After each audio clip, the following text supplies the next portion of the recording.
And yesterday,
Good afternoon, STP.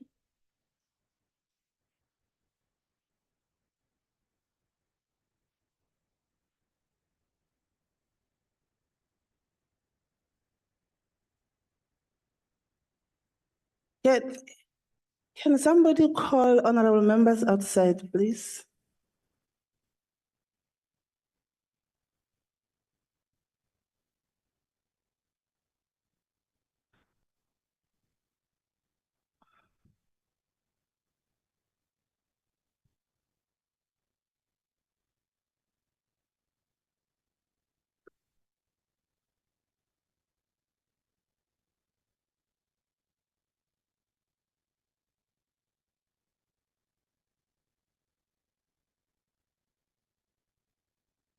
I'm told that today I'm on my own.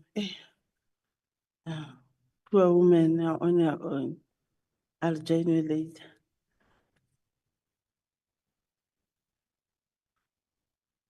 Honorable members, what I can tell you is that there are honorable members outside there, including the Speaker of Parliament. So I want to greet her in absentia, including all honorable members outside and inside. Our STP,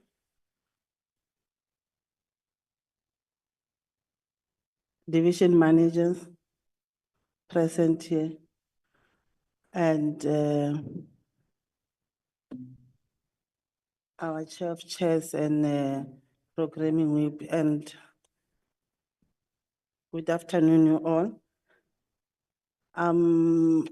I'll also request, Cindy, can you assist us if there is an apology? I only know one apology of my co-chair who indicated that he will join us around 3:30. Is there any other apologies? Yes, Chairperson, good afternoon, members and guests. We've got apologies from Mr. Badenhorst, Mr. Fernie, and Dr. Hansinger, and Ms. Denner will need to leave us at 6 p.m. Thanks very much. Honorable Dagmo? Thanks, Chair. You're on apologies, eh? Yes. Okay. There's an apology from member Neil May. She's actually a full member of SCOPA, and they're having a briefing with ESCOM, so she couldn't make it. And then the Deputy Chief Whip is not well, so she won't make it either. Okay. Cindy, you have captured it. Okay. Can we get the adoption of the apologies as presented? Advocate? Thank you very much, Chair, Madam Speaker, and honorable members. I wish to record the standing committee, the standing apology of the chairperson. Okay. I think that one is also covered. Can we get an adoption of the apologies?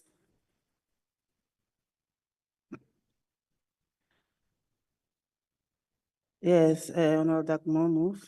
Honorable Hadebe. I move for the adoption. Thank you. And as I greet also again, the Speaker of National Assembly, Honorable Toko. I greeted you in absentia. Thanks for also honoring the invitation. I know that just we told us that you have programmed this whole week for attending this meeting. Honorable members, there is one division that is left out on your document, the legal services. Can you also include it on our document that you have received? I think the one that we're having, it ends with internal audit and audit committee. Ne? So can we add the legal service by Advocate Adikari, the chief legal advisor? Agreed, Chair, we did receive the presentation earlier. It must be part of the deliberations for today. No, I wanted to be included. It's going to be the presentation there. Okay. Yes. Okay. So can, by so saying, do we adopt the agenda? Honorable Hadebe has agreed, then that was all seconded.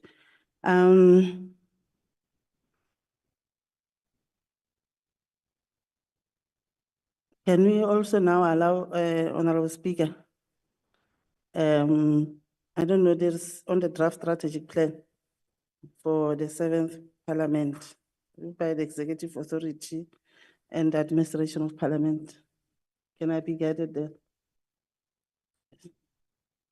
The other one says at the back, the other one says at the front. I wish we would have seated next to each other so that there should not be any signing, you know. Thank you. Thank you, STP.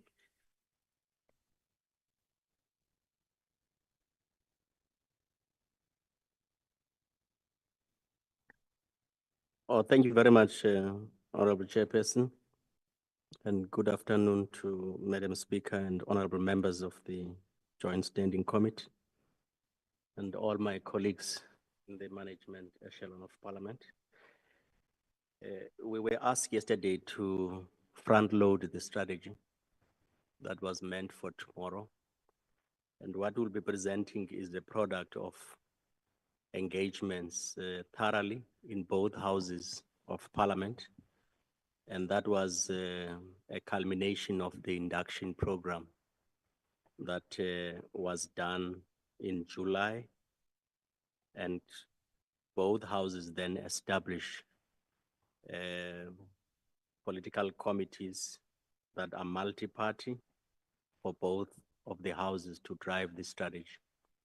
And then later on, both tracks were then combined into a joint session to adopt the draft.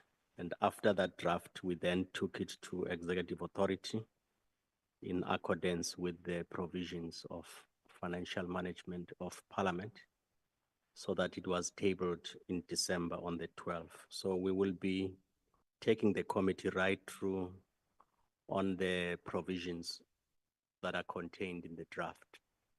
So essentially it covers the Parliament priorities and is anchored on the vision and mission of Parliament, as well as performance focus areas that are looking at outcomes and indicators and what are the inherent risks that are contained around that.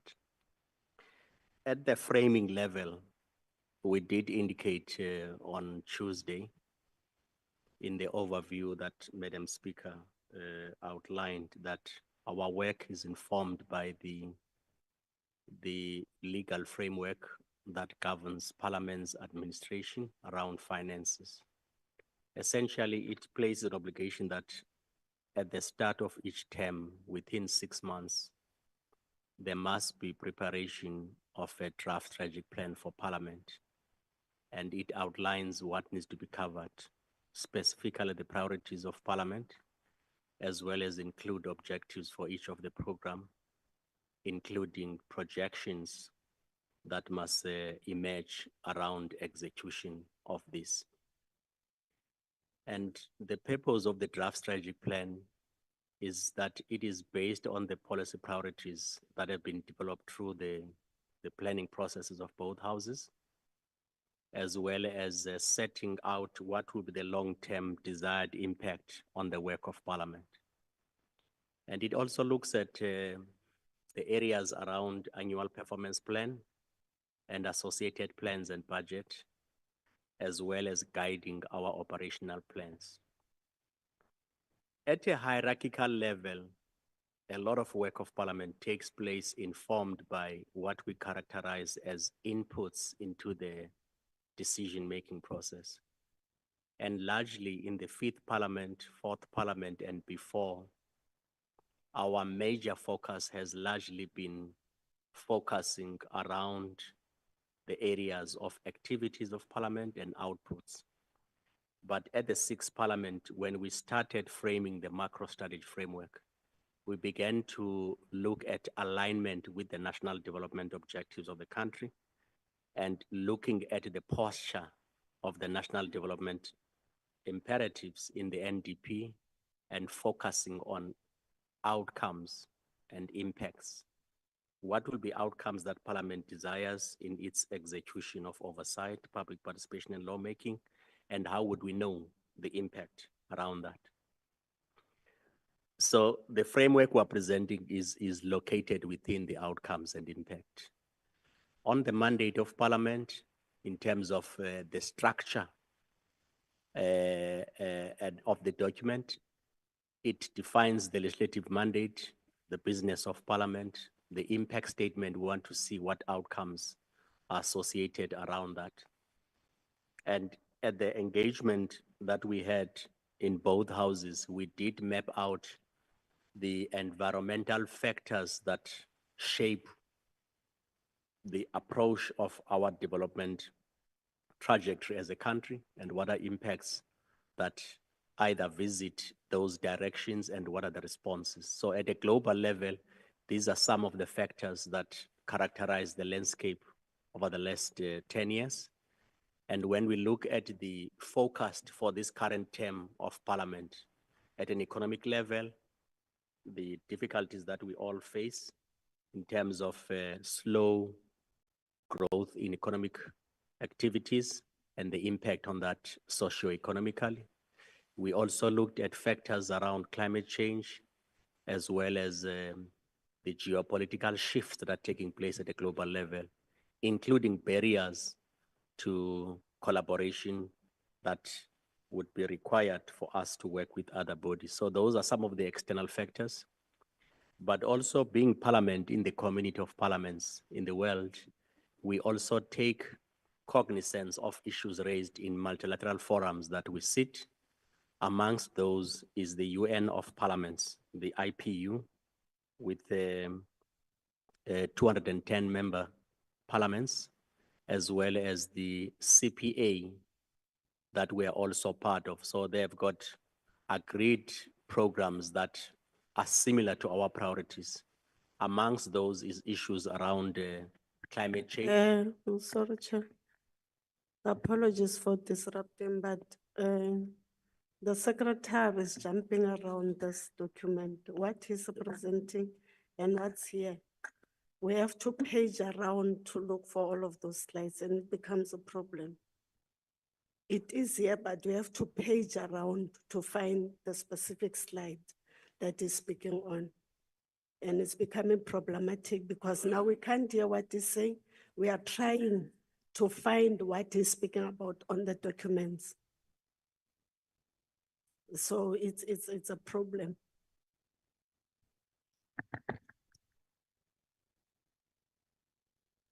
Secretary. Thank you very much, Chairperson. We circulated a narrative, the draft strategy document, but we also circulated the actual presentation. So what I'm actually running is the presentation on the draft strategy. So I'm not sure, Secretariat, on the draft strategy document that we're presenting, has it been circulated? Yeah, thank you, Chair. We don't seem to have it in the documents. I checked. He's right, Secretary. We've got the full strategic plan, but he has got a summarized presentation, which we don't have. Maybe if Cindy can circulate it to us so that we follow through on the slides, because it's right. There's a number of, you have to page, and once we keep paging, we're going to disturb the meeting. So let's have the presentation. Even if it's just forwarded to us electronically, we've got our gadget. We can see it on our gadgets. Thank you, Chair.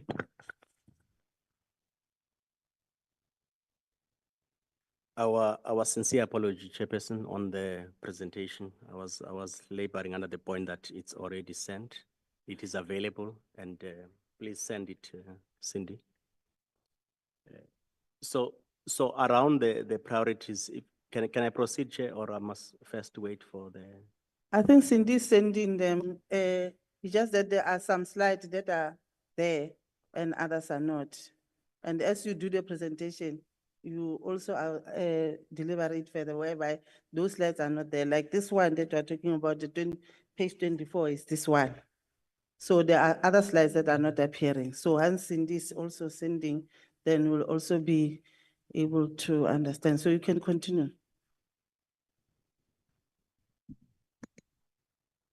Maybe through you, Chair, we wait when she signals that all members has, then I can say we are in slide number so and so. If we can wait a bit.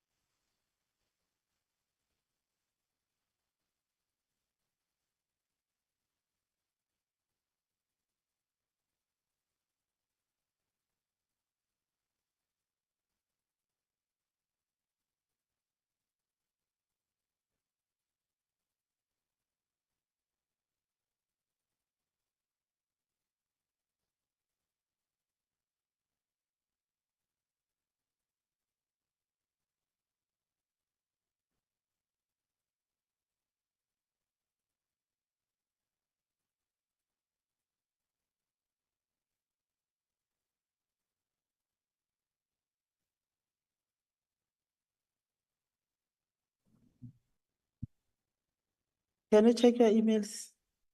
Did you receive?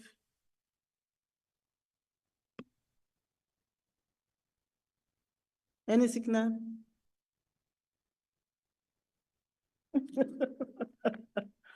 I've got a signal.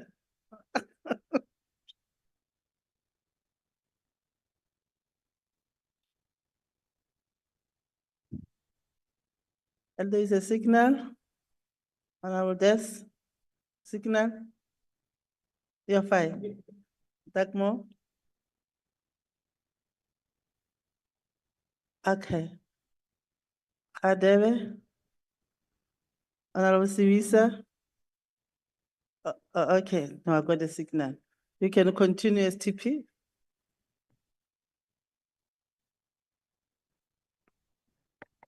Thank you very much, Chairperson.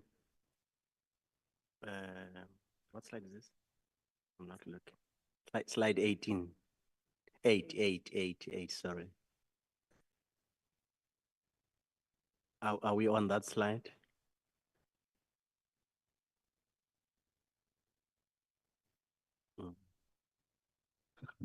I don't know what is happening between this table and that table. Yes. So STP, Yes. can you do the presentation? Thank you, thank you, Thank Chair. you. Thank you, Chair. So I was outlining the context of our work, that it is shaped by programs that are adopted by multilateral bodies that also influence other UN-related activities that impact on parliaments. One of those areas is that a recent study that was conducted by Interparliamentary Union in 2024, it measured across the modes of parliament what citizens are saying by parliaments, but largely the central message that was emerging in that research was that there are fundamental questions asked about effectiveness of parliaments in holding governments to account. That was the central thread. And therefore, in developing 5 priority programs of IPU, they spoke about building effective and empowered parliaments. The second one, promoting inclusive and representative parliaments, supporting resilient and innovative parliaments, but also catalyzing collective parliamentary actions on such programs where it is common priorities like climate change. Strengthening the IPU's parliamentary accountability is also a focus area.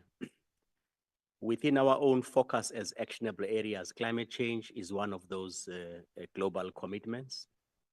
The centering of democracy and human rights and gender equality and youth participation is another parliamentary action focus areas. Peace and security, sustainability for all is one of those areas. So these areas, they have also shaped the focus of our own strategy to the degree to which they are relevant to us. During the 6th Parliament also, the focus of Parliament on strengthening oversight and improving public involvement processes has been raised quite sharply. Parliaments were also confronted, as indicated on Wednesday, with these 2 major events as domestic context of our work. and also observing the various trends that impact on our work, shifts in global power and governance, as well as emerging heightened geopolitical tensions do impact on work of parliaments. The new reality in our own landscape, the post-May elections, and also the priorities that were outlined on Wednesday by Madam Speaker, the legacy issues of judicial commission of inquiry into state capture, the Motlante report, as well as other reports that were undertaken by previous parliaments. So we have looked at all of those areas as informants of the pillars of the current strategy draft. What are some of the priorities that have been consolidated and concretized? They speak to improve effectiveness, impactful lawmaking, responsive and accountable executive, meaningful and adequate participation, and enhanced member capacity. All those 5 areas are shaping the pillars of our own current strategic priorities. And all of them are aimed at achieving faster response by government in terms of the scrutiny and oversight of parliament, so that it can impact on raising the quality of life of citizens. The vision and mission was outlined on Wednesday. At a divisional level, those visions are indeed aligned to parliamentary vision. The macro vision of parliament is to achieve a transformative parliament whose focus is to improve the quality of life of South Africans, and also to make sure that it is centered around promoting government by the people in fulfilling the objectives and values of parliament. So the 5-year strategic draft plan focuses on the term up to the end of 2029-30 and is structured around 2 programs. The 3rd program is more on the program on the transfers to political parties. But in the main, our programs where we are able to direct resources we measure is program 1, which is the administration of parliament. And in that program, we have sampled 1 outcome, which is about improving performance and effectiveness through information and culture optimization. The 2nd program is on legislation oversight, which is the core business of parliament. And under that program, we've got 4 objectives. Outcome 2, increase government responsiveness and accountability. Outcome 3, meaningful and adequate involvement and participation by citizens. Outcome 4, increase performance and capacity of members. And the last outcome, impactful lawmaking. When we unpack the first outcome, 3 interrelated focus areas emerge. The first one is openness and transparency, within which parliament operates, and how does it champion that in organizing its works to advance access to parliament, but also empower members of parliament to perform their duties. Under it, information availability is crucial for members to have access to accurate information that is timely and that is also well researched. So there we need to invest on systems, which the outline of yesterday spoke about investing on data analytics to be able to mine data, to synthesize data, to make meaning, at the same time influence the discourse of various committees in engaging the executive. So that requires us to invest substantially on resources to be able to bring parliament to a level of data intense oversight and public participation. Empowerment of and skilling of employees of parliament will be crucial. It's one area to strive towards high performance organization. Under that outcome, the statement is outlined, and we have identified the issue of investing on processes for digital platforms, but also improve employee engagement. On outcome 2, which is under the core business, there we are focusing on areas, 4 areas emerge under that. That talks to improving oversight interventions by enforcing consequence management measures for the executive when there's non-responsiveness to parliament. So in both sessions that we had in the NA and NCOP, members reflected on this issue to say, it should not end only when we receive responses. what test are we attaching when we receive a response? How do we measure whether this response is adequate or not adequate? And when there is no responses, what must be done? So that was discussed, including such areas where it may be required visitation of rules, should it be so required, to tighten that part. And then for the instruments in each, it's also going to look at House resolutions. So they are very clear. There is no misinterpretation that it must be targeted, it must be specific, it must be executable, so that when accountability is demanded, it's very clear. The three indicators to move parliaments forward from the current challenges around accountability, but also establish standards and processes to make sure that House resolutions are monitored, tracked, and implemented. Again, on outcome 2, in terms of detail, what are the three interventions specifically to achieve that? We will be looking at measuring indicators around resolutions responded by executive for both houses, implementation of accountability standards, implementation of resolutions, monitoring and tracking solutions. On outcome 3, it focuses on meaningful involvement by citizens.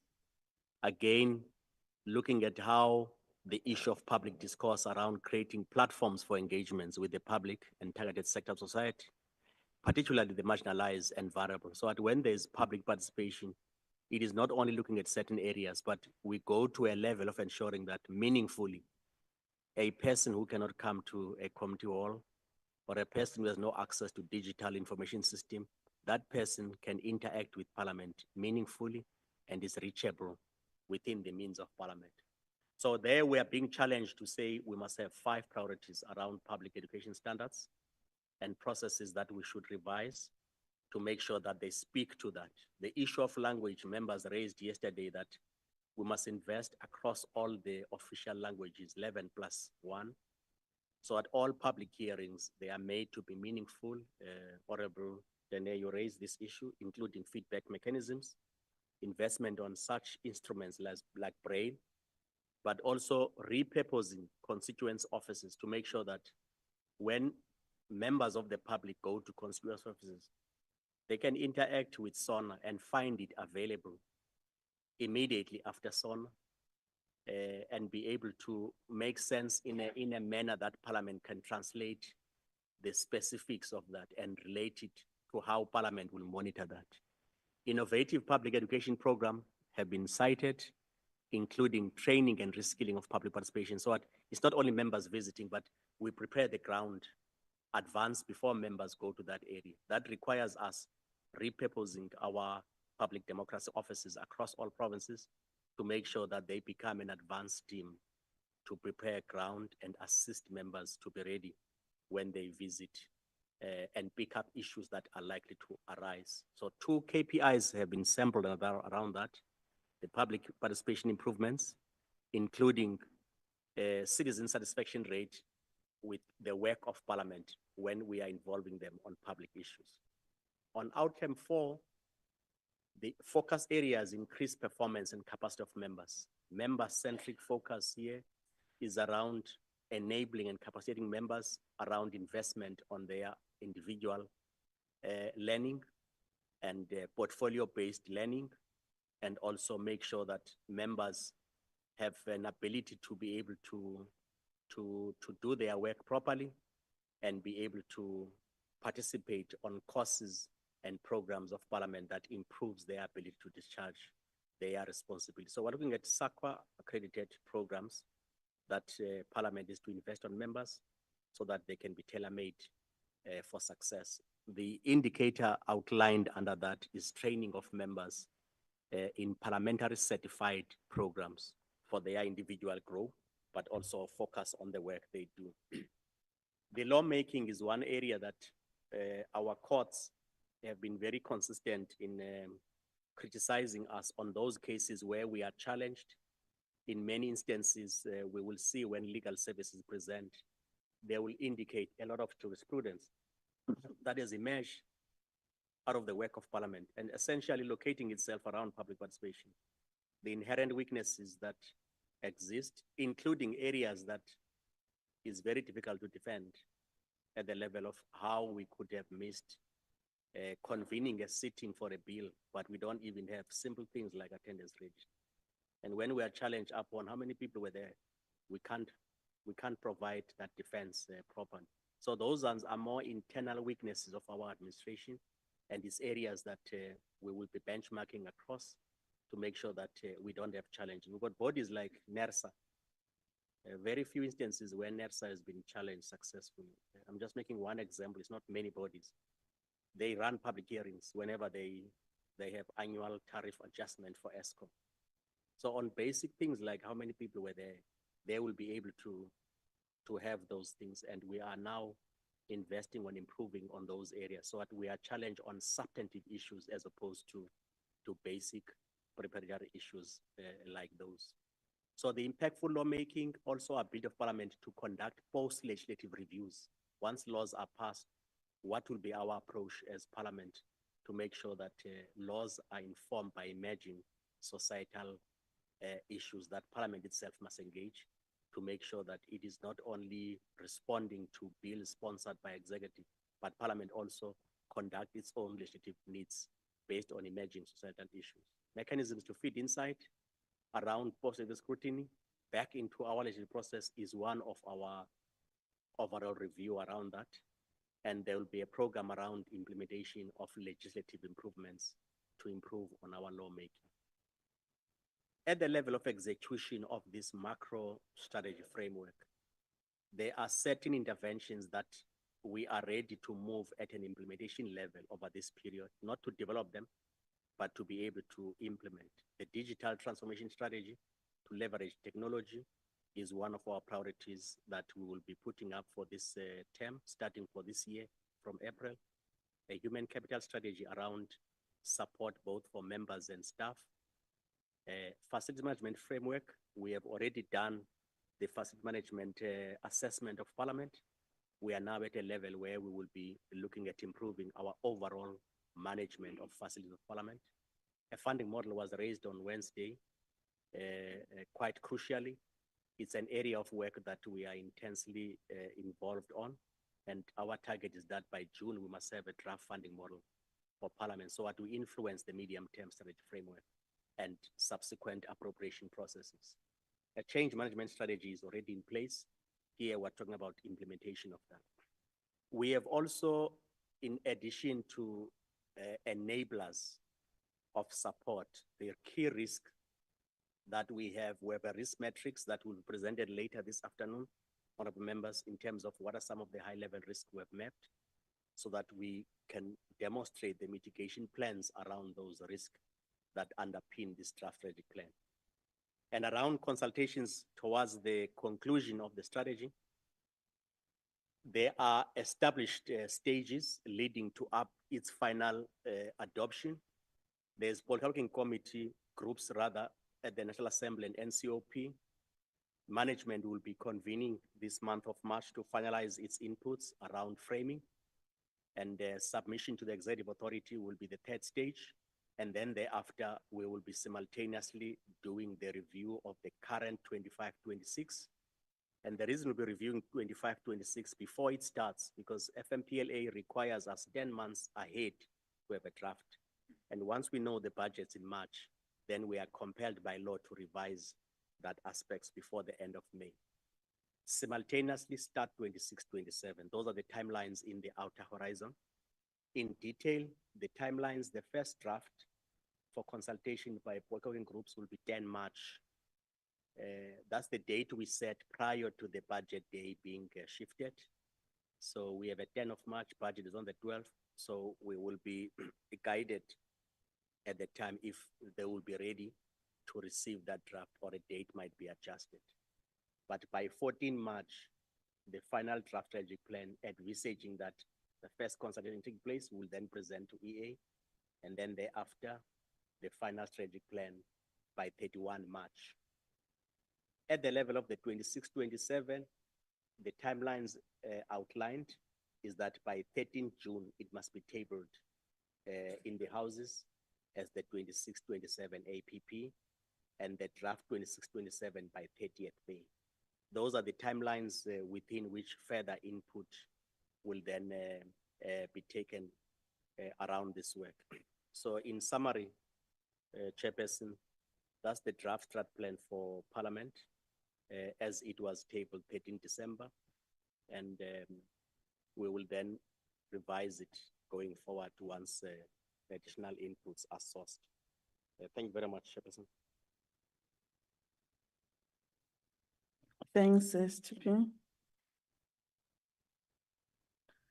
We'll now request the advocate. No, I don't think we'll allow the questions and clarity. We'll request that every divisions will do what we did yesterday.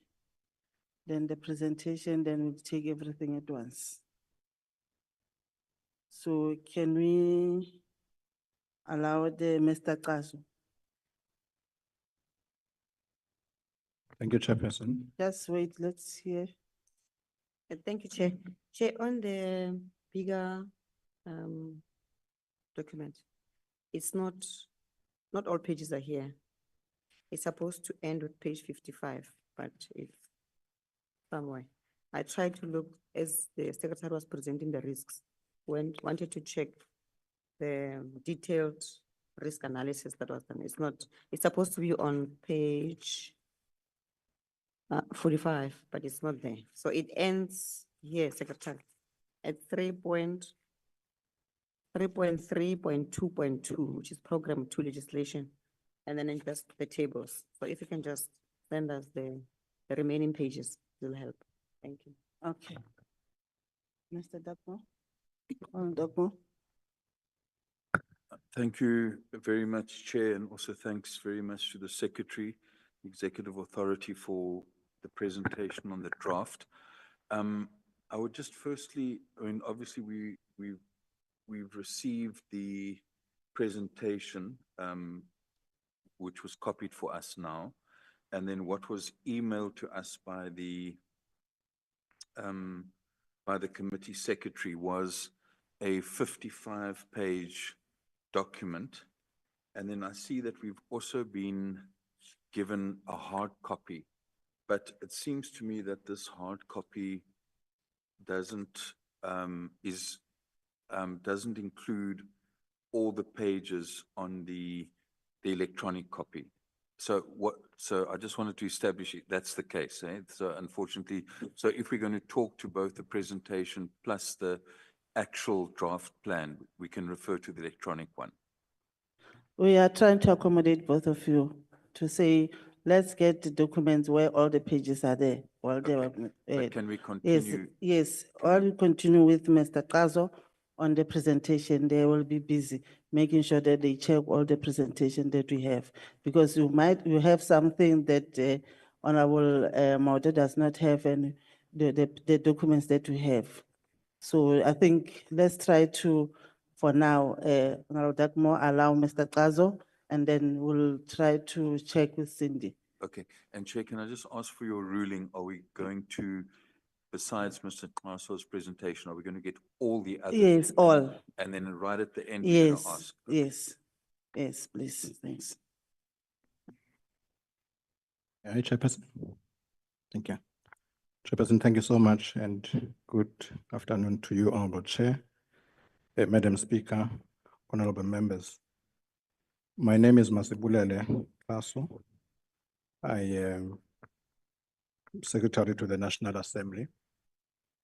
I will be giving a high-level presentation on the operations of the National Assembly table. So I'll deal with the mandate of the NA, high level, NA as a house, and the high-level summary of our operational plan, the structure of the division, a narrative of the structure, and the services rendered by the table, and some of the challenges. Starting with the mandate of the National Assembly, as honorable members know, just to state the obvious, that we have 400 members, and the House is tasked to ensure a government by the people under the Constitution. It chooses the president, provide a national forum for public consideration of issues, passes legislation, and scrutinize and oversee executive action. I give this background just so that we make the point that the table is there to assist administratively the NA to perform these functions, especially those that relate to the House as a collective. Now, in terms of the high-level summary of the operational plan, I think bullet 1 and bullet 2 quite important.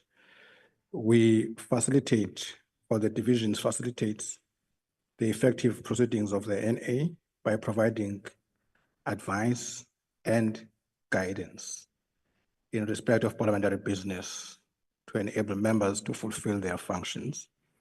Now, advice is largely reactive, but guidance is in the main proactive. So for instance, if with the start of this parliament, 7th parliament, there were new development, new occurrences, and therefore it was the responsibility of the table to assist the system so that it can deal with the new realities of our time. So that's where guidance comes in. Largely happens through your committees, like the Rules Committee that I'll mention later on. The division operates in an environment that requires it to act in line with the relevant constitutional precepts to ensure that when we pass laws, we pass them in terms of the rules, we pass them in terms of the Constitution, and there are no comebacks in that regard. I'll skip bullet number 3, which deals with the fact that we operate in a manner that is professional, consultative, educational, client-driven, and based on information sharing.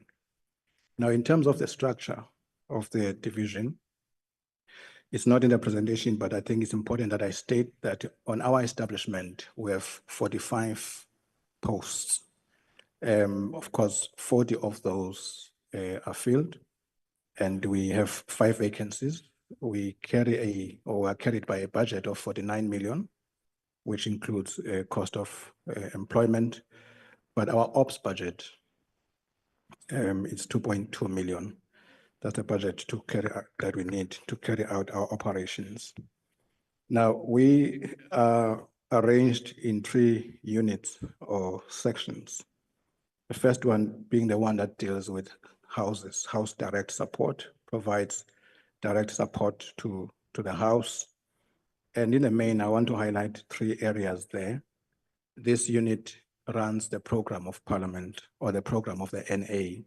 Of course, a program is a mechanism that it's not just dates, but it's a mechanism that enables the NA to fulfill its mandate. So we have a unit that is dedicated to dealing with the program, among other things.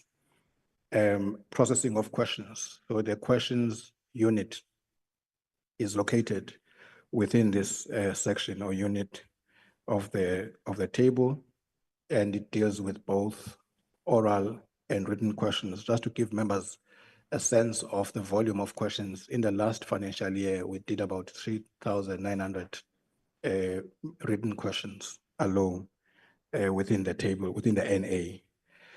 The communication of House resolutions and tracking, STP spoke to that in his presentation. And again, in the 5th Parliament alone, we had about 1,380 House resolutions, and 603 of those required executive action.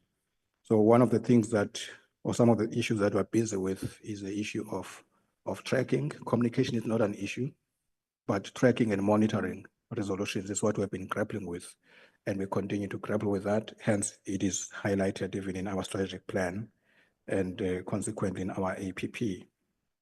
We then have the Research and Parliamentary Practice Unit, which deals with publications, parliamentary practice, new developments. So when I talk about guidance issues, that's the department that will deal with those issues, the department that supports your rules committees.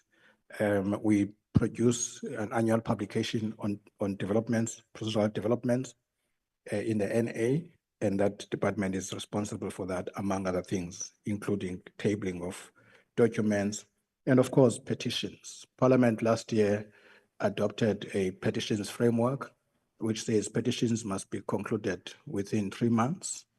And we're running with that. And we have seen a marked increase in the number of petitions and which are being processed. I think we had about 106 letters, or at least correspondence, that was presented as petitions. Of course, some of it does not qualify as petitions, but all those are processed within that department as well. Then we have a table admin unit, which is headed by a sergeant at arms, which deals with issues of ceremonial issues, issues of strategy, budget, human resources, and otherwise. Then in terms of the services, research, of course, when you say research, is not your conventional research department. It deals specifically with procedural research, so procedural developments.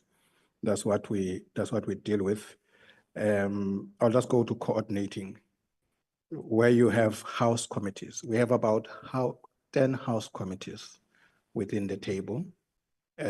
These are committees that deal with the internal affairs of the National Assembly. It will be your joint rules, your NA rules committee, your powers and privileges committee, your program committee, and chief whips forum, disciplinary committee, and a few subcommittees. So we support those committees of the House.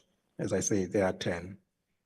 I've spoken to House resolutions, so I will not spend much time on that. Of course, the last one being training on the rules and practices. It is our responsibility to assist members with rules and practices of the House. In conclusion, Chair, the challenges that we are dealing with and we hope to resolve, of course, the issue of House resolutions has been mentioned, but there's something called government undertakings. These are commitments that are made by the executive in the House. That's where we begin. Of course, they could make them in committees as well, but at this point, we are dealing with the House. On the floor of the House, there is a committee that is being established in the NA that will be dealing with executive undertakings and petitions. And of course, that committee will require capacity, and that is what we're working on currently, both undertakings and petitions. And we think that we will need human capacity to deal with those issues. Of course, resolutions we've mentioned, it's a priority. We'll also need capacity to deal with that. Chairperson, thank you so much. That's my presentation. Thanks very much, Mr. Qazo. Advocate Pindela. Thank you very much, Chair, and good afternoon, honorable members, Speaker of the National Assembly, Chairperson of the National Council of Provinces in absentia, Secretary to Parliament, and colleagues. I will deal generally with the National Council of Provinces, and in particular, the mandate of the National Council of Provinces. The National Council of Provinces operates differently from the National Assembly, and it is one of the houses of Parliament. It's not the second house of Parliament, it's one of the houses of Parliament. And its constitutional mandate is to represent the interest of the provinces in the national sphere of government, the operative phrase there being in the national sphere of government. It participates in the national legislative process, provides national forum for consideration of issues affecting provinces. The National Council of Provinces has the following powers: to consider, pass, amend bills affecting provinces, the so-called Section 76 bills. They are referred to Section 76 bills because they are dealt with in terms of the procedure outlined in the Constitution under Section 76. It may propose amendments to bills not affecting provinces, the so-called Section 75 bills, because they are dealt with in terms of Section 75 of the Constitution. The difference between bills affecting provinces and bills not affecting provinces, insofar as the National Council of Provinces is concerned, is that insofar as bills affecting provinces are concerned, the National Council of Provinces may amend those bills. And insofar as Section 75 of bills not affecting provinces are concerned, is that the National Council of Provinces may propose amendment to those bills. The difference is that if the bill comes to the National Council of Provinces and it's a Section 76 bills, the National Council of Provinces may amend that bill and return it as an amended bill to the National Assembly. Whereas insofar as bills not affecting provinces are concerned, the amendments or the proposed amendments form as an annexure to the bill that would be referred back to the National Council, to the National Assembly, if the National Council of Provinces has proposed amendments. It may also propose amendments to money bills or the so-called Section 76 bills. It may also reject any legislation and initiate any legislation falling within the functional area of concurrence competence under Schedule 4 of the Constitution. Of particular importance is that the National Council of Provinces may not initiate money bills. If members would recall, when the budget was to be introduced, the National Council of Provinces was not part of the sitting. The budget is introduced in the National Assembly, and thereafter the bills are referred to the National Council of Provinces. It deals with, I've referred to the types of bills. Section 74 bills, those are bills amending Constitution. They are normally introduced in the National Assembly and referred to the National Council of Provinces, then referred to the relevant committees for consideration, as well as to the provincial legislatures for conferral of mandate, where the National Council of Provinces has a role to play insofar as the voting on that bill is concerned. Then Section 75 bills also introduced in the National Assembly, referred to the relevant committee of the National Council of Provinces. The committees in the National Council of Provinces are called select committees, whereas the committees in the National Assembly are referred to as the select committees. In the National Council of Provinces, there are select committees. In the National Assembly, they are portfolio committees. And as I've indicated, the National Council of Provinces may propose amendment to those to the bills dealt with in terms of Section 75. And National Assembly may either accept or reject the amendments. If the National Assembly rejects proposed amendments, for instance, on bills not affecting provinces, those bills may not be referred to the mediation committee. Whereas if the National Assembly rejects the amended bill the bill as amended by the National Council of Provinces, that bill is referred to the mediation committee. So that's another distinguishing factor between the manner in which the National Council of Provinces operates and the manner in which the National Assembly operates. I'll proceed to slide 8, Chair. The other distinguishing factor between the National Assembly and the National Council of Provinces is that on bills affecting provinces, the provincial delegations require a mandate in order to vote on a bill affecting provinces, whereas if it's not a bill affecting provinces, we do not require mandates. The negotiating mandate is an authority to negotiate on a bill that is before a committee of the National Council of Provinces. Then we also have final mandates. The final mandate is an authority to vote on a bill, both at committee stage as well as in the House. Then we also have the voting mandate. The voting mandate is the authority to vote on a bill in the House. In other words, in the National Council of Provinces, if it's a bill affecting provinces, the delegation carries the mandate of a province. If the province, irrespective of the party line, if the province says we are voting in favor of this bill, the delegation is bound by that mandate. Whereas if we are dealing with bills not affecting provinces, then each delegate has one vote and therefore may carry the mandate of their own conscience, or they may carry the mandate of their own party.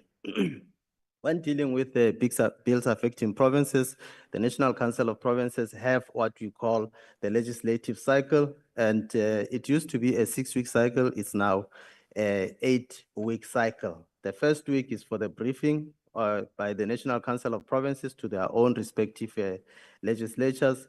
The second week relates to the relevant committee in the provincial legislatures considering the bill. And the third week to the fifth week would be the facilitation of public involvement. Then the seventh week would be the consideration of the final mandates by the select committee. Then on the eighth week, we vote on that particular bill. As I've indicated, the decisions in the National Council of Provinces, insofar as bills affecting provinces are concerned, each provincial delegation has one vote. So in the ordinary course of events, if it is a bill affecting provinces, you will have 9 votes emanating from each of the delegations. The same applies to Section 74 bills.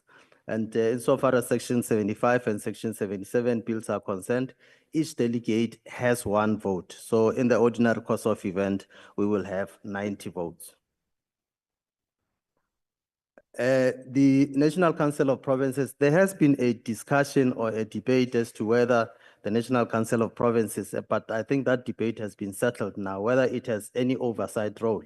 That discussion has been settled, and it's settled in terms of the Constitution, and therefore the National Council of Provinces also oversees the delivery of services to the public. It monitors the implementation of the laws.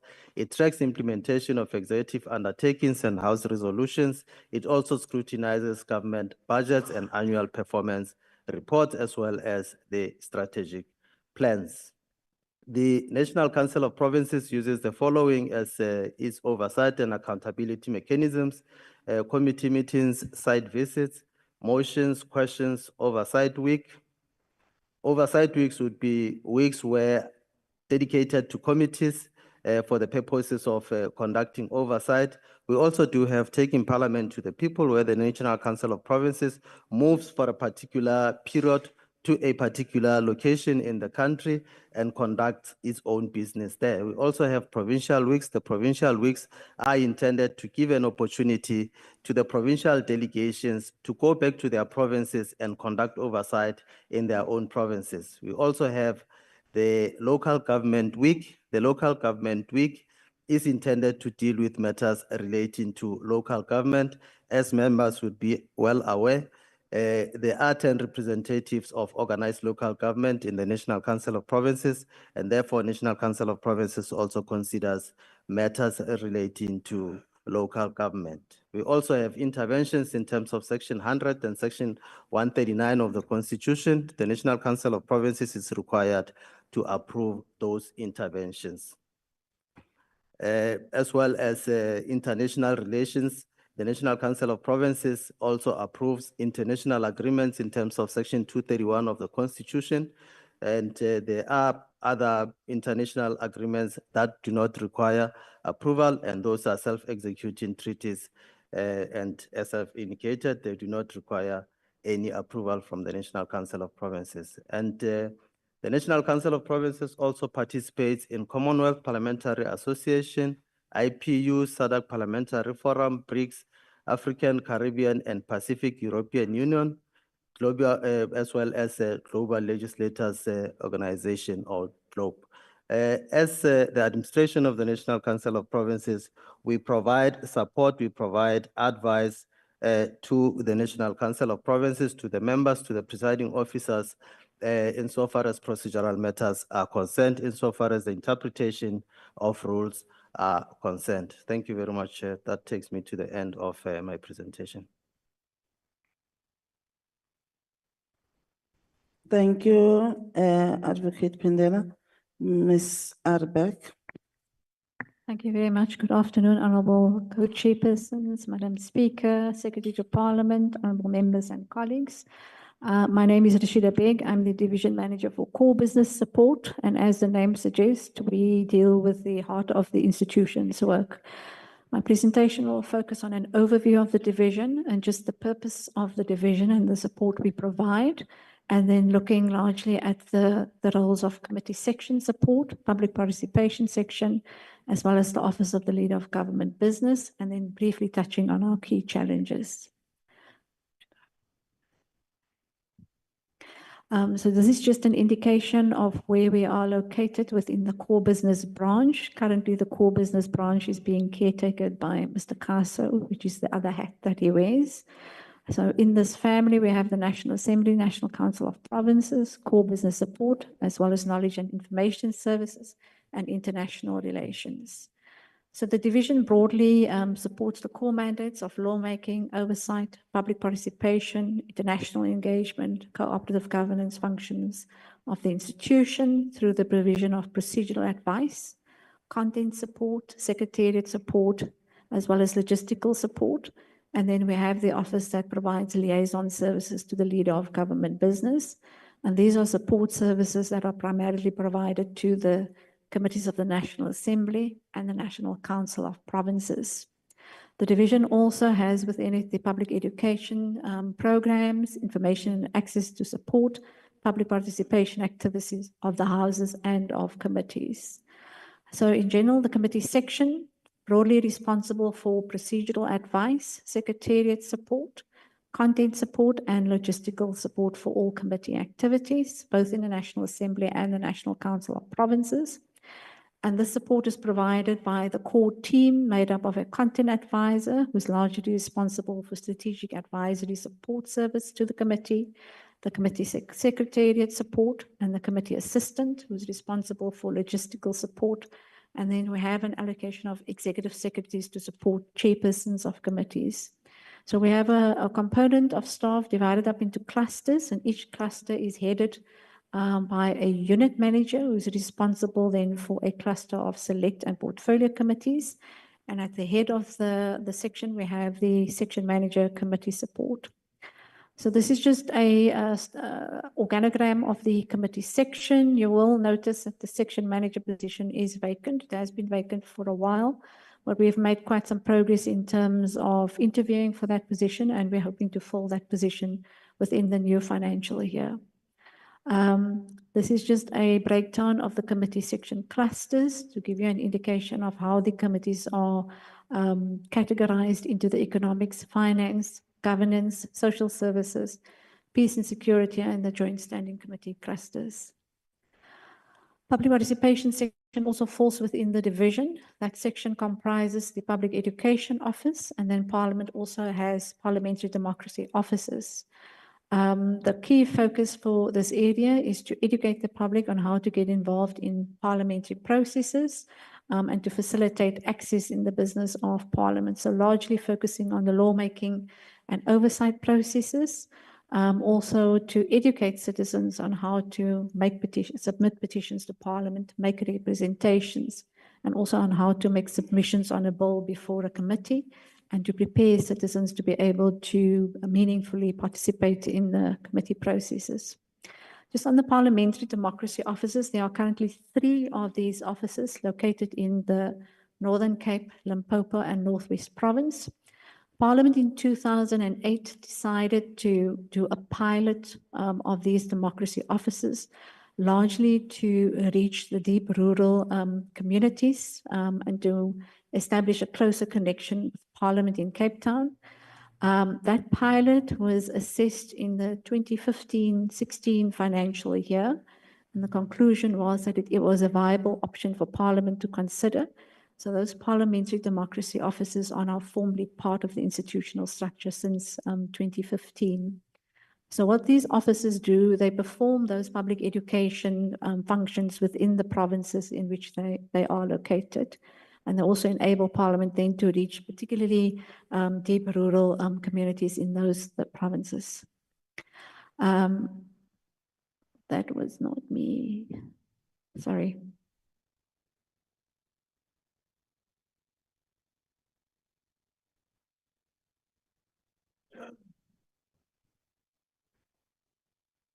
Because these are the products and services that's provided by the public education and the parliamentary democracy offices. It's largely to do education workshops, to do stakeholder engagements. They're also responsible for tours to parliaments, which was quite popular, particularly before COVID.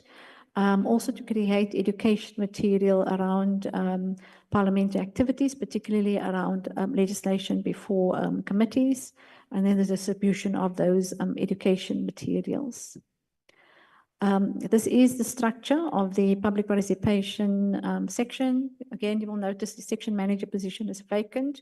We are currently busy with interviews for this position, and we also hope to fill this position within the new financial year. I think our key constraint in this particular area is that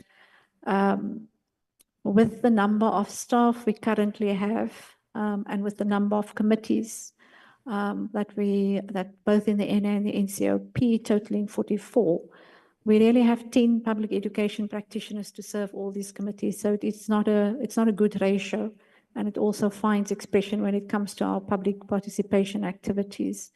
And there is a need to look at resourcing this space. It is critical that we do that. The Office of that supports the leader of government business. This was established to ensure a nexus between Parliament and the LOGP. It is a small office where we have an administrator currently. There's a coordinator position that is vacant. But this office is largely responsible for sharing information around the parliamentary program, committee activities, house activities with the executive. And also the executive communicates very often through this office to get information on how far we are with legislation or other activities before the House. Our challenges, I think you've heard this before, is resourcing. It's resourcing committees so that we can operate effectively.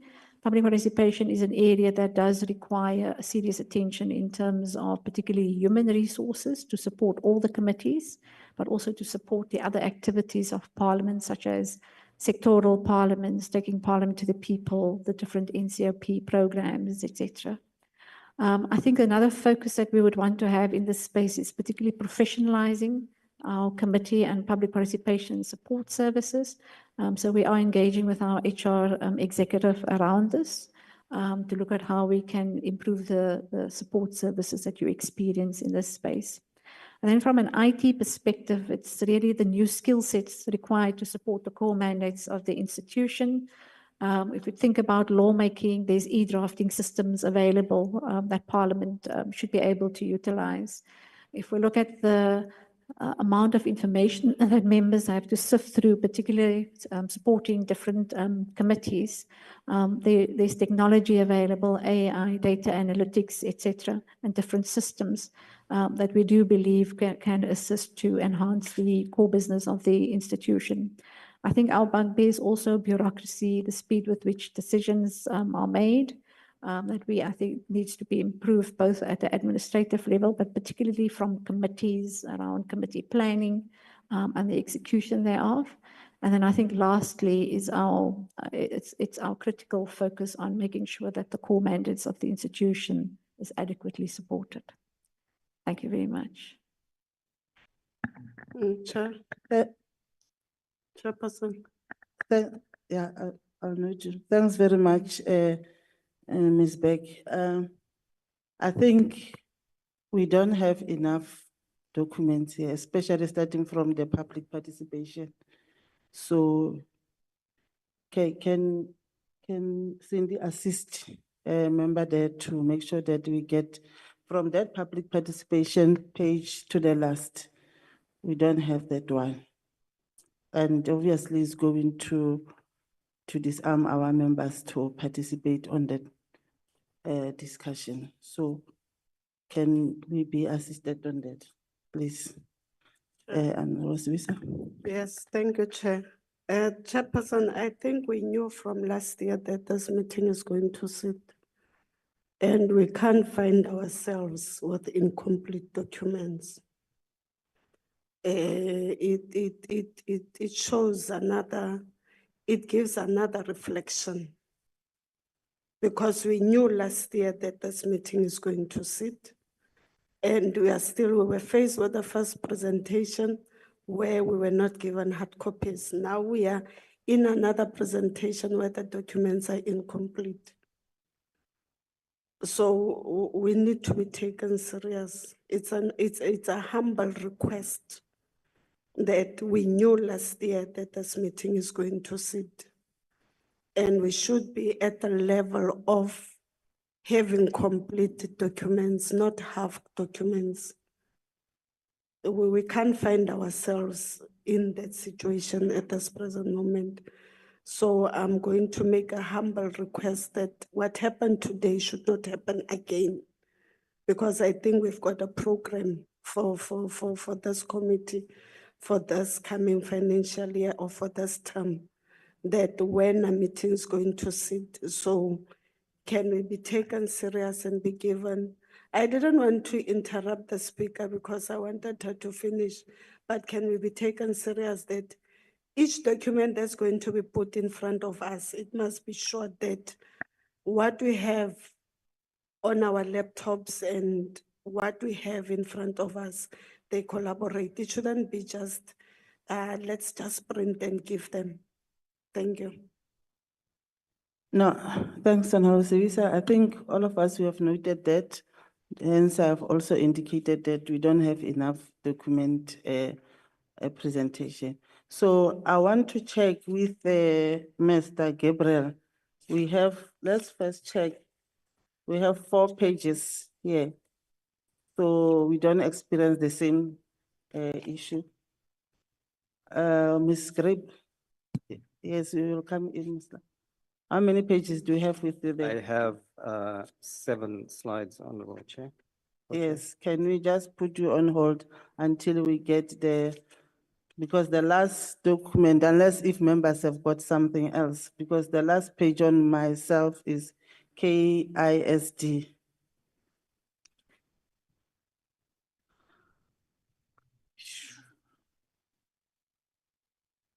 Yes, because we wanted to take the last presentation to make it 4, then we continue, I mean, we go to the question and answer session for the draft strategic plan and the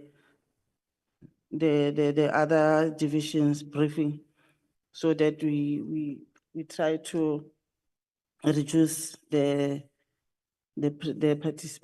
question and answer session. So at least we will be left with the other committees. So it means they're still going to do the other pages, Mr. Gabriel. So it's going to be difficult for the members. It's for yours is fine. Okay. Okay, no, it's fine. If yours is fine, I don't have a problem. I can also watch. Speaker? Thank you very much, Chair, and good afternoon to the co-chair and honorable members. Can I suggest that, noting the mishaps that have happened with the presentation, that even if we conclude in the discussion during this week, we forward, fuller documentation and enhance where there have been gaps. Again, we'd like to apologize to the members for that. Thank you. Thank you, Chairperson. I fully support the speaker. I mean, our first meeting, we got a link with the documentation. That works very well. So, I mean, can we not have that going forward?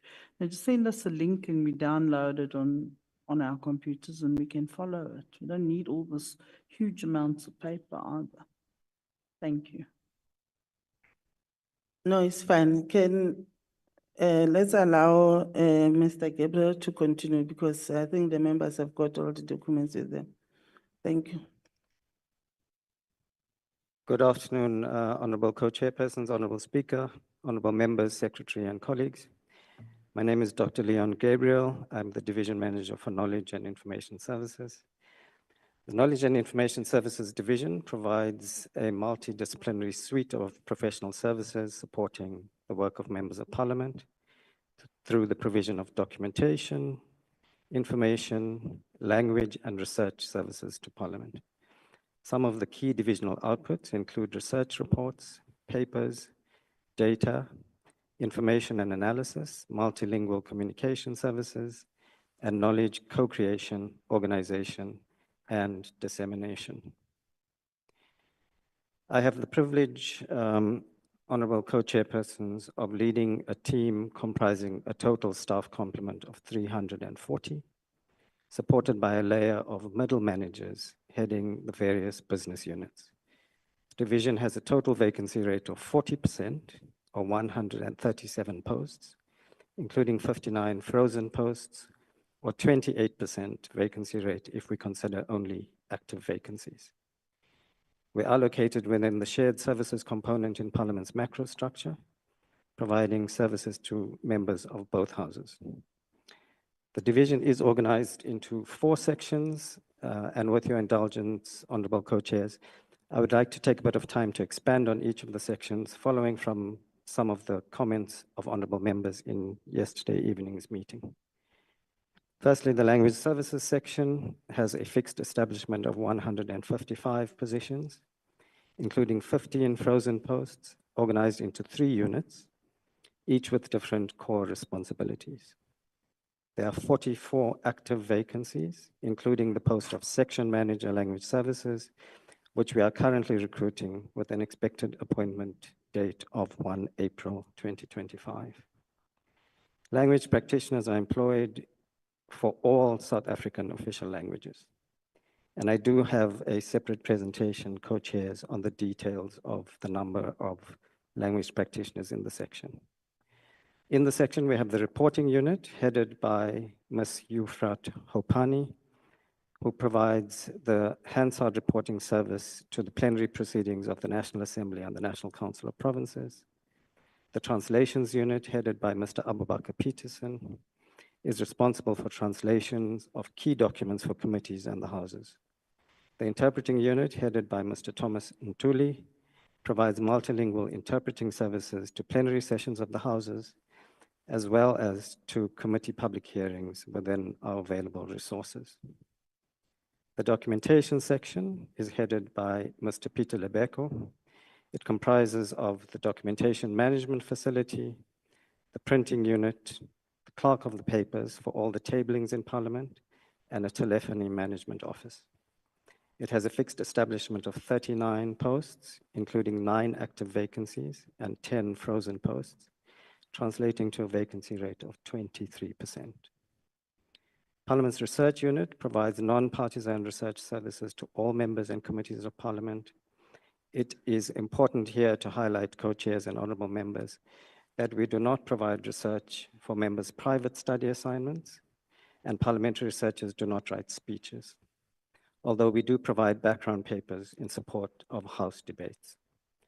Members also have access to the Library of Parliament for their study requirements. The unit is organized into 7 clusters, each headed by a senior researcher. The unit has a fixed establishment of 86 posts with 14 active vacancies, including the chief researcher, which is currently in recruitment, and 17 frozen posts. We expect to appoint a chief researcher by 1 April 2025. The Library of Parliament, finally, is one of 5 legal deposit libraries in South Africa. This means that we receive a copy of all South African publications through the Legal Deposit Act. The library provides full library services to all members of Parliament, including electronic access to library subscriptions and an interlibrary loan service for materials that are not in our collection. Our chief librarian is Ms. Linda Ngaleka, who manages 4 subunits in the library: the reference, processing and indexing, acquisitions, and rare and historical collections. It has a fixed establishment of 48 positions, including 9 active vacancies and 9 frozen posts.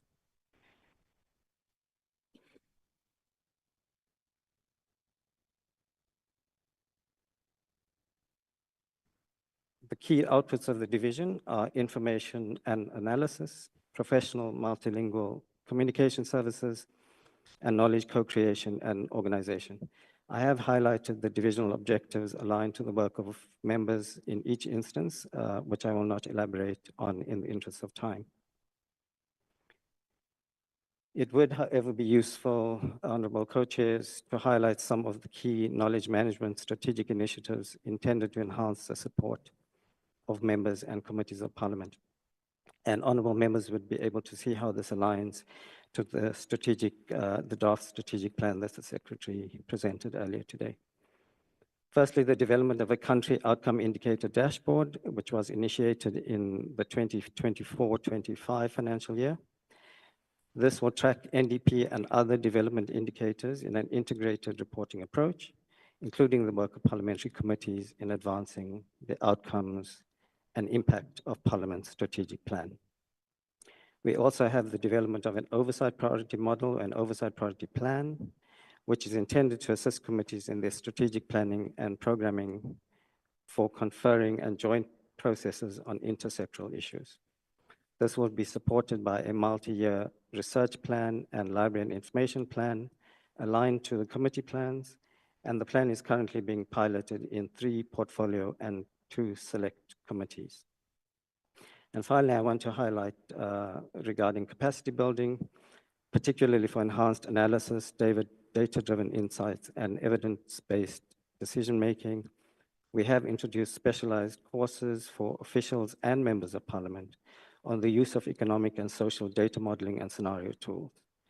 The research unit also hosts an annual seminar or now webinar program on topical and portfolio-specific issues, including external experts from academia, research institutions, and civil society.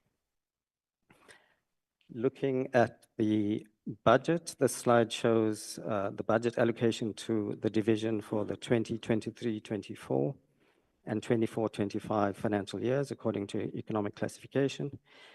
The division's budget was reduced from 234.7 million in 23-24 to 217.3 million in 24-25. Honorable members will, however, note that we did receive an increased allocation in compensation in the current financial year linked to filling of critical vacancies, particularly those closely related to committee support. The reduced allocation to the operational budget is, however, a concern as it has a direct impact on support to committees.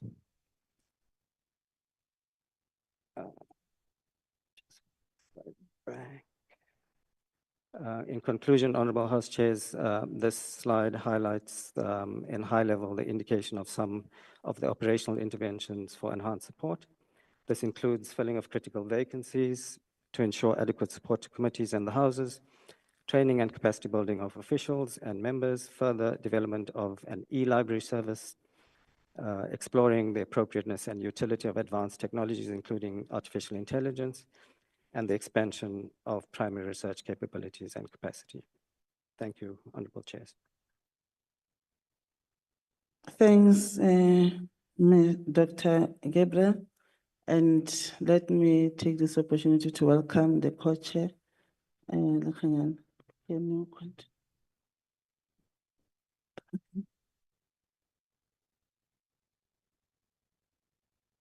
you so much, Co-Chair. Greetings to the Honorable Speaker. Greetings to honorable members present in this committee room, the Good Hope Chambers. Greetings to the Secretary and your delegation. Co-Chair, thank you so much for saving the people of South Africa in the period that I was absent from the meeting. And I also want to thank the honorable members for having made the meeting to succeed. Thank you so much. Credit goes to you as members of this Joint Standing Committee. We are going to take the next presentation. Okay.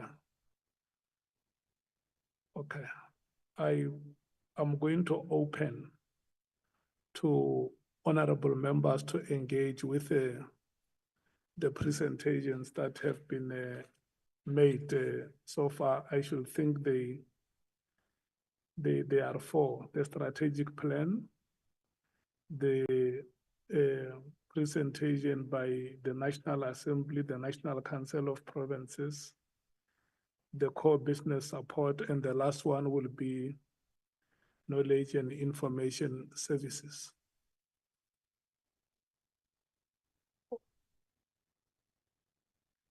Honorable Mautwe. Thank you, Chair. I want to make a proposal. Yeah.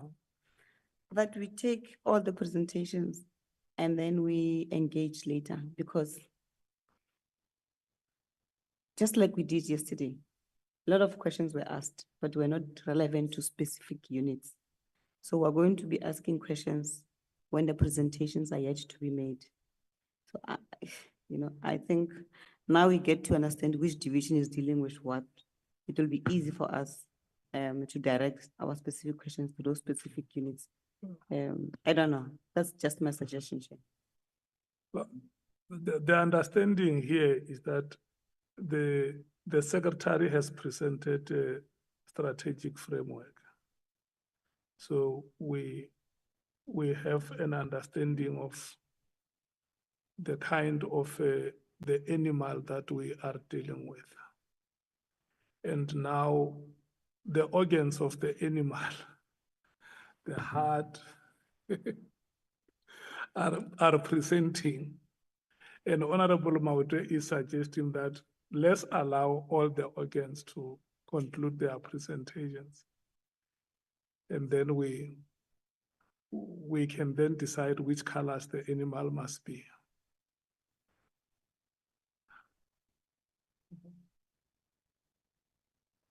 Is it agreed? Agreed. Bungan, is it agreed? Okay, Honorable Dene, Honorable Van Rooyen, Honorable Dagmo. No, I think we all agreeing, Chair, just that before you came and your apology was noted, it was mentioned that besides these briefings that are on this agenda, there are 3 additional ones. So I presume they're all going to get 10 minutes. And I know this meeting is scheduled to last until 7, but I think I'm sure the chairs will make an assessment how far we are at 7, because we still have the option of a virtual session tomorrow. But I'm just saying there are 3 more. After internal audit, there's another 3. Yeah, but it was you who was whispering to me last night that you would wish that we finish today. No, we're hoping that we're finishing. We're Okay. hoping. No, it's fine. So we have the list of the presenters from the respective divisions. So you will come one after the other until the last presentation is made. And you want to go for comfort break. No.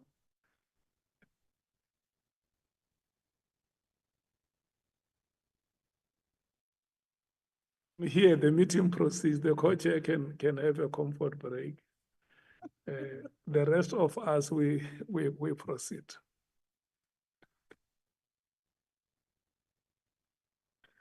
Thank you, co-chairpersons. The presentation basically will follow the table of content as we presented, the mandate and the elements that deals with the core policy perspective of Parliament and how the division fits into those whole process. The first critical slide there deals with the mandate of the division. Basically that it's an international relations and protocol division. It's responsible for providing protocol services to Parliament, presiding officers, members of Parliament, and of course, the general protocol services to all other entities of Parliament. But over and above that is to prepare advisory note and briefing notes for parliamentary delegations as they engage in parliamentary international engagements, maintaining a database of on Parliament's and international relations activities, including information on various international protocols and bilateral agreements that Parliament of South Africa is party to, and coordinating ceremonies and events that are delegated to the division.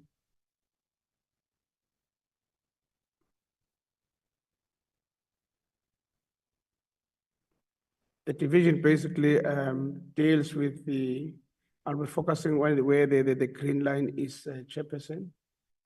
It's focused on the delegation of tabling motions for the resolution or proposing amendments to the draft resolution that reflect South Africa's constitutional values and pursue the democratic values of social justice and fundamental human rights. These are activities that we carry when we participate in international forums, where we are expected to make an input in any document or resolution before that particular international forums. We will engage with those documents either with emotions that we initiate ourselves or contributing to the amendments of a motion that will be before that forum. But we will be guided by our own constitution and our democratic values that guides us in any interaction that we'll interact with in that particular motion. We then, when on our return, we compile delegation reports and provide the parliamentary group on international relations with the opportunity to engage with those reports and report to Parliament, but also participate in those international forums on issues of drafting model laws. You will note that most of these international forums that we serve in are not lawmaking. So therefore, they focus on drafting model laws that are used to basically influence how different countries should learn from each other in terms of developing different sets of laws and use those model laws as the basis of a source material for those legislative proposals in their own different countries. We provide services that are indicated earlier, research, content advisory services to presiding officers and members of parliament that will be attending any international engagement. And I did indicate that these documents are based on the South Africa's foreign policy.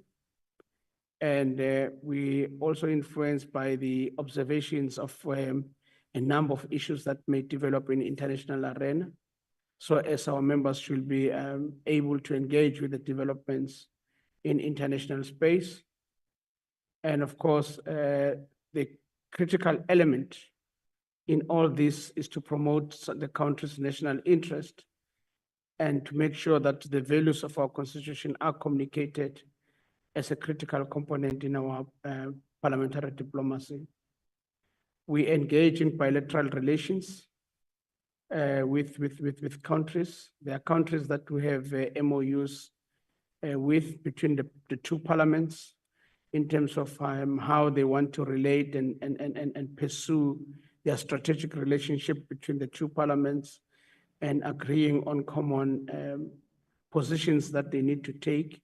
So countries normally enter into bilateral engagements, and sometimes those engagements are governed by the Memorandum of Understanding between the two parliaments.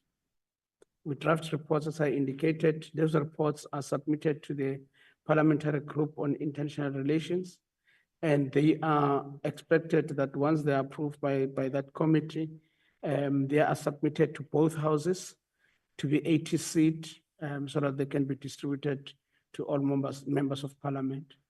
We provide protocols and ceremonial services, both particularly to the presiding officers, the chairpersons of committees that normally receive diplomats that come to see the chairperson for various reasons to prepare for those all those arrangements. We provide logistical support to members of Parliament who may be traveling to any international engagement. Of course, the critical area that we are involved in is the issue around parliamentary diplomacy. And the responsibility of the division is to strengthen those bilateral relations through regular engagement with existing partners to honor parliamentary formal bilateral agreements. As I indicated, that some of those agreements comes as a result of the MOUs that Parliament will have entered with any country. And of course, we do have relationship with other organizations in terms of tapping on the knowledge, in this case, the Human Science Research Council. We work with them very closely and they assist us And of course, we share with them knowledge as and when we organize common programs. And of course, bilateral relations are mainly to develop and deepen the understanding between the two parliaments and consolidate the work that the government will have done in that particular space. To strengthen the relationship through regular engagement with key stakeholders to create reports and advices. To collaborative relationship between the PGIR. PGIR is a parliamentary group on international relations, which was established as a result of the Joint Rules Committee. And its key area is to basically guide Parliament's international engagements. And it's the PGIR that is a custodian of advising Parliament on those particular areas of international engagements. Strategic engagement between PGIR and key committees, as I indicated, that we interact with all the other committees through the PGIR is a co-chaired committee, both from the National Assembly and the National Council of Provinces. And its duty, of course, is to account to Parliament on all international engagements that have been undertaken by Parliament. The next aspect that we are responsible for is basically to develop a communication process between presiding officers and other parliamentary committees, particularly on engagement on international relations, advising presiding officers and senior managers on all other matters that impact on their engagement on forums that we affiliate in or we are members of. Example, the SADC Parliamentary Forum, which is a Southern Africa Development Community Parliamentary Forum, the Pan-African Parliament, the Interparliamentary Union, the Commonwealth Parliamentary Association, the BRICS Parliamentary Forum, all those forums that Parliament serves in, and any other structure that Parliament will be engaged in, the non-aligned movement parliamentary network that Parliament is part of. And of course, presiding officers serve in other forums of speakers, and we advise them on those particular areas. The next slide deals basically with what we call how we engage the stakeholders. Effective stakeholder engagement, reviewing of stakeholder needs, basically developing how we interact with both our stakeholders internally, being committees, being members of Parliament, ATCing the report and making sure that the reports that comes from parliamentary engagements are distributed to members of Parliament.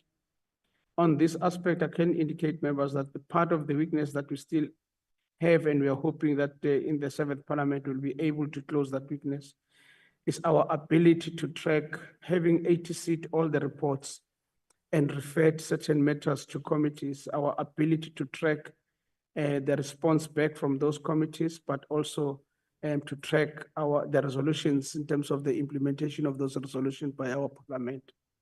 It's a matter that we are still weak on, and we are hoping that the tracking mechanism that is being developed will assist us a great deal for PGIR to be able to track that all resolutions that are taken in this international forum, we are able to see to what extent has Parliament of South Africa being able to implement them, or what our committees have undertaken to do in international forum we've been capable of doing or not able to do, whatever reason that could become a challenge. And of course, that is part of the operational issues that we have.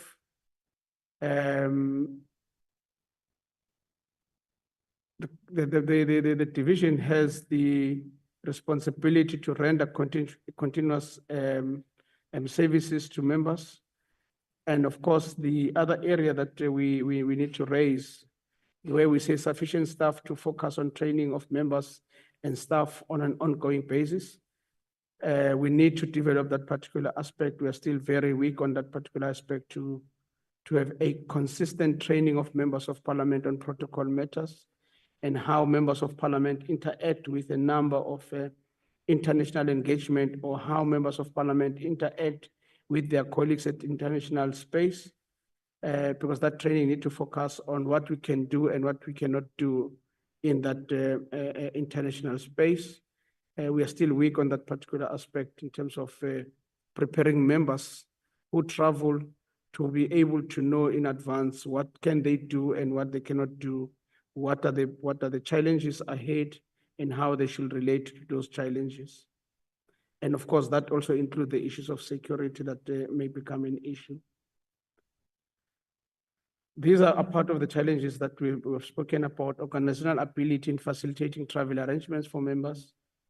In most instances, it's quite a challenge, and we are seized with this particular challenge. The PGIR had an extensive discussion in the last 2 days or so on how best we should streamline our travel arrangements, so as to make sure that members of parliament, when they travel to the best of the traveling. We don't have a situation where we expose them to difficulties, whether it be difficulties of security or the difficulties of connectivity on their journey. So these are matters that PGIR is seized with. Of course, the issue of funding. International travel is quite expensive. We deal with the currencies of different countries, and the relationship between our rand and those currencies sometimes present a challenge. And therefore, the question of funding of the division always remains a challenge. I did indicate that we are indeed, given the nature of the expenses that we incur on international travel, review our expenses and our commitment to ensure that we maximize the benefit that we can derive from every rand that we spend in international travel or international engagement, aligning international work of parliament to national interest, ensuring that the issues that we raise in these international forums are indeed issues that resonate with the work of our legislature here at home. I can indicate on this particular area that provinces have been engaging with ourselves to be assisted in terms of their own international commitment. That has increased the scope of work for the division. And of course, we need to be able to respond and ensure that provinces also benefit in terms of the international work that has been done by parliament, but also in their own independent engagement in this forum to provide them with some form of protocol training. This last slide basically, co-chair, indicates the resources that are available and indicates that the key in our expenditure will be travel and accommodation of members of parliament, because that travel and accommodation, as I indicated, that it involves the rand exchange with either the dollar, the euro, or any other hard currency that we may have to interact with, and the exchange rate, of course, depending on the strength of our rand at that point in time. So this is a key expense that the division sits with. The second aspect is a subscription or membership to international bodies.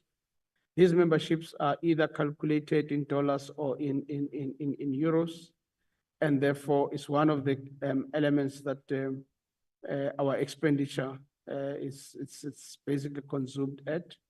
And of course, the last part is that the division is responsible to organize or coordinate ceremonies that are taking place in parliament, conferences that are taking place, that we are required to provide protocol services or to provide any other support to ensure that those ceremonies or conferences are done in a manner that the division or parliament is obligated to deliver. Those are the key drivers of our expenditure, co-chairperson. And with your permission, I will end it there.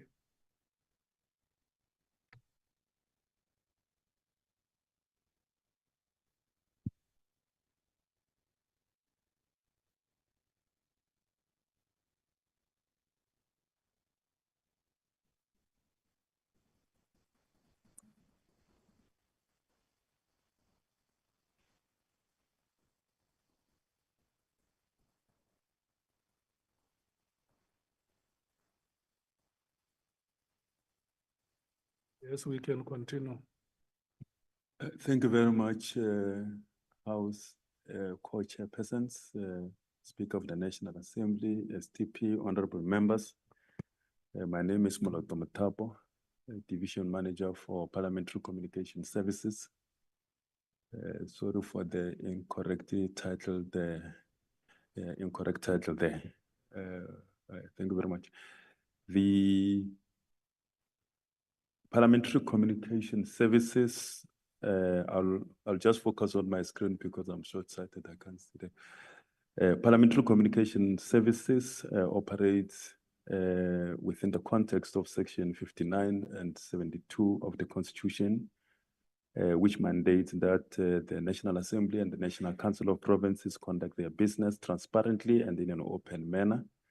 And this requires that parliamentary proceedings, including committee sittings, be accessible to the public and the media, while reasonable measures may be implemented to regulate access and inclusion or exclusion of the public or media must be justifiable and aligned with the principles of an open and democratic society. And PCS plays a critical role in ensuring this mandate is upheld by facilitating communication between Parliament and the public.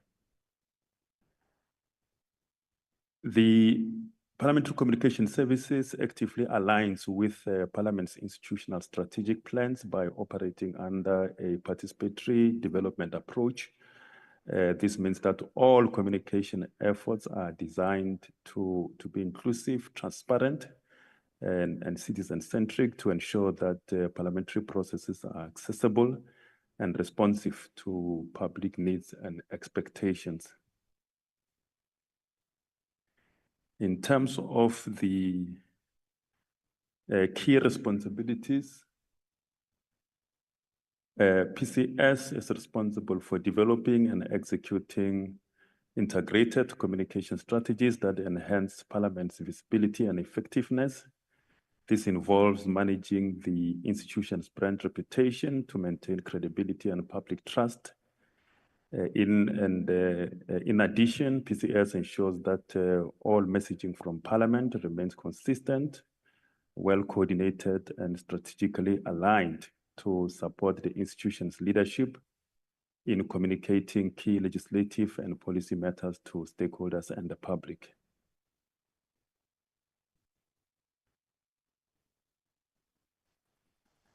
In terms of broadcasting services, as one of the responsibilities, we oversee Parliament's broadcasting functions to ensure that parliamentary proceedings are accessible to the public through various media platforms.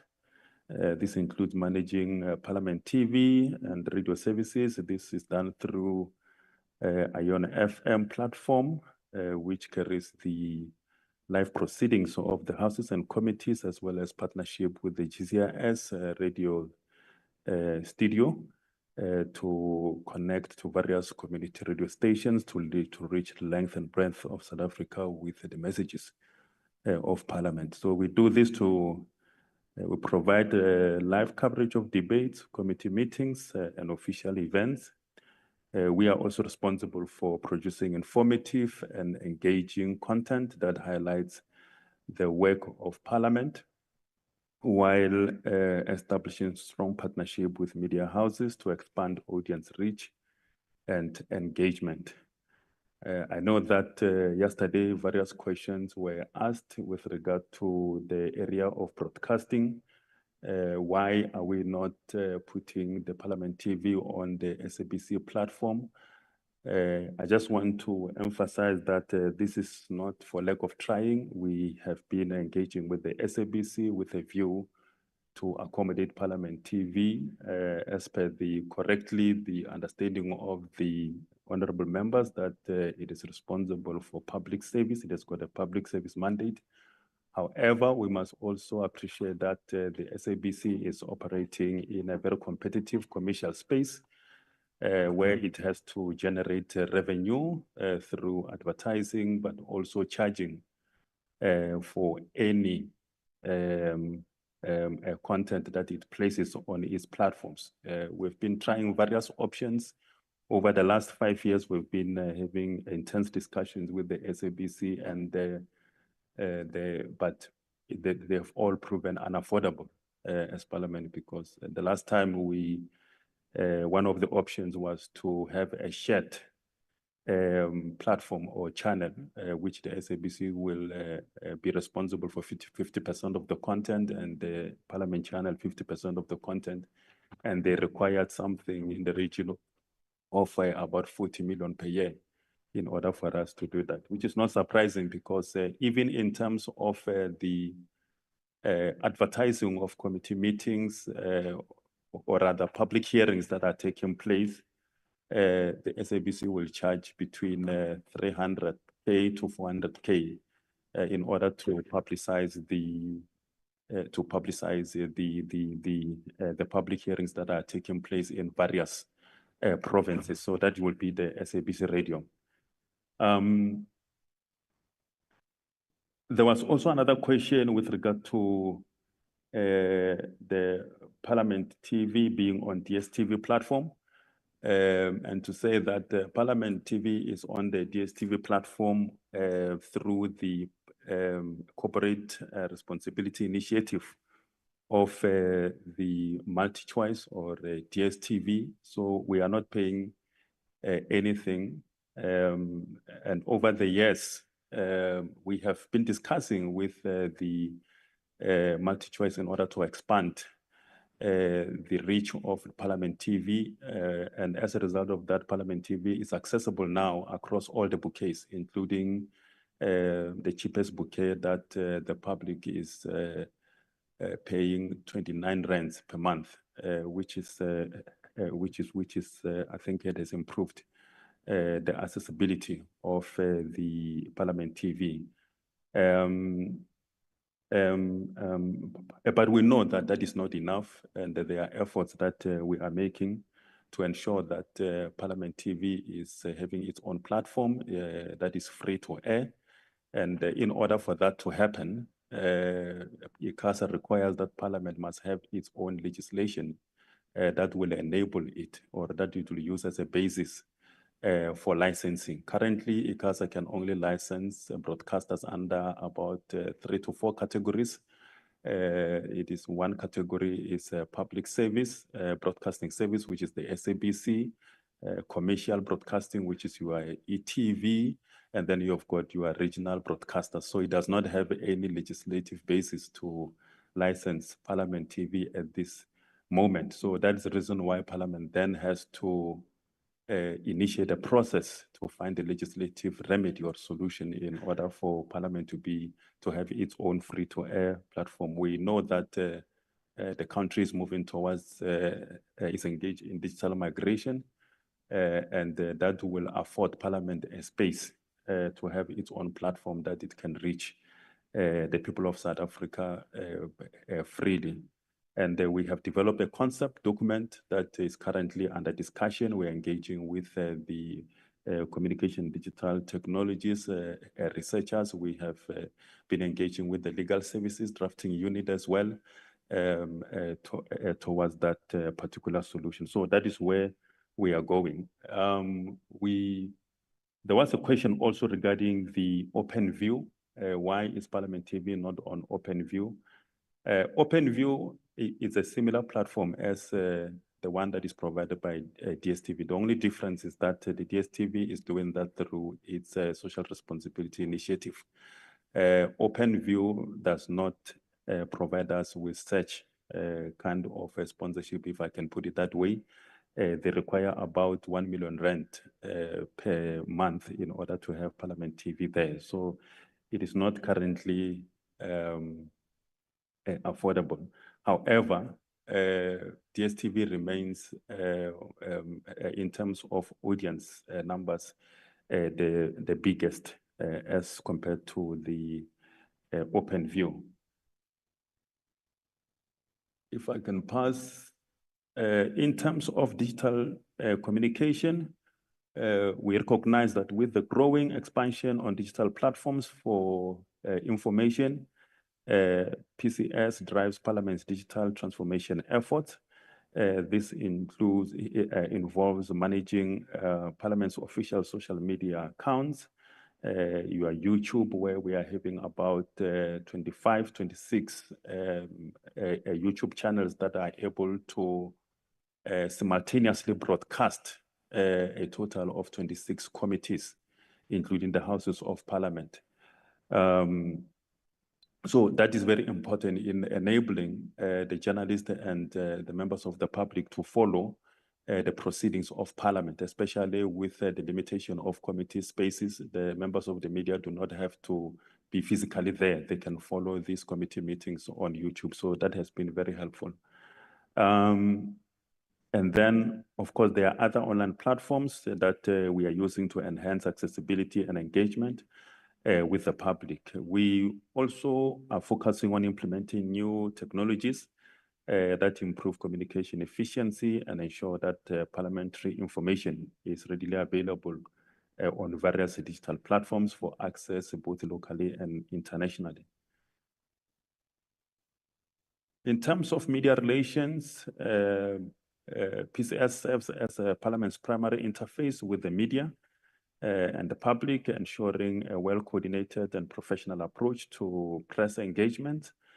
This includes handling media inquiries, coordinating press conferences, and I must say that we have, since towards the end of last year, also initiated a program of intensive communication by what we call the engine rooms that drives the work of Parliament. So we've been having a program of cluster briefings on a weekly basis where various committees belonging to various clusters are engaging with the media regarding the issues that are before those committees. And of course, and we are also responsible for proactively managing Parliament's relationships with journalists and media organizations to ensure consistent and accurate dissemination of information. In terms of fostering media relations, we play a vital role in ensuring that there is accurate and balanced reporting in parliamentary activities.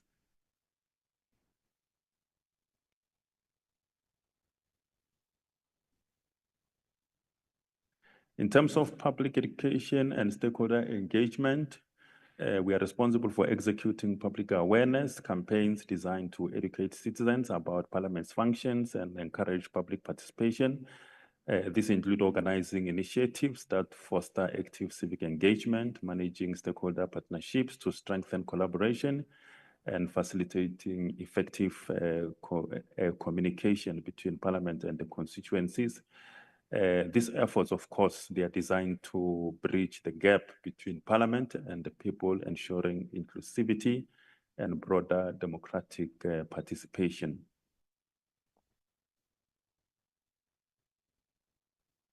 In terms of content development, to support Parliament's communication objectives, we are developing high-quality content in multiple languages, of course, working with Dr. Gabriel's division, where you've got language translators and experts. So some of the content, I'm sure that it is communicated in South African indigenous languages to reach the wide audiences. And this includes creating educational materials, publications, and multimedia content that explain legislative processes and parliamentary activities in an accessible manner. So we're ensuring that we provide well-researched and engaging content to ensure that the public remains well-informed on the work of Parliament.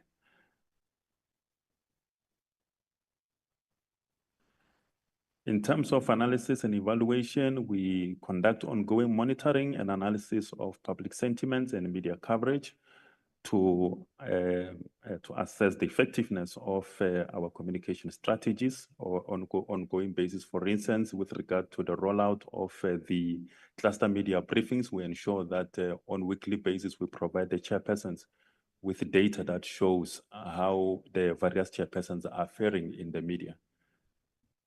So this will involve, of course, conducting research to understand the audience's perceptions, tracking media reports to gauge Parliament's public image and evaluating communication initiatives to refine messaging and outreach efforts. In terms of the challenges, I'm not gonna stay here a lot here, but to say that we are understaffed in terms of the support that we're supposed to provide to committees. We have got a total of about 8, what we call 8 principal communication officers that are each will be responsible for up to 8 committees, which is not sustainable because the chairpersons wants to see the media relation officers with them during meetings and to facilitate media engagement and to draft statements, but that is impossible when you are responsible for supporting multiple committees at the same time. However, there is a light at the end of the tunnel. With the organizational realignment process, we are going to ensure that we combine the resources that we are having, and that will actually increase this number by 50%. So that is what we are looking at the moment. The other issues will relate to the broadcasting limitations. That, of course, we've got the state-of-the-art studio that was that we built in 2022.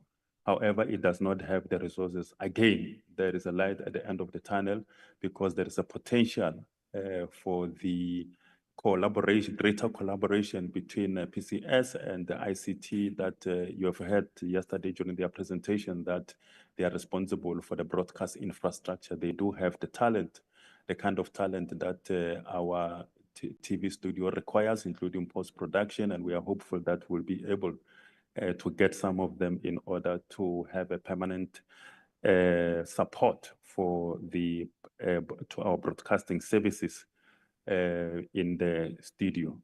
I don't want to stay too much on this one. And then that is, honorable members, our budget for the next 3 years that we have submitted.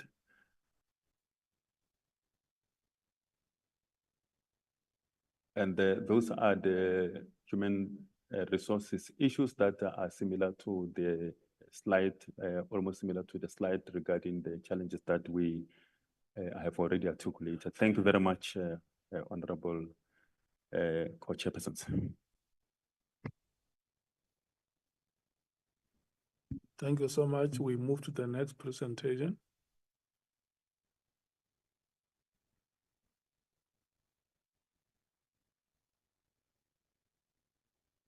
Thank you, Chairperson. Good afternoon, Honorable Speaker, honorable members that are present, Secretary to Parliament and officials in the precincts. My name is Msmelelo Nyikana, responsible for capacity building in the legislative sector. And I'm standing in for Acting Executive Director of LSS, Ms. Renee Scott. Our presentation is very short. The focus will be on the mandate, role of the structures, the South African Parliament, sector programs, and we will complete with the challenges and our proposal on how to deal with the challenges. In terms of our mandate, I think it's very important that, given that we, as the legislative sector unit, we have one leg inside Parliament and we have the other leg outside in legislatures, which makes our situation very unique. The legal basis for collaboration with between Parliament and provincial legislatures can be derived from Section 40 of the Constitution, which enjoins all parties, including Parliament and provincial legislatures, to adhere to and advance the principles of cooperative governance without encroaching on the geographical, functional, and institutional integrity of each legislature. It is against this background that legislatures must cooperate with each other in mutual trust and good faith. The South African legislative sector was initiated by the Speakers Forum, informed by this legal mandate. Overall, the South African legislative sector is aimed at strengthening the legislative arm of government through cooperative governance.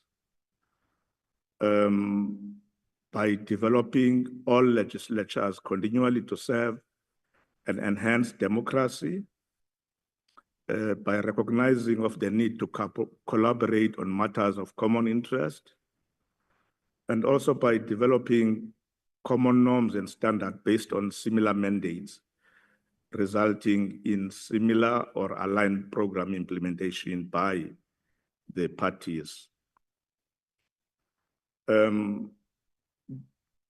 This engagement also result in creating a platform for learning, for sharing of experiences and exchanging of programs amongst Parliament and provincial legislatures.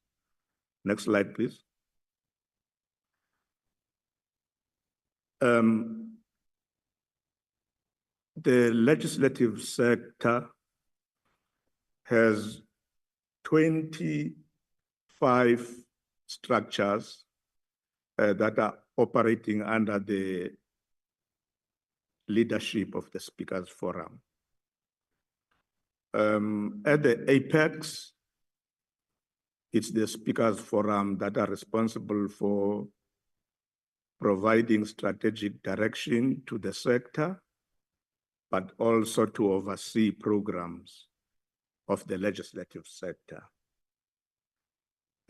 Below the Speakers Forum, you have a forum of secretaries that has got clusters of the South African legislative sector is in line with how the cabinet is set up as well. The forum of secretaries are what you would call in the executive the forum of the director generals. They are responsible for providing technical support and advisory to the Speakers Forum. And in addition to that, we have other additional structures, starting with the chairs of chairs, which we are in the process of activating in the new term. And over and above that, we also have the South African Parliamentary Institute, which is one of the structures that has been established in the 6th term to drive innovation, capacity building, and professionalization of the sector. And then we also have APEC, which is one of the structures that the 6th term adopted. And the last structure to come into effect is the collective bargaining of the SALs with the employer organization, being the SALCEO, South African Legislative Sector Employer Organization. And below these structures, you have legislative sector support. As I had indicated that the legislative sector support is located in Parliament. It's a mechanism that is responsible for coordinating all the above structures, but it also initiate, facilitate program and projects and also provide technical secretariat support to the above structures. One leg I had indicated that it's unique, it's located in Parliament, but it is expected to also perform functions that are outside the Parliament, which one can maybe look at other structures with similar programs. And the latest in terms of the engagement is the collaboration with the local government, which started in the 6th term. I can confirm that the president of SALCA has been sitting in all the meetings of the Speakers Forum. And the intention was to explore further integration to sector joint programs. You can go to the next one. As I had indicated that South African Parliamentary Institute is one of the structures that the Speakers Forum established in the 6th term. It was launched in December 2021 as one of the strategic interventions of the sector, primarily to contribute to sector efforts of building an arm of state that is responsive and positively contribute to the transformational agenda of the country. There are 4 pillars in the Institute. One, it's a capacity building or capacity development. The second is research and knowledge management. The third is technical and advisory service. And the last one is alumni association and partnerships. In the 6th term, which we characterize as the establishment and the institutionalization phase amidst the COVID-19 restriction and the fire that gutted Parliament, the Institute has been instrumental in continuing with the programs of capacity building, which have been implemented since the 3rd term of legislatures. In the 6th term, we have managed to increase the delivery of programs from mere 5 academic programs to 21 programs, which include academic programs as well as short learning program. The structure of the Institute, which the Speakers Forum has engaged on, and is of the view that this matter will be further explored in the next meeting of the Speakers Forum. But at the current moment, the board had 11 board members, which are appointed by and reporting to the Speakers Forum. And the legislative sector support is responsible for providing management and administration, as well as secretarial support. I think at this stage, that's basically where we will leave that. Following the engagement of the Speakers Forum on this matter, we will be able to get more clarity on the focus of the SAPI. In terms of the program, the legislative sector has got 4 programs. Again, the programs mirror the work that the sector is focusing on. One, there is capacity development, which I had already mentioned. Over the past 3 terms, there's been a lot of work that has been done around this space. But more importantly, capacity development focuses on building a capable legislative sector. We hope that the Institute is going to be the driver of that process. Over and above that, we have induction of members and committees, long-term academic and short learning programs, and committee-specific skills training and other related training that we have been able to implement in the past.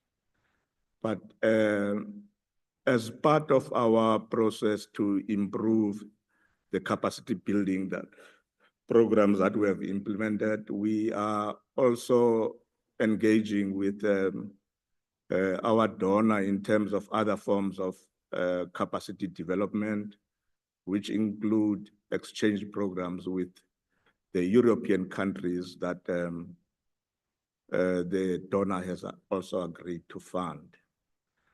In the space of core business, the activation of chairs is the one that will enable the implementation of core business related programs and projects, which mainly focus on oversight, public participation, lawmaking, and procedural services.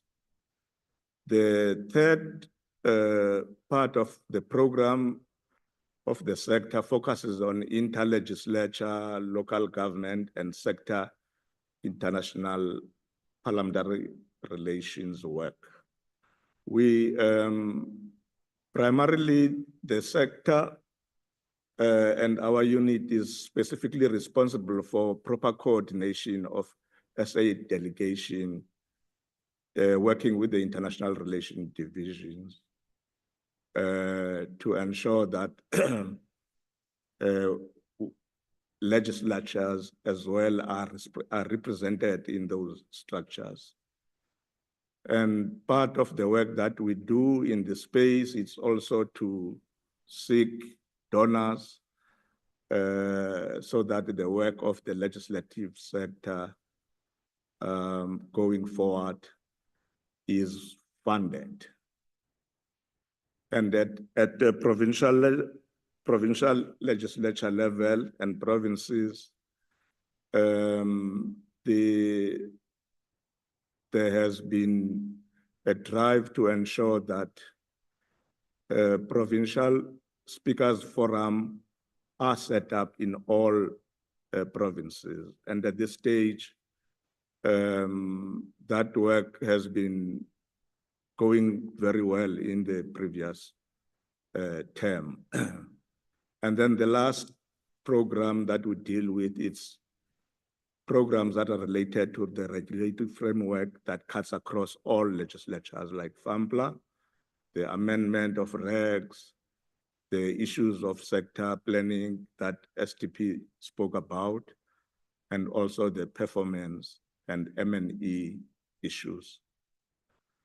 These are some of the programs that we have and we have been running over time. The academic customized program started in the 3rd term of legislatures. I'm sure members who came from legislatures may be aware of such programs, but we have expanded. We have expanded the programs to ensure that there are more short learning programs that we deliver also in this term. But over and above that, there are other programs like free learning programs, as well as other programs that will come based on the work that we have done on the based on the programs that we have done on the training needs analysis that we conducted. Next slide, so that I can conclude. Skip the slide. In terms of where we are, one of our challenges, which has been alluded to by many, are the budget constraints that we have. I won't have to deal in detail into them. And then we also have HR-related resource constraints that has been mentioned by other colleagues. And the Speakers Forum, as I indicated, is currently exploring funding options. I will end there. Thank you very much.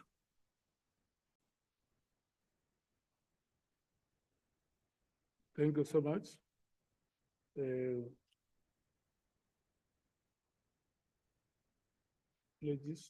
Parliamentary Protection Services.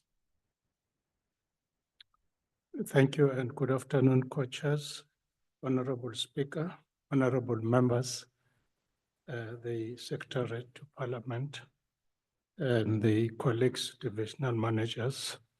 I'm the Chief of Security for Parliament, Lieutenant General Samsi Tlhabane. I'll take you through the presentation of parliamentary protection. The first slide, it deals with the mandate. I'm sorry, technology sometimes. Yeah, the mandate of Parliamentary Protection Services is executed in conjunction with the South African Police Service, who renders the service to Parliament in terms of National Key Point Act number 102, of 1980, as well as the powers and privileges of Parliament and Provincial Legislature Act 204. And there's also the security policy of Parliament of the Republic, which was developed in 2018 on the legal framework mentioned above, where the PSS derives its mandate. The scope of the presentation will focus on these areas. These are the service offerings that we're providing as the division. We provide the safe and secure environment for members, staff, visitors, as well as stakeholders, whether we're in the public hearings or oversight. Those are the offerings that we provide in terms of a secure environment, enhanced security capacity, within the parliamentary precinct, as well as any extension venue that will be extended as Parliament, as well as, as I said, the public hearing, and then the standardization and harmonization of security standard systems and processes.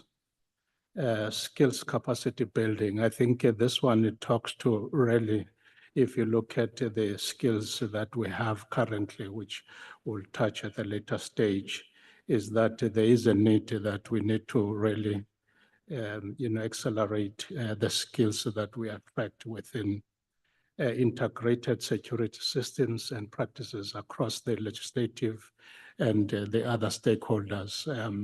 I think this integrated security system, it talks to the current system that we have. It's basically absolute, where we need to have a cutting edge technology that will be able to respond to the current risk and threats that are before us.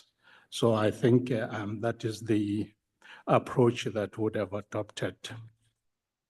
And then the roles of the Parliamentary Protection Services. which we have the key focus areas that in terms of which areas we focus on. We have the physical security. So that is the first one. Physical security talks to, the perimeter or the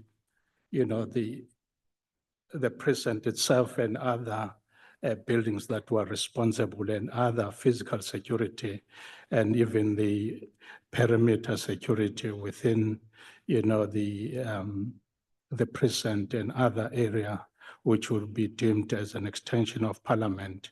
And then the second one, which is also key, which we don't have this responsibility at this stage, but I think we're in the process of building, which we'll touch at a later stage. It's information and security risk management, which also would explain in terms of what it's meant to achieve.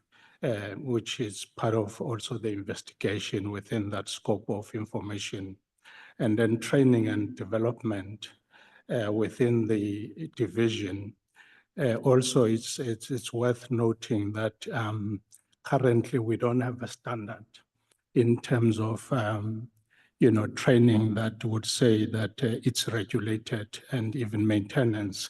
That's why then we're now developing standards that would then say that members of protection would have to be trained and also maintained. Like if we look at the South African Police Service, there's mandatory training that they would have to undergo.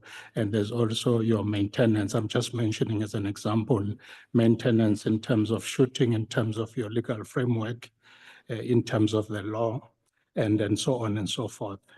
And then we look at also stakeholders liaising and program management. These are some of the things that would want to, sort of create within the environment of protection, where we have the program management, where we coordinate the movement in terms of the parliamentarians, whether it's through the oversight as well as your public hearing and so on.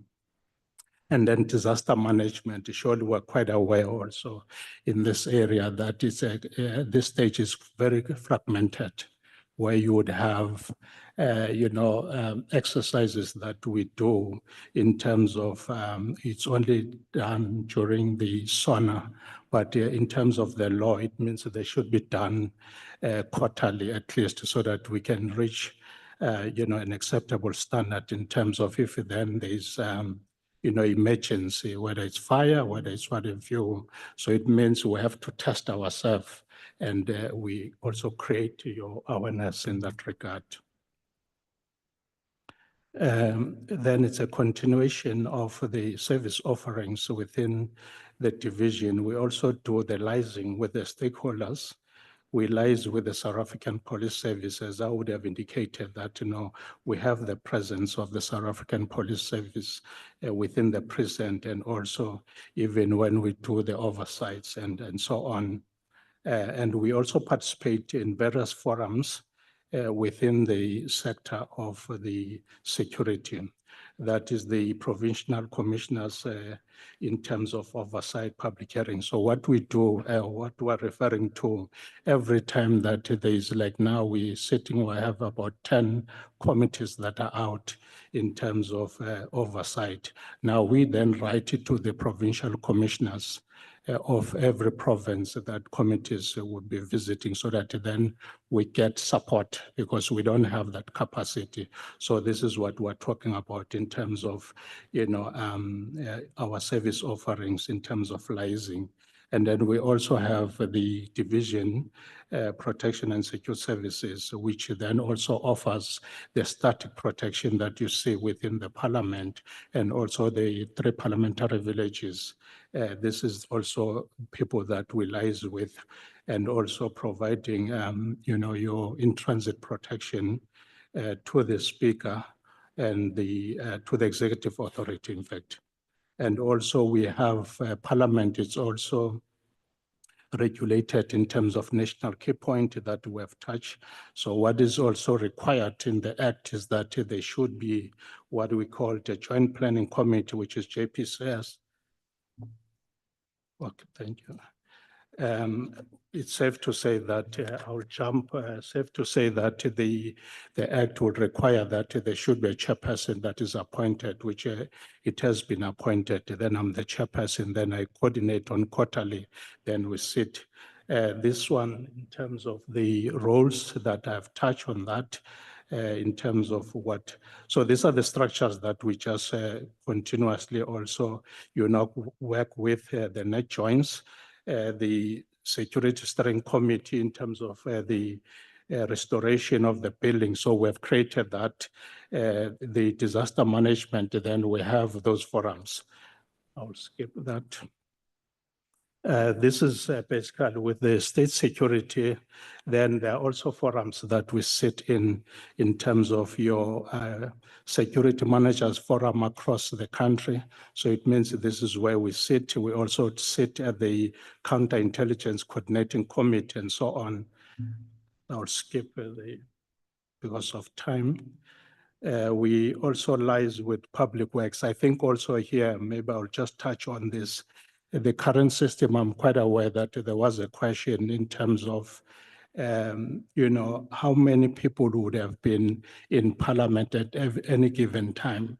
Now, that system that we have currently is not owned by Parliament. It's owned by a service provider, which falls under Public Works. But we have discussions so that when we do the upgrade that is happening in terms of security, that system would rest with us as Parliament, which then parliamentary protection will be responsible in terms of making sure that we can have, that is the integrated system that we're talking about. I'll skip and then this is the staff complement. I think we're sitting at 105. I wouldn't mention, the only thing that we can see here is that there was a question in terms of your chamber support officers. Now, the chamber support officers, they've been integrated. Now we have a fifth system, meaning the old white shirts. So you don't have white shirts. What you have a parliamentary protection service, which is integrated in terms of all the other services. So it means you have the 4 shifts, and then you have the additional shift, which is 24 hours. So at any given time, you have 16 people that will be within the precinct, and then you have 30 within the e-relief. Those ones, it means they complement. If there are sittings, there are oversight. So we tap into the 30, and then we're able to, deploy accordingly in terms of committees and other engagements within. Basically, it's just to support the Parliament in general. I'll pass, I'll just touch on the 2 senior managers. We have shortlisted next week. We'll be doing interviews, that is for section manager for security services, that is physical security, and section manager information and risk management. And then the cost drivers is obviously overtime, subsistence allowance, vehicle hire. But what we would have done, would have cut the shuttle service that is, saving Parliament. Now we're just hiring from the government garage. So we're no more having shuttle services. So we get our vehicles, especially here in Cape Town. I'll skip the one that talks to security standard. Basically, maybe I'll just touch this one bullet, the legal framework or legislation. Parliamentary Protection Division is not really regulated. So it's an area that we're zooming into. In the past, there was Parliamentary Security Service Act. So we're looking at that so that then you have a sector that, a division that is properly regulated so that then we fall within the law. I think this is what we wanted to capture. And then there's issues that would intensify in terms of security awareness, because those are the things that would have identified as. And then Yes, I think this one, it talks to the appointment of shift controllers, which is work in progress, would be appointing dedicated shifts because the current shifts, they wouldn't have supervisors at the controllers level. But that is something that we're in the process of doing that and establishing the technical unit and the field vetting unit, which would have agreed. I'll skip I'll just go to the success. I'll just touch on only the memorandum of agreement with the Council for Scientific, that is CSIR. We have, written, it has been rectified even from our legal, section, which is ready. It will be signed in due course. So it means during the course of next week, this agreement, because it would help us, this memorandum would help us in terms of being able to have a cutting edge, systems, because they give us advice, because they have a capacity in terms of telling us whatever system that we put in Parliament. So this is what would have, achieved. So already they would have been here in Parliament and look at an audit and look at and give us an advice. As soon as we sign, then we'll have that report, as well as the memorandum of understanding also with state security, because they don't have a capacity in terms of vetting.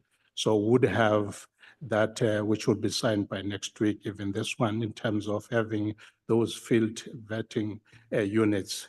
I think I'll just end here. Thank you, coaches.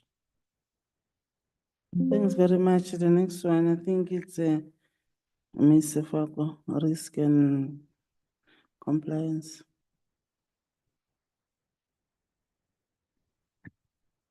Thank you, Honorable Co-Chairperson, persons, Honorable Speaker, Honorable members, colleagues. My name is Julia Sefako, and I'm presenting on governance, risk, and compliance.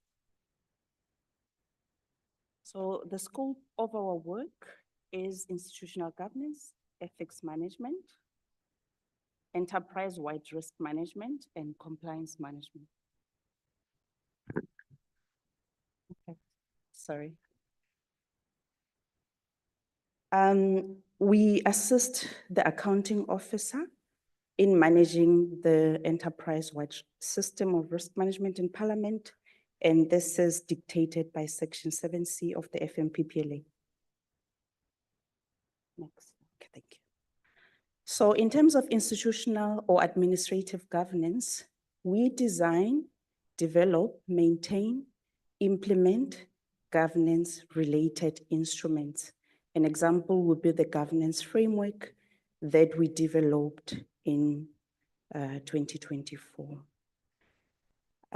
We also do risk-based ethics management. The subject of ethics is quite large, but specifically we deal with matters such as ethics risk assessment, establishment of policies and strategies, awareness. But in this work, we partner with other stakeholders such as the Registrar of Members' Interest, internal audit, even the Gender Forum, human resources, etc. We also do enterprise risk management. Previous slide, please. Enterprise risk management work, and this work covers risk assessments at strategic level, operational level, business continuity management, combined assurance, and fraud risk management. We further do compliance risk management. We approach compliance from a risk-based perspective. We do not do the zero tolerance approach. We believe it's better to do an encouraging approach, which is the risk-based approach. In this approach, we have identified the compliance risks of the institution through the compliance universe. We further monitor them through both the compliance universe and the compliance risk management plans. That is an instrument that almost looks like a risk register. We do compliance awareness, compliance reporting. We also liaise with key stakeholders such as the information regulator. An example would be last year in November, ourselves, the KISD division, STP, and other key stakeholders had an engagement with the information regulator. They were on site to conduct the PAIA assessment, and they will also come to assist us with the POPIA and PAIA training in the first quarter of FY 25-26. Thank you. We can move to the next slide. Our key outcomes in terms of institutional or administrative governance is to establish sound corporate governance or institutional governance practices, as well as establish a culture of ethics awareness. So an example there would be the ethics webinars, as well as other ethics awareness sessions that we hold with our key stakeholders, as I mentioned earlier. In terms of enterprise risk management, our key goal there will be to instill a culture of risk awareness. So we are sitting with a problem where the mitigation that are aligned with the key risk are not mitigated timeously, etc. And we are trying to combat this with risk awareness and also through the risk forum and the risk committee that have been established to assist our divisional managers and other risk owners to complete their mitigation actions timeously and approach that with a smart framework. In terms of compliance management, as I said, we are not adopting a zero tolerance approach since it's a bit punitive. We are approaching it with the goal of decreasing non-compliance. We do have non-compliance in the institution. We report on it quarterly. Sometimes it is detected by internal audit, by OHS, or by external audit. We also detect it. So similar to the ethics management framework, the compliance framework identifies non-compliance through various stakeholders. And we encourage compliance through the training, the awareness, etc., and continuous monitoring. In the last slide, I am outlining just the 5 critical risks. Let me also mention that we did conduct the risk assessment for FY 24-25 parallel to the strategic planning process. We engaged with the internal stakeholders, and we also looked at the documents both globally and nationally. The national risk report was consulted, etc. So our risk universe dictates that we have key strategic risks, key operational risks, but also a negative risk pivot. A negative risk pivot is one risk that would negatively affect other areas if not addressed. So the first risk on unsustainable funding is a negative pivot risk.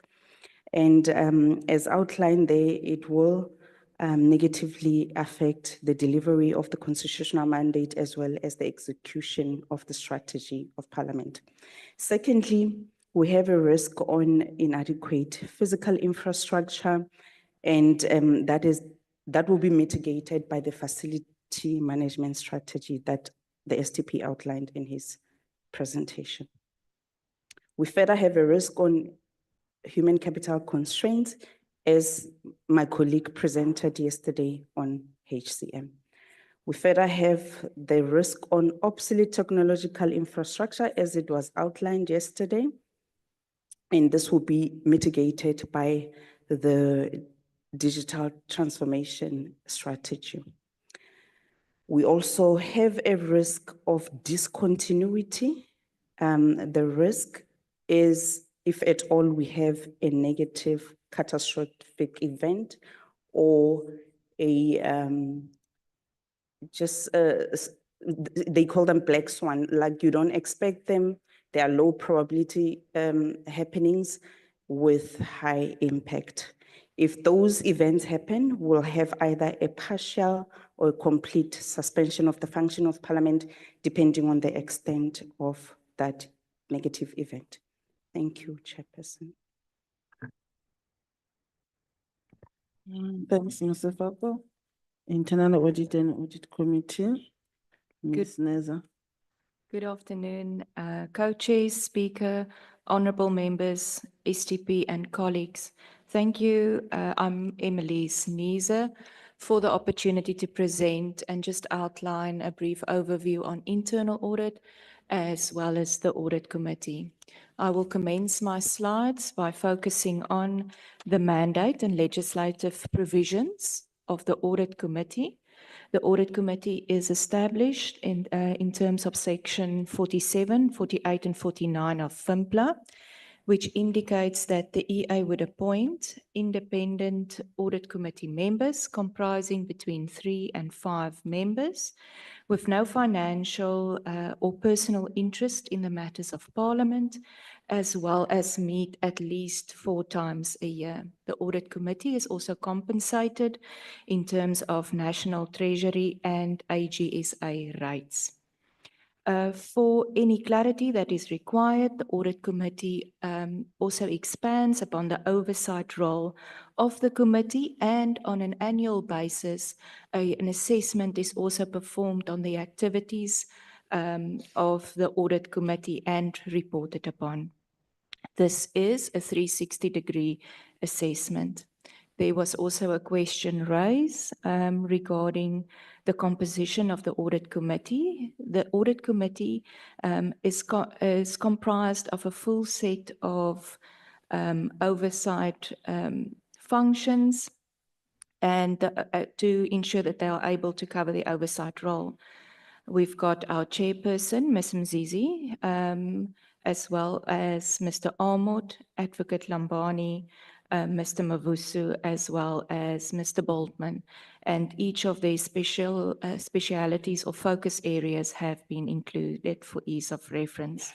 We are also in the process of recruiting the 2 members that will be that have already served 2 of their terms. That would be in the financial management and accounting, as well as the internal audit sphere. When we come to internal audit, I will focus on the legislative mandate slide. Internal audit is established in terms of FIMPLA, section 50. There's also been a little bit of a change in the standards for internal auditors. Those changes has commenced from the 9th of February 2025. That will also impact our work. The further work of internal audit is outlined in the Internal Audit Charter, and for both of these oversight functions, we are also guided by governance practices such as King. We've included as part of the slides, just with regards our independence in terms of our reporting structure. Functionally, we report to the Audit Committee and administratively to the STP. The Audit Committee approves our Internal Audit Charter, our plans, our budget, as well as then the appointment, assessment and removal of the Chief Audit Executive. Our scope of work includes assurance and consulting activities. We've got many types of engagements that we get involved in, from general assurance, financial, as well as ICT audits, the auditing of performance information, performance audits, as well as insights and advice and preliminary investigations. As internal audit, we are required to have unrestricted access to records, have full and free access to the Audit Committee, as well as determine the scope of work to be performed. To ensure that we are independent, it is important for us not to participate in operational duties or approve transactions outside of the internal audit unit, or direct any activities outside of the internal audit unit. The next slide elaborates just on our audit services, which I briefly just mentioned. It is important for us to have an appreciation of our current situational analysis. As the colleagues alluded to earlier in the conversation, is that Parliament is moving towards an impact and outcome-based approach. Therefore, the importance of performing performance audits on a more continuous basis would be vital to the success of Parliament. It is also important to note that institutional business processes are not all yet mapped and automated to support the specific direction required, and this is largely a manual process. It is also important to note that the perception of the institutional governance of Parliament has also been boosted by 10 consecutive clean audits. There's also a renewed focus and to ensure compliance-related matters is adhered to. The previous speaker has also alluded to the maturity of risk management within Parliament. It is also important to note, as part of the slides still to follow, that the internal audit function represents less than 1% of the current capacity within Parliament. We also have the opportunity to work within the sector to establish the internal audit as well as the enterprise risk management maturity model and audit committee guidelines. There's also been a renewed energy into the SALSA and sector forum initiatives, of which I am the chair, that of the Internal Audit and Risk Management Forum, so that we can start institutionalizing what is within the broader sector. It is also important for us as part of these relationships to ensure that we share and provide sector knowledge and skills. There's also opportunities as part of the combined assurance model that the previous speaker has alluded to. We also have entered into an MOA with DPWI's internal audit function and also share some of those reports and activities so that we can ensure that there's smoother action on those outstanding matters. We are also, as internal audit, utilizing automated audit files, and we want to do more of these respective audit areas through CATS audits. In any relationship, it is very important to understand what is the value proposition. Our value proposition is that we provide proactive audit work where possible, swift turnaround times on our insight, also provide direct assistance to the AG, which is also highlighted as part of page 6 of the management report. We do our best to ensure that we provide quality audit products. We also have a wide range of expertise. However, that needs to be strengthened. We also believe that our recommendations transforms policy as well as business practices. As alluded to earlier, we provide assurance and consulting activities. We also perform CATS reviews. So we've noted for the last 2 years, we've really focused on this particular area that has been in leave management as well as expenditure management, and noticed the improvement in the internal control environment in relation to the work that's been done there. We also contribute to the effectiveness and efficiency of governance structures, and we believe that we provide the service at an unbelievable audit fee, which has also been included as part of the audit slides, looking at the average rate of over 2,000 Rand being paid for similar audit fees per hour. The area that I've mentioned and alluded to in my earlier conversation is the fact that at present we are understaffed. We have a capacity of 48%. We are in the process and as part of the org redesign process have provided or was provided with the opportunity to give input to ensure that we are able to make sure we deliver world-class audit services, which is expected from us in accordance to the standards. This is just a brief breakdown of the key cost drivers of the unit. You will note that internal audit is responsible for assisting with the payment of the AGSA as well as audit committee. Therefore, only 20% of the budget that is reflected on the next slide is actually used for operational cost. We have also included our operational and strategic risks for our specific unit, which indicates the possible inability of us to cover the full risk, our risk universe due to our current resource constraints, both financial as well as HR. I've mentioned also as internal audit, the question is normally asked, who audits the auditors? That assessment is done on an annual basis, an internal assessment, and every 5 years an external assessment.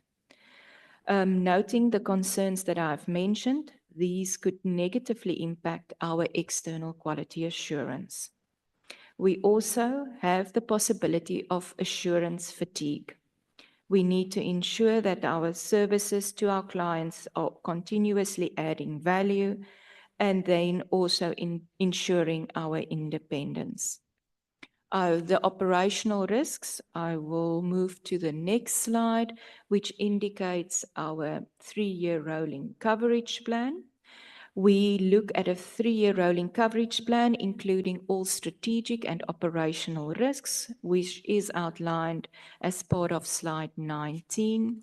We then take a deeper dive into slide 20, which then indicates each of the audits that we are about to, which we undertook for the 24-25 financial year. Much as risk, the internal audit coverage plan can also change from time to time, and we do make provision for that and take those changes to our audit committee. There was also an interest in understanding the audit outcomes. As per the earlier slides, it is for the 10 consecutive year that Parliament received a clean audit. However, it is to be noted that there was some expenditure management and procurement and contract management areas for improvement that was noted, as well as consequence management. It is also important to note that as part of the rebuild processes, a rebuild process or project, there is also further discussion with the AGSA on this matter and to ensure the adequate accounting thereof. For ease of reference, I've also included the assessment by the AGSA of the internal control environment. It is also important that internal audit provide an internal control assessment annually on the work that has been performed. We are also involved in the scope coordination between ourselves and the AGSA. And then we also follow up on the implementation of recommendations. This is the most important part, to ensure that the recommendations that is made through the reports of both internal audit and external audit are being implemented. The next 2 slides just indicate the internal audit recommendations for each of the audits that have been concluded. Once an audit has been closed, it will be removed from the audit follow-up process. A lot of progress has also been made in this area with the approach that has been followed. And this is just the current status as at Q2 with regards to the implementation of the recommendations made by the AGSA. Thank you very much for the opportunity for us to have had with yourselves. Thank you. And the last briefing from a division of legal service. Legal service means Advocate Adhikari. Thank you very much. Good afternoon, Honourable Co-Chairperson, Speaker, Honourable Members, STP and colleagues. I will present for Legal Services Office. My name is Zuraya Adhikari. I could actually have done this on one slide, basically what we do is we provide legal advice across the institution. So let me break down what exactly it is that we do. We provide advice on the classification of bills. We're just trying to find the first slide.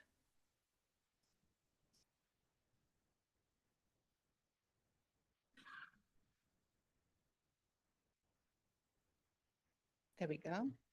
On the classification of bills, that is also referred to as tagging.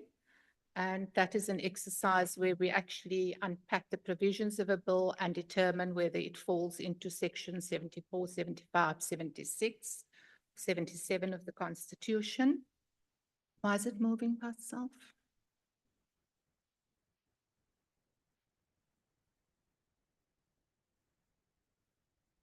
Apologies.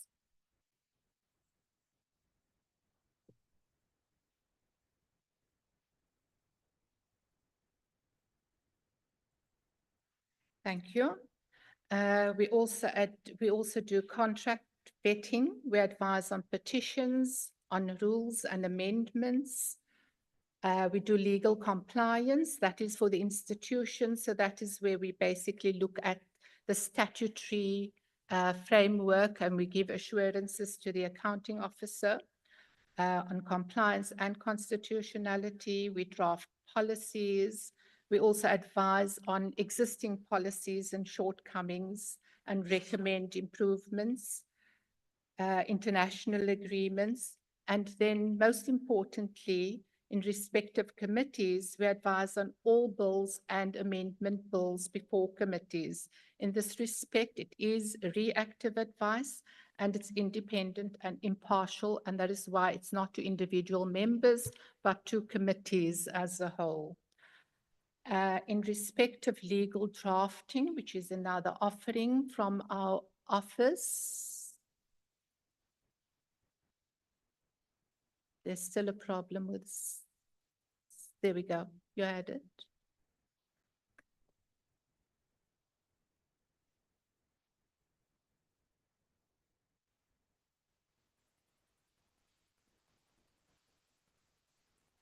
Back.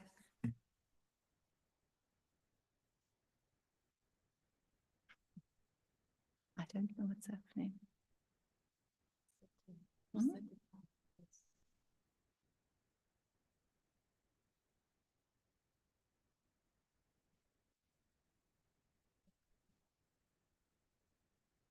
In respect of legal drafting, we do legislation for private members as well as for committees.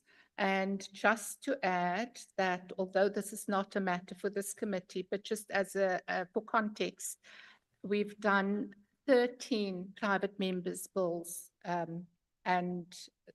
we have 13 private members' bills currently on brief, and 2 have been passed since our unit was established.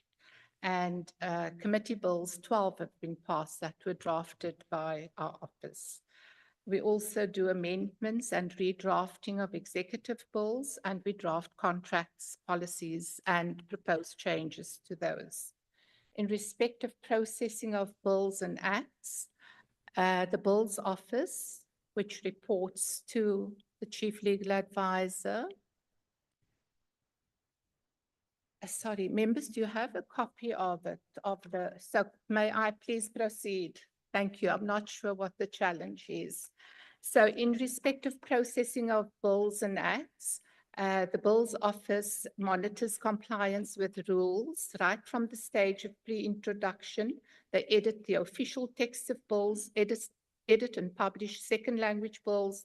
They track the official passage of bills, and I'm sure many of you would have seen them reporting in the programming committees on the status of bills, of where they're at, and they attend to the processing right up to the assenting and safekeeping with the Constitutional Court.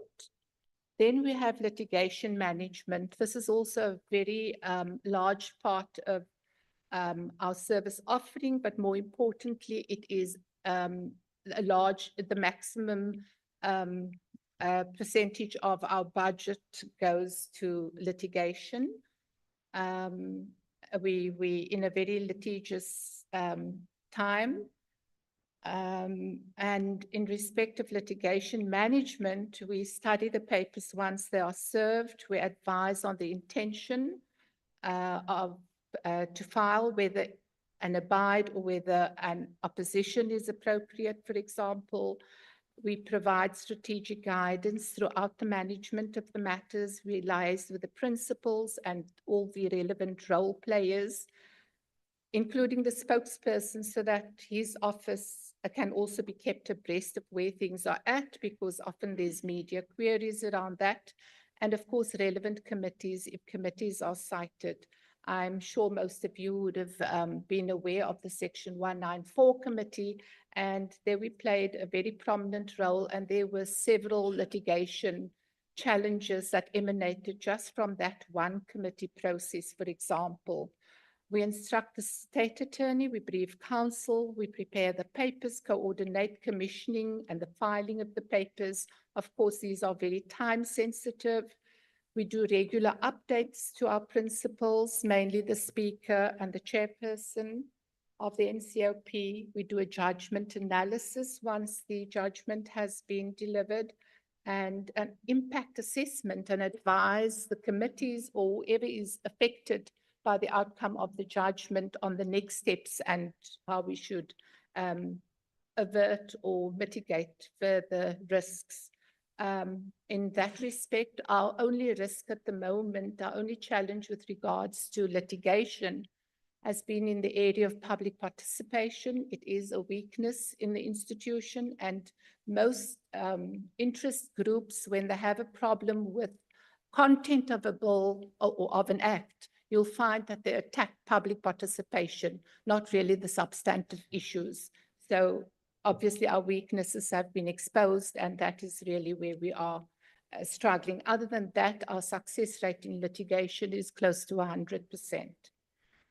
The litigation summary on the next slide indicates that for the third quarter, which ended in December, we haven't yet prepared the current quarter. We do these quarterly summaries, which also serve before the audit committee.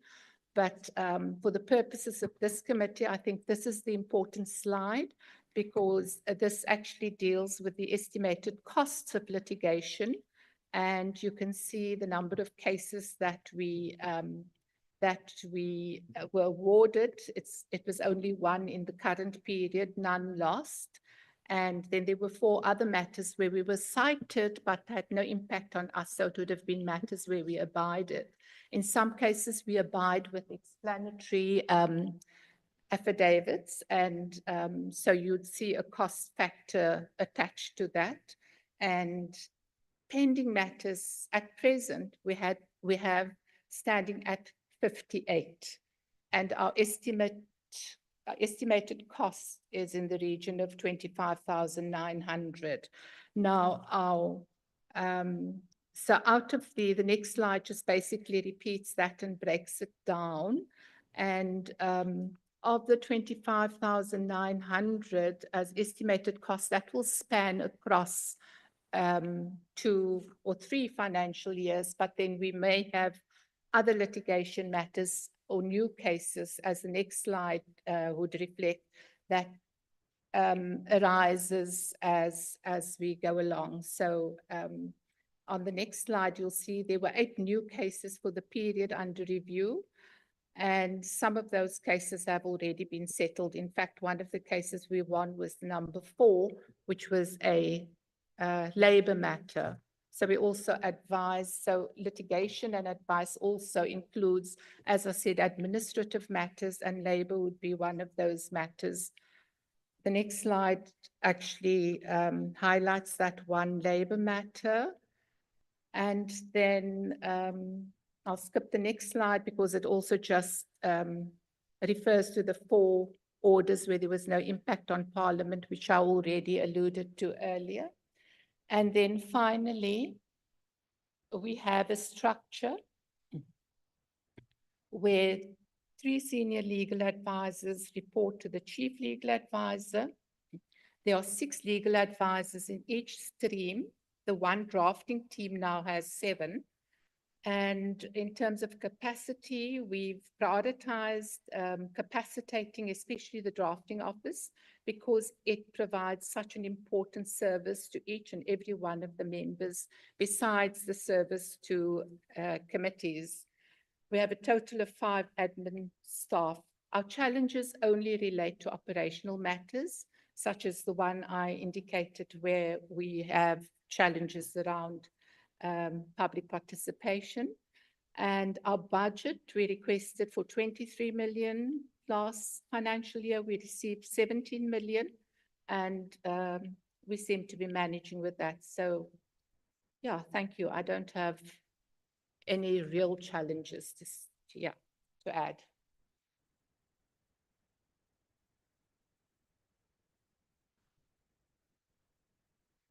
Thank you so much for the presenters and all the presentations that were made before this joint standing committee. When the first presentation from the divisions was done, we said that your presentations are going to help us to understand the business of each and every division within the structure of Parliament. And it will also enable honorable members. Your presentations will also enable honorable members to play effective oversight, because they will be knowing what each one of your divisions are doing. And we want to thank you so much for helping us to understand the works and the mechanics of your structure as a Parliament of the Republic of South Africa. And Secretary, thank you so much for your stewardship. Honorable members, I'm now allocating time. We have until 8 o'clock. And I have counted you. Each one of you has a minimum of 20 minutes to speak.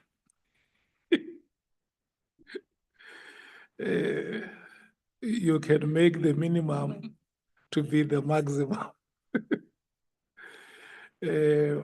Just on a lighter note, yeah, I think the maximum time a member can speak is 15 to 20 minutes.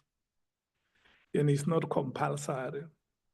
Members may also exercise their generosity in the contributions that they make. But we have also said that we're going to have time with all these divisions when they will be presenting quarterly reports or any other matter that we may want them to come and present and clarify before this committee. So, Honorable Van Rooyen, your hand is up. Honorable Dagmore. Yesterday, we started from left to right, Honorable Clark. Chairperson, can I suggest that we have a 10-minute body break? Yeah, let me take the hands first, and then you can break. The 10 minutes, you volunteer it from your allocated time. Okay. The honorable member next to Honorable Clark, Honorable Swiss from the Northern Cape. Thank you so much. I thought you were taking hands. Chair. Yeah, I'm taking hands. It's Honorable Van Rooyen, is Honorable Dagmore, is Honorable Suisa, is Honorable Clark, Honorable, you are fine. Bungan. Chair, I actually just wanted to say, may I be excused at 6 o'clock? I did tender my apology and I donate my 20 minutes towards the body break. You donate your 20 minutes towards the break. Yeah, no, we appreciate your generosity. So Bungan, you are fine. So we have 4 of you honorable members who are going to speak. And the fact that other honorable members are not speaking does not increase the time allocated. Yeah, and so Bungane has decided that whatever you will be saying will represent him to, you will represent him to the best of your abilities. So we have 4 speakers. We are going to take the 10 minutes break. And then when we come back, the microphone will be right in front of you, Honorable Van Rooyen. Thank you so much. We can break. We are 20 seconds now into the first minute of the break.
Yeah, no.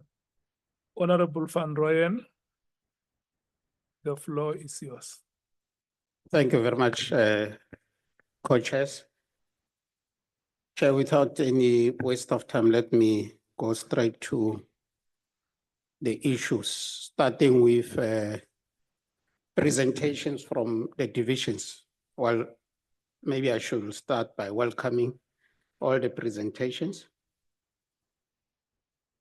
Chair, I think you, even yesterday, you indicated that at some stage we will have time to engage with the details. And I was finally wrongly so reminded that there is a link that is having those details. I must confess, Chair, I looked for the link, but the link didn't give me details.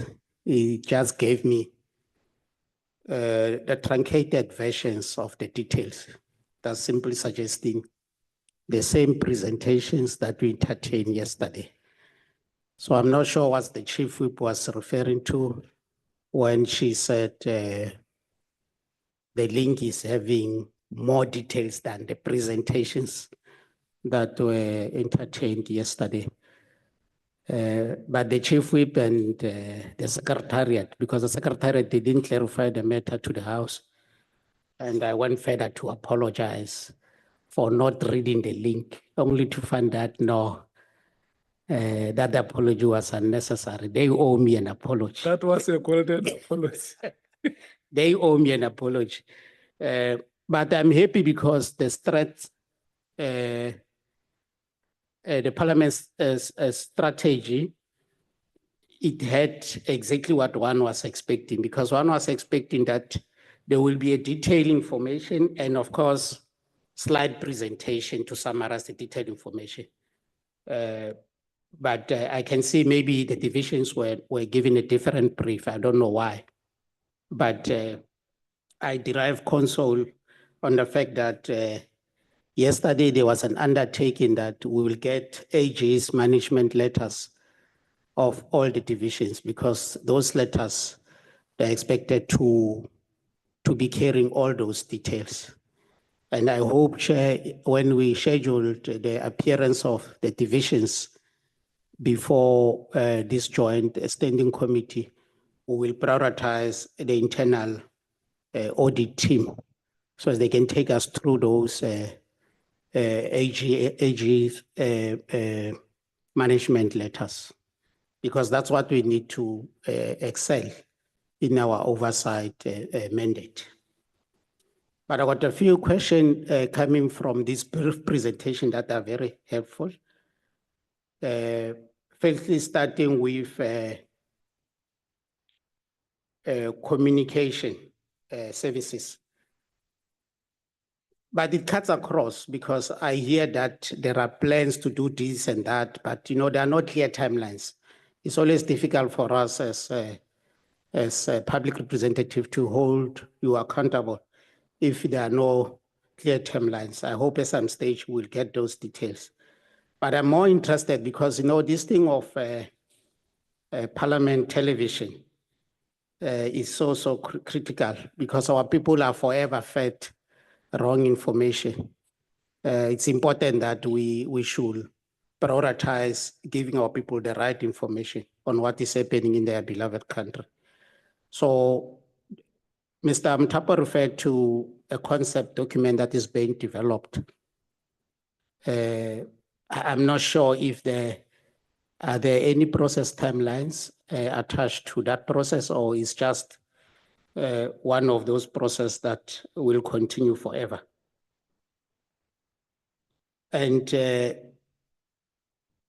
other question is go to protection services. General, I'm not sure if do we have a summary of lessons learned out of the incredible happenings that cost us our historic and monumental building. What are the lessons learned from that fiction type of a development? Because the South African public are still shocked of exactly what happened from a security point of view.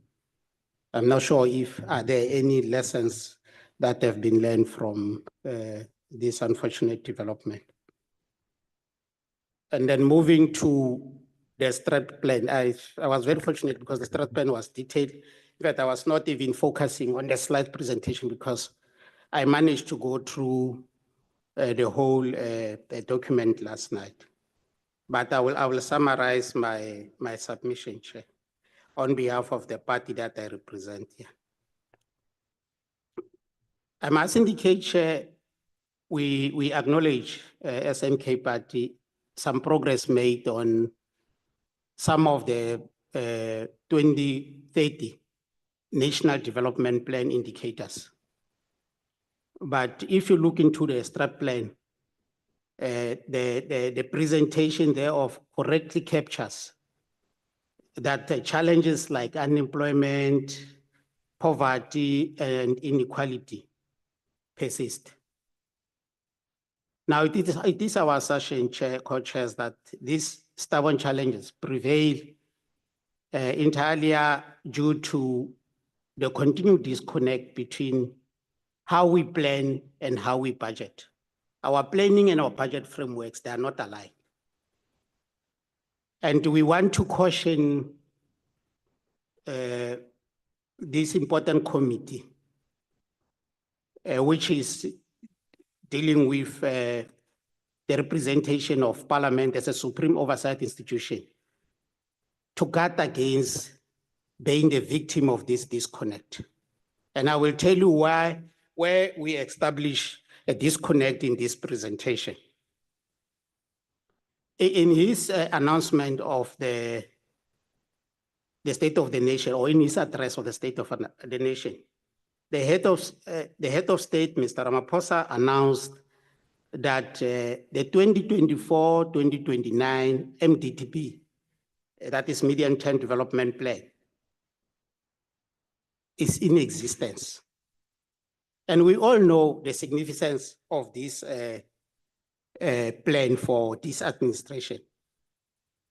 Because it's only through this plan that as Parliament, we can obviously assess the 2025 budget proposal affecting the execution of our core mandate as Parliament. If really we're an activist Parliament, because we can't talk without aligning our mandate with that. Now, the reality of the matter is that because in my other committee, that is the Standing Committee of Finance, we're looking for this plan before, because it's a norm that plan should have been approved by Cabinet. That plan should have been processed by the two houses, National Assembly and the NCOP. I'm not sure if that has been abandoned, but that plan is critical. The medium-term plan for the new administration is very critical for oversight role. So the Cabinet approves and the plan is processed accordingly in the National Assembly and the NCOP. But this time around, it never happened. But we call for it to say, since it was cited in SONA, can we get this plan? Because we want to see exactly what informed the minister's budget speech aligned to the said plan, because that's our role. That's how we should hold the executive accountable. Well, unfortunately, it was confirmed officially that that plan is not yet approved by the Cabinet.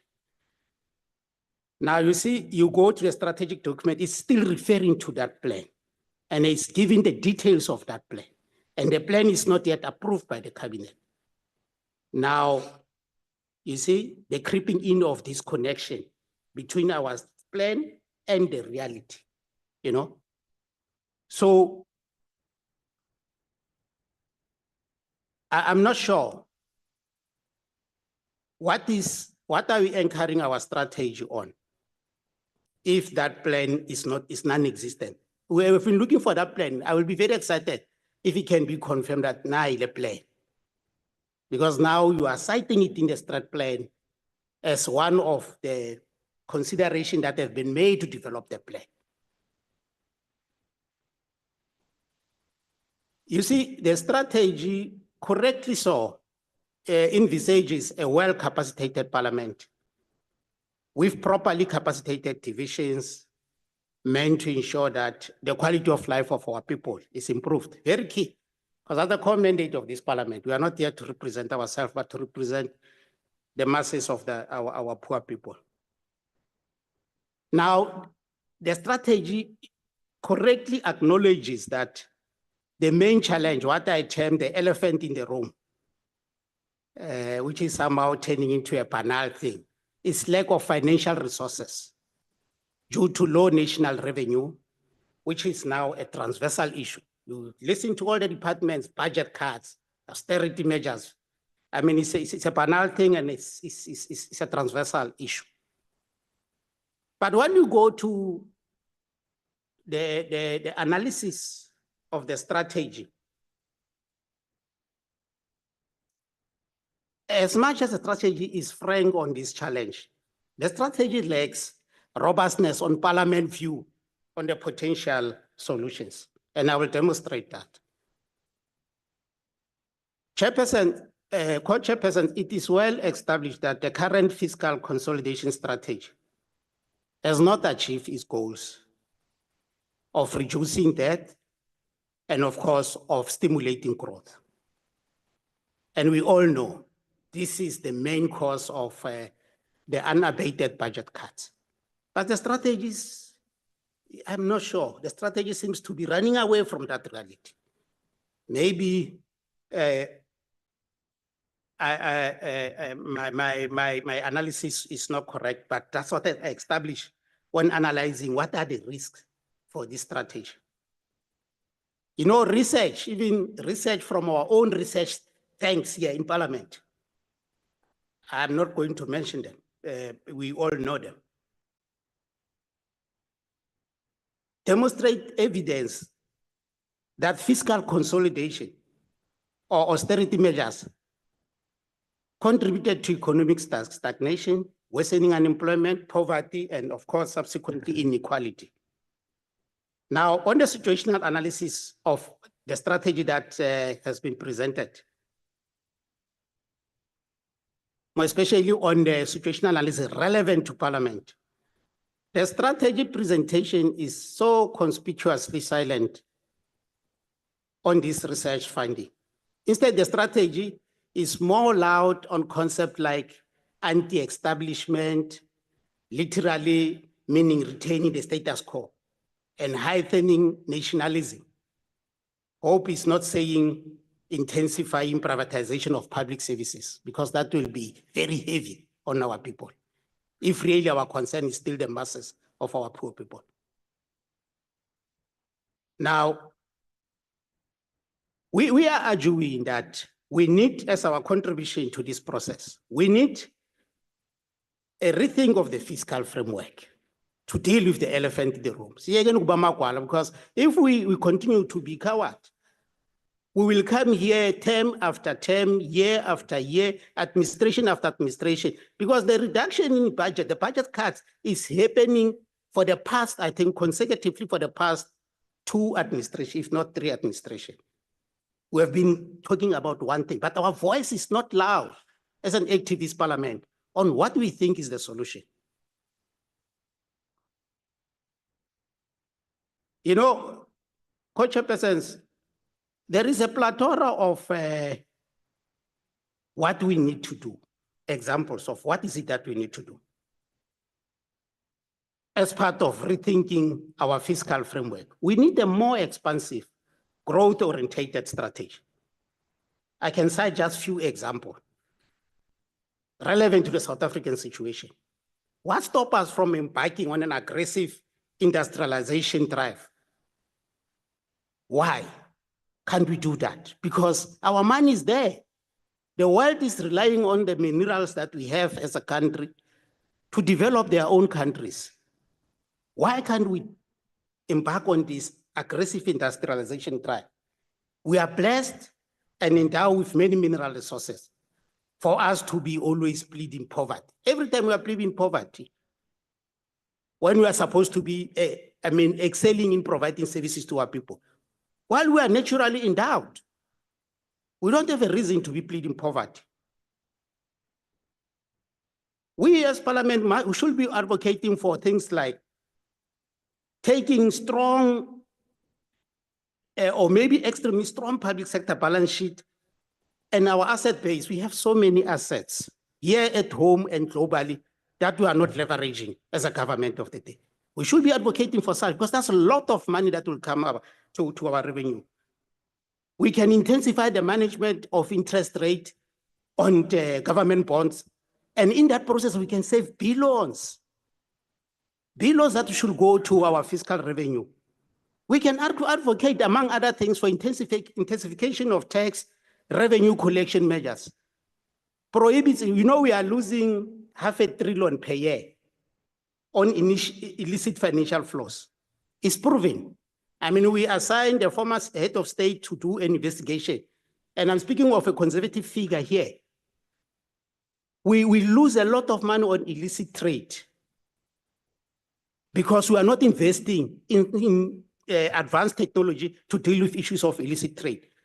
You can go to our customs services, you can see the number of containers that are going through, coming into our country, carrying tradable goods, some of them illicit tradable goods, because we are not investing in our revenue enhancement on the customs services. So we have so many examples that we can share with the executive to say, this is what you need to do to improve our revenue collection capacity.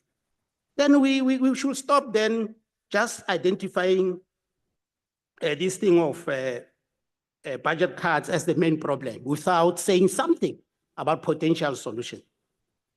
Kuningi, Speaker and Secretary of Parliament, Lelona Badula Stool, there's so much that you can do to address this thing in a lightning speed. We are spoiled for choice, but that's what should be driving us to tap into these choices is our love for our people. If we don't have a love for our people, we are concerned about saving the markets. I think it will take us long. Let's serve our people as mandated by our constitution. And Chairperson, we are arguing in this fashion because we think Parliament effectiveness and efficacy cannot be considered without addressing the broader economic context.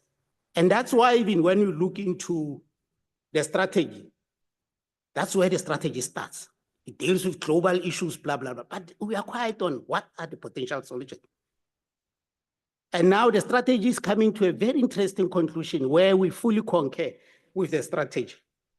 Global shift in economic and political power is inevitable. That is our assertion. The presentation correctly states that over the next 20 years, so history is going to judge us very brutally. Over the next 20 years, it is anticipated that the economy and political power will shift from the so-called G7 to the emerging 7. Where is South Africa in those emerging 7? Now, I'm saying as a parting shot, Co-Chairperson, it's our wish and commitment, because we are committed to drive this course, that this 7th Parliament play its role to steer the country in the right development trajectory. And we think the capacity is there. For the sake of improving the quality of lives of our people, we think the capacity is there. If we work together, these are things that can be realized. And we think the voice of Parliament must be very loud around those realities, more especially when our own research institutions are advising us on policy trajectory that need to be adhered to, and we are ignoring those advices. Thank you, Co-Chairperson. I know it sounded like a political address, but anyway, Sure. I thought it's important because. Thank you so much, Honorable Van Rooyen, Honorable Speaker. Honorable Van Rooyen has also requested to leave at 18:30. Due to other pressing commitments, we have agreed to release him. Honorable Maude has left. She she must be catching a flight tonight because she must be at the Magistrates Commission tomorrow. So we have also allowed her to leave. Honorable Suisa. No, thank you, Chair. Chair, I'll get straight to the point and I'll. Just a moment, Honorable Suisa. Honorable Speaker. Thank you very much. I'm sorry, Honourable Member. In light of what you've just said, Chair, I was proposing that maybe if it's possible for the committee, let's park the discussion on the strategy. Because, and I'm saying so because it's still in its development, but also there's a political engagement which includes parties to make proposals on the strategy. That maybe we don't deal with it, we don't respond to the issues that have been raised now. And if the committee will have another session where we can just reflect on it, if it means having a 2-hour session. Because by the time maybe other members have concluded making their presentations, Honorable Van Rooyen would have left. Thank you.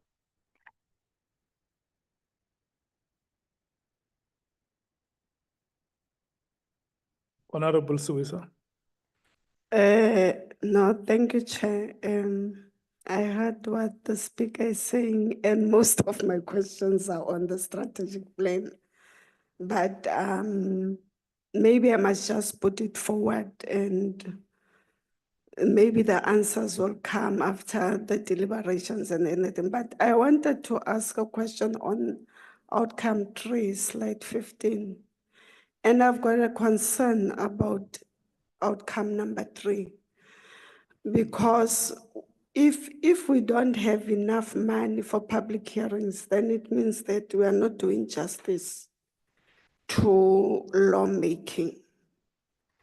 I'm going to couple it with slide 11 of Communications Division because they go hand in hand. Not enough money means that we are not doing justice to lawmaking processes whereby we allow people to come to public hearings and make their inputs. And if there is not enough funds, then it's going to be a problem. Outcome 2, consequence management. Has there ever been consequence management taken against the executive in the past while we are still dealing with the draft strategic plan? Capacity building, slide 22, Speaker. I don't know if you are aware that there are members of parliament that whose funds have not been paid to VETS, which is hindering the process of, I know I'm one of them. And one of the things about VETS is that this year, some of us need to finish that course, the postgraduate course that we are doing. And if we do not finish this year, it means that it falls off. We can't do it. This is the last year. So I don't know if you are aware that you are speaking about capacitating members of parliament, and yet some members of parliament are frustrated as we are speaking because no money was paid to VETS. Slide 26, outcome 5. Again, we speak about funding. If there is no money, we are already speaking about, I hear what you are saying, that there still needs political parties to sit down, look into the budget and everything, and allocation, but already there is a gap because already what we experienced opening of schools this year, if I can just focus on basic education, there was not enough money. It led to such an extent that about 33 schools in the Northern Cape are on the brink of being closed down because they owe service providers. So the question becomes, where do we get the money? We need money, Speaker.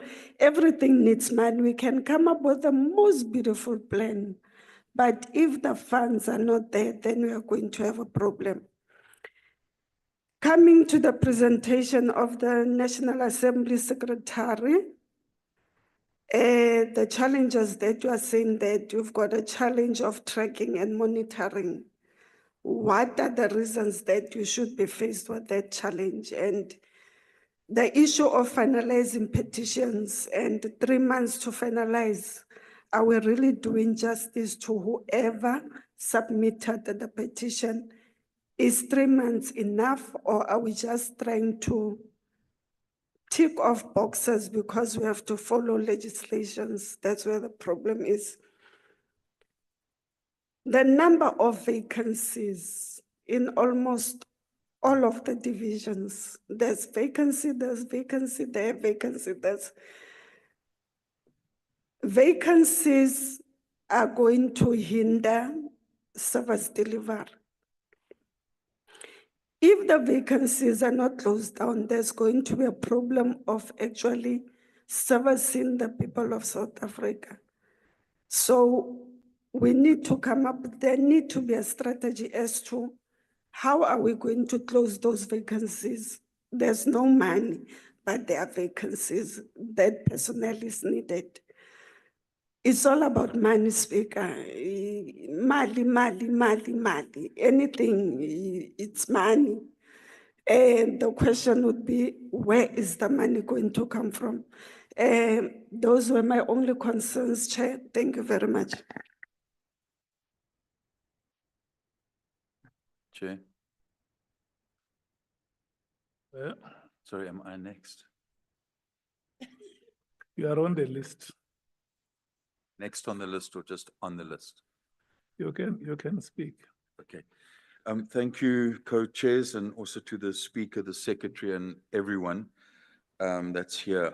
I really think that, you know, after all the presentations plus the strategy, I think all of us definitely have a sense of the efforts being made and also the challenges.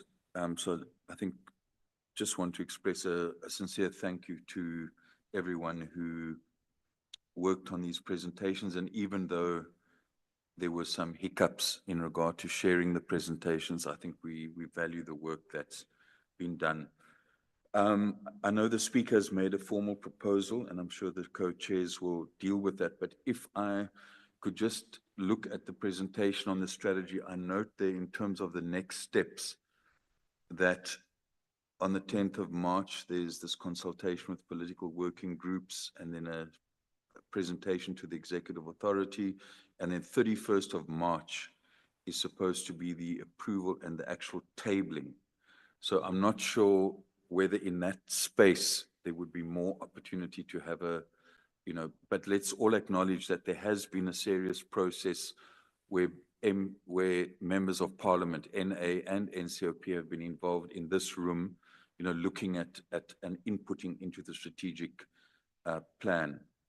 But I think any, you know, some more engagement would obviously help.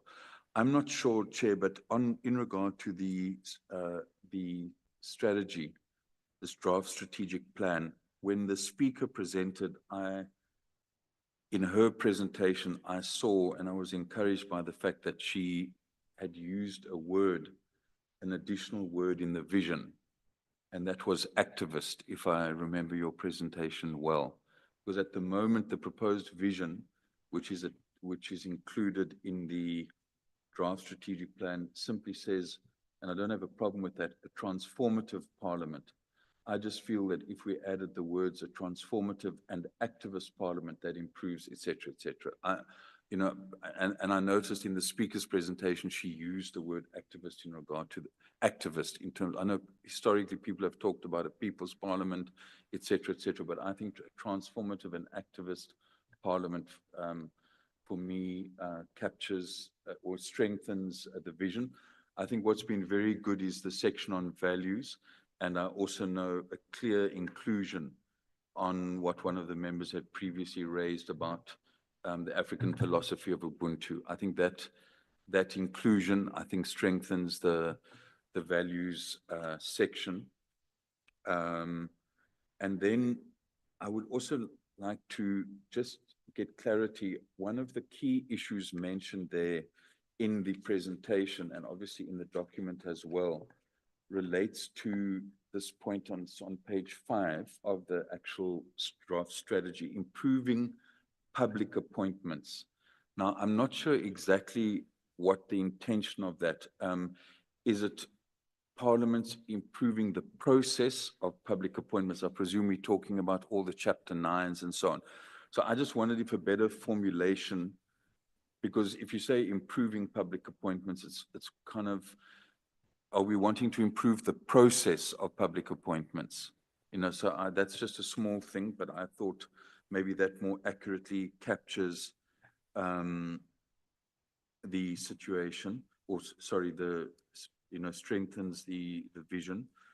And then I just, in terms of just a few other quick comments here, on the, I've had a look at the rules, and in Mr. Qaso's presentation, we are aware that the NCOP has an actual committee on executive commitments, and you see they meet quite regularly. The NCOP is meeting often on executive commitments. Now, in our rules, if you look at the NA committees, there isn't a specific provision for a National Assembly Portfolio Committee to monitor executive commitments. So I'm not sure whether we have to change the rules in the rules subcommittee and bring it through, but I just wondered if the reason that the NA doesn't have such a portfolio committee, is it because it's not contained in the rules? Or, I've just got the rule book. I also hear there were some other amendments that are not yet printed, but I think in terms of those 3 objectives that have been outlined, I think the NA, like the NCOP, already has a committee to monitor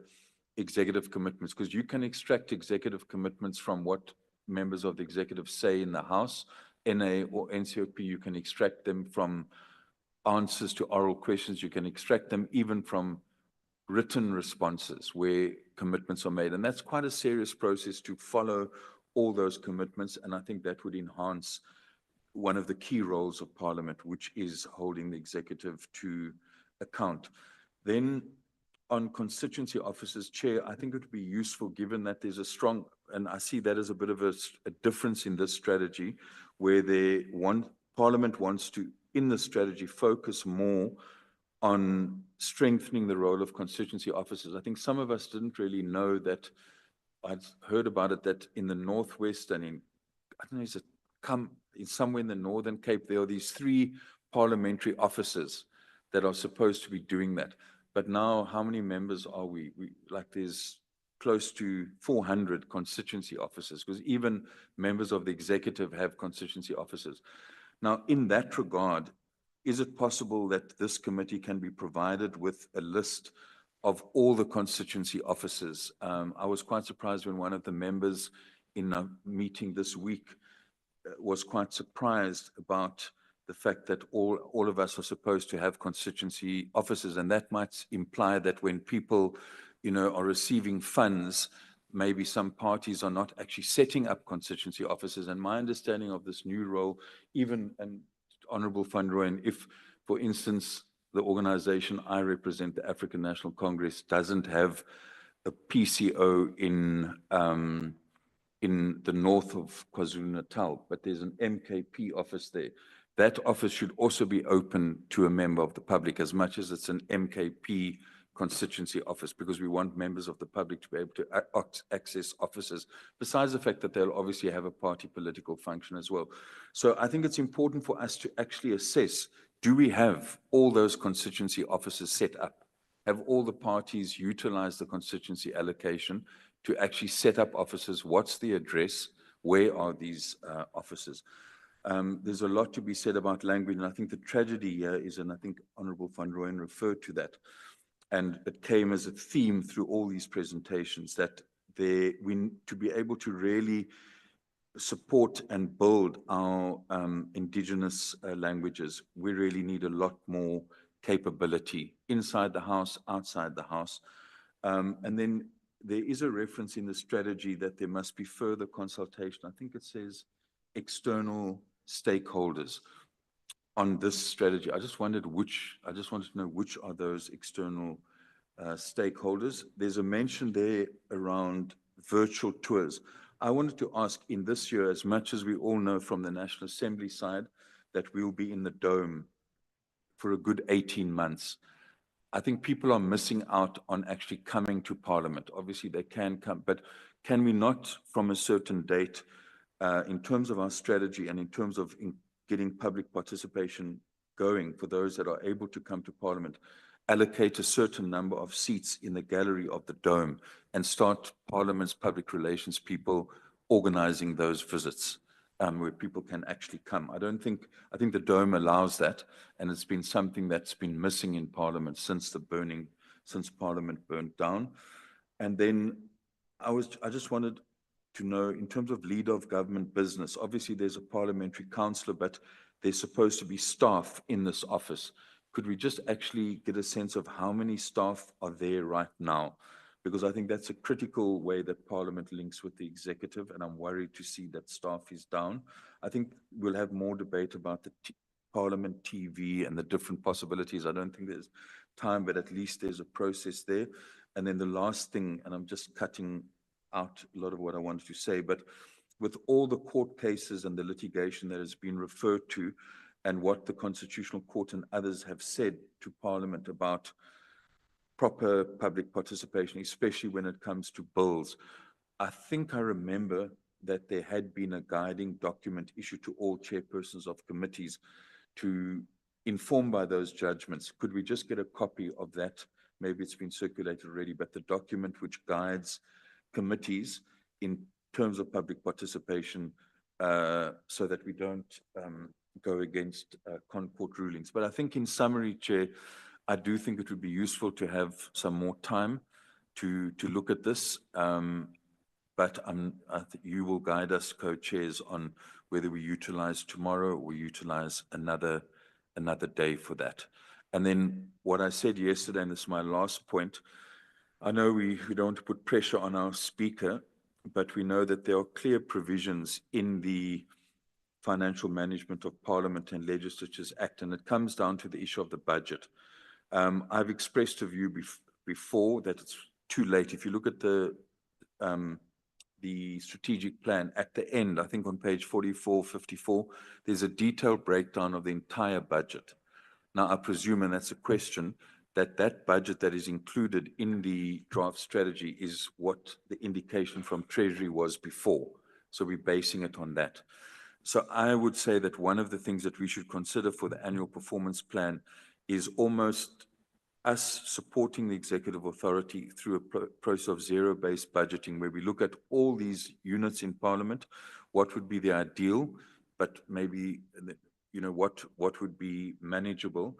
And then in terms of the process outlined in this legislation, where the Speaker engages with the executive authority, engages with Treasury, that we, at an early stage, we try and influence the 2026, 2027 budget. I don't think there's much that we're going to be able to do unless we can push for an adjustment towards the end of the year. But I feel that most of the shortcomings in terms of us being able to play our role relate to budget. We also have a provision to amend money bills. And in a strange way, the fact that the budget wasn't presented, because there are many debates that need to be had about whether you give revenue more money to collect, whether you scrap VAT, if you scrap VAT, which other. So we need to be seized with those issues, because they don't only affect Parliament's budget, they affect all other budgets. So the issue of Parliament beginning to really, through the money bills procedure, get involved in a debate about trade-offs in this country, because clearly we have to trade off. We can discuss the issue of the role of the Reserve Bank, how expensive money is when it's made available, etc. But I think that we need to commit in the APP towards a process of zero-based budgeting and in supporting our Speaker when she engages the Treasury. Because otherwise, I don't think we're going to be able to fully achieve what is, in my view, a very solid strategic plan with the right focus and the right emphasis.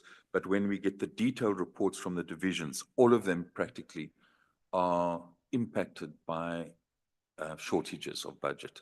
And I think that must be a key concern for us to make the strategy actually succeed. Thanks. Thank you so much. Honorable Clerk. Thank you, Chairperson. So I'm not going to pose any of my questions in terms of the strategy because the speaker has said that we will have more time to debate that. Just in terms of that, when we do debate that, if we could also just get the governance framework, and then of course the top risk is underfunding and what cost-cutting measures and mitigating strategies we're going to be putting in place in order to address that. And then just in terms of when we have new legislation coming to our committees, what we often find is that the NEDLAC involvement and the social impact studies are not done. And we've just had that now with the tobacco bill. There was no consultation of NEDLAC, and you know, we finished our public participation, and our chairperson has now gone to see NEDLAC, and they're coming to do a presentation. But it's a serious shortcoming that we experience. So that's something I would like to raise. And then just in terms of the petitions, I'm glad to hear that there's going to be a 3-month period, because my petition that's on the order paper for Tuesday is 1.5 years old already, and that's only coming to Parliament on Tuesday. So I'm glad to hear that we're actually going to deal with that. Sorry, I just want to get the rest of my notes that I made on my phone. Okay,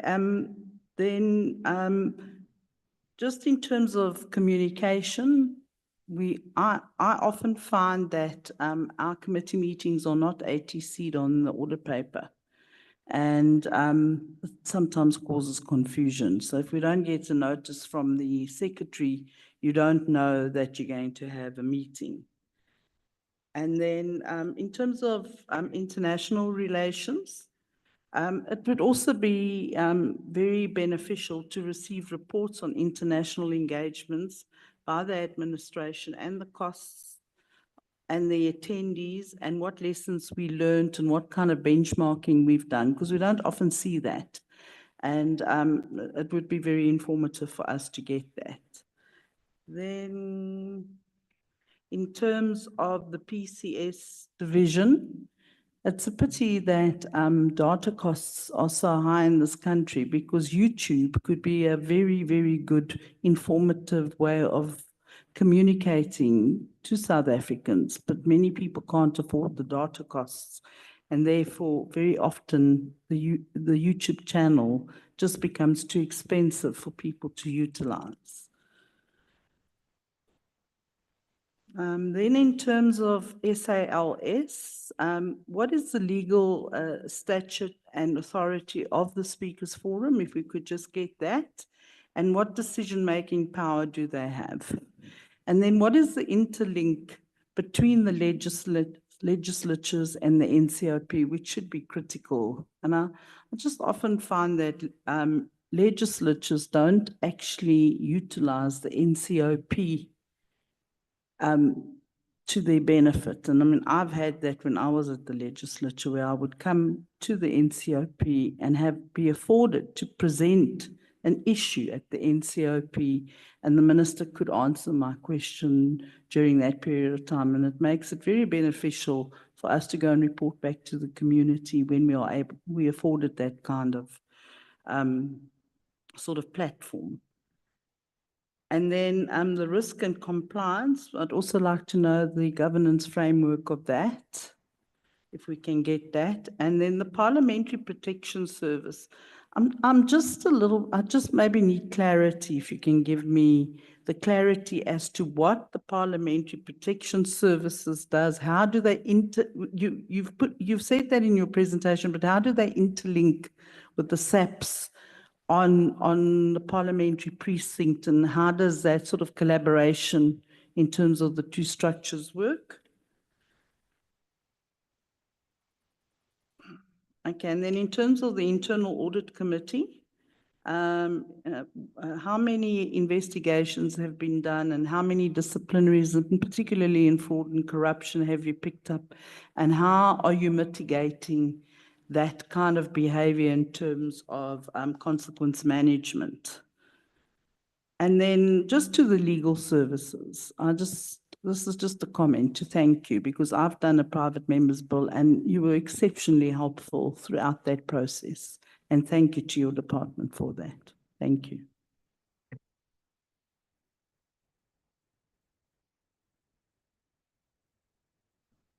Okay. All the honorable members who have been identified to speak have spoken. And I see that we still have enough time because we allocated 2 hours, Honorable Dagmore, from 6 to 8. Or you want to reduce it to 7? No, I want to say, Honorable Speaker, for us to do our work effectively, the inputs and questions that honorable members ask here, those that are in administration must take notes, and in future when they prepare their reports, they make sure that where there could have been gaps, you know, you don't like a situation like what Honorable Clark is asking now. How many disciplinary cases were there? How many were resolved? If this question is asked in the first quarter of the year, we don't expect that when we come back for the mid-year report, the same question is asked again. It must be in the report. It must be a norm. I do not have questions.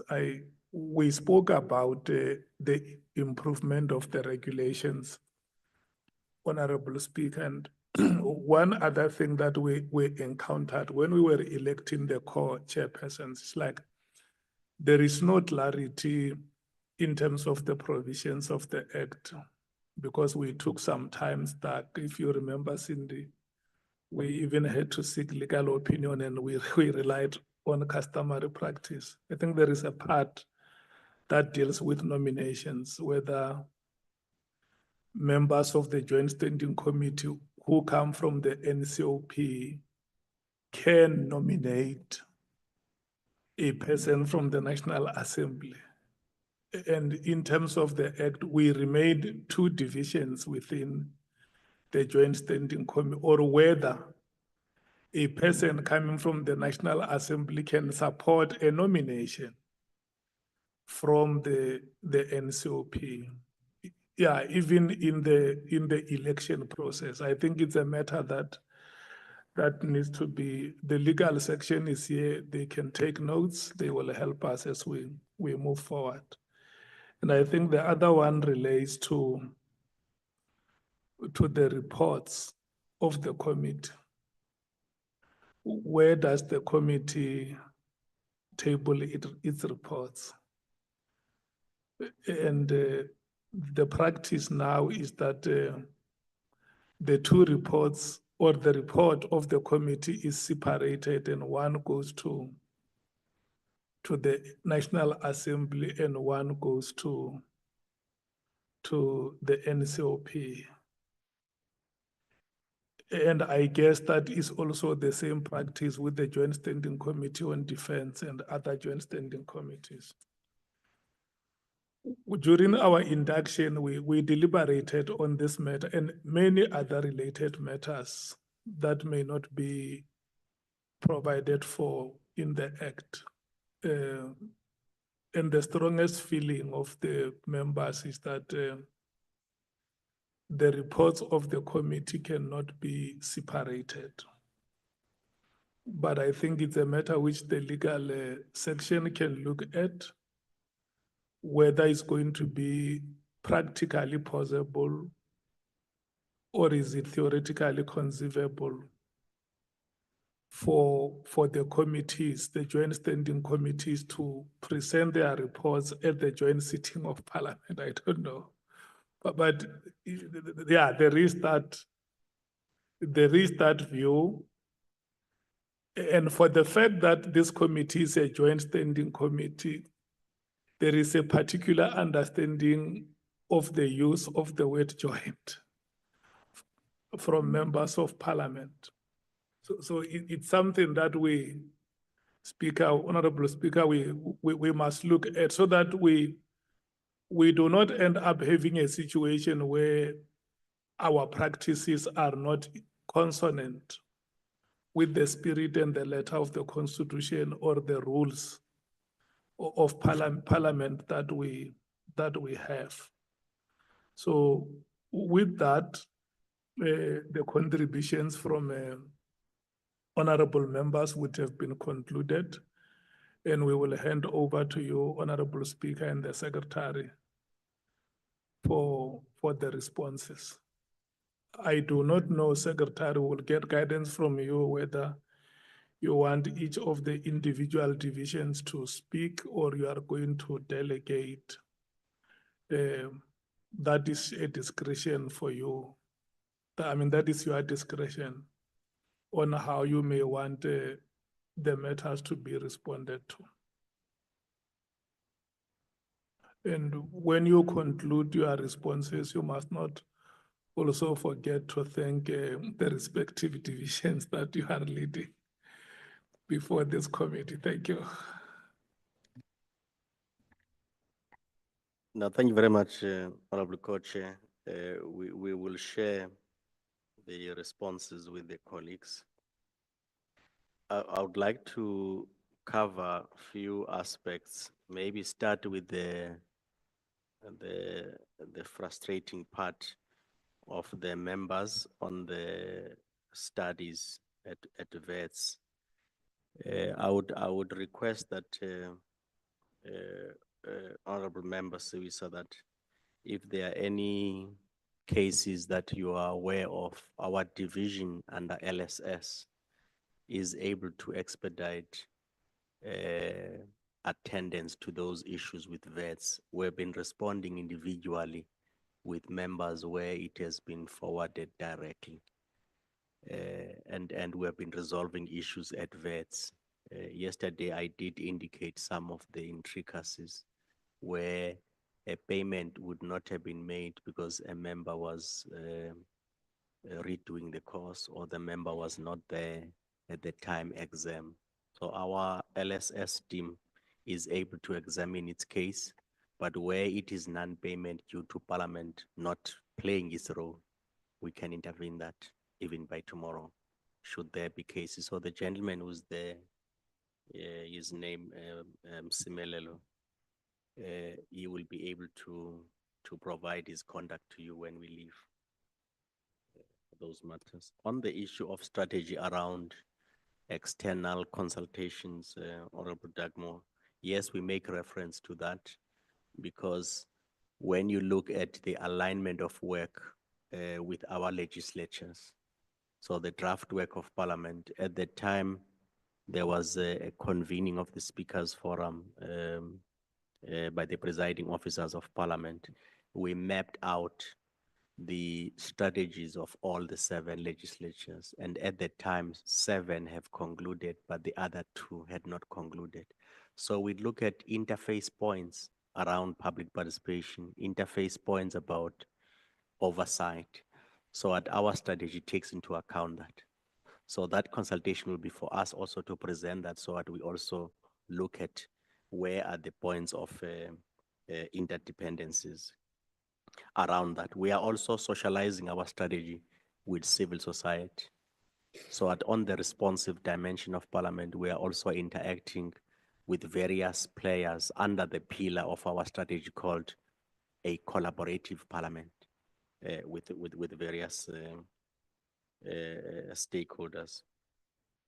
In terms of the I won't respond on the medium-term strategy framework, given that it will be further discussed. The area on matters of disciplinary engagements, processes in the work of audit committee, that work is available. And as guided in subsequent meeting, it will then be standard to say the following reports were done by internal audit. What were the action areas of consequence and how far we are around that area. And on the areas of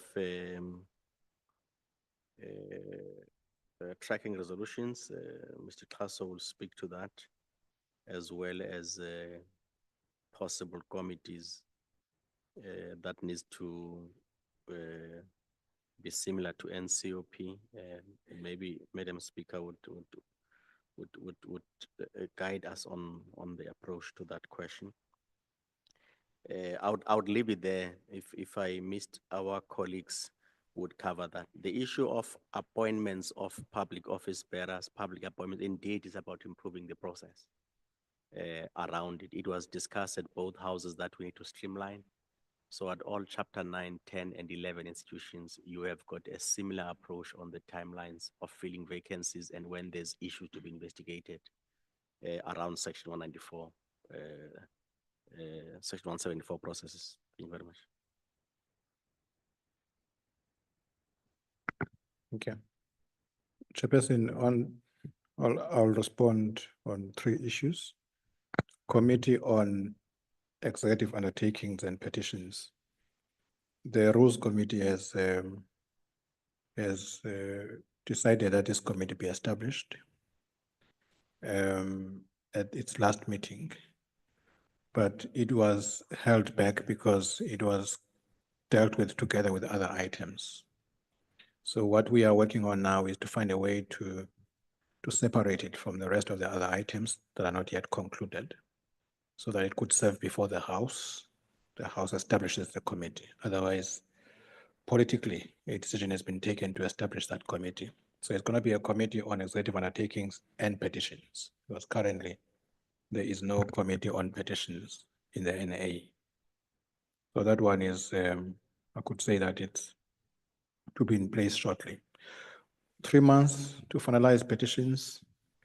At the time we dealt with this matter, the Joint Rules Committee was persuaded that 3 months would be adequate. And one of the members may recall that we're coming from a year or 2 years or even 3 years that it would take for a petition to be processed within Parliament. So a three-month period is we think it's progressive. And so the framework at the moment says 3 months. And I think we should put that we should at least implement it and see how far it goes.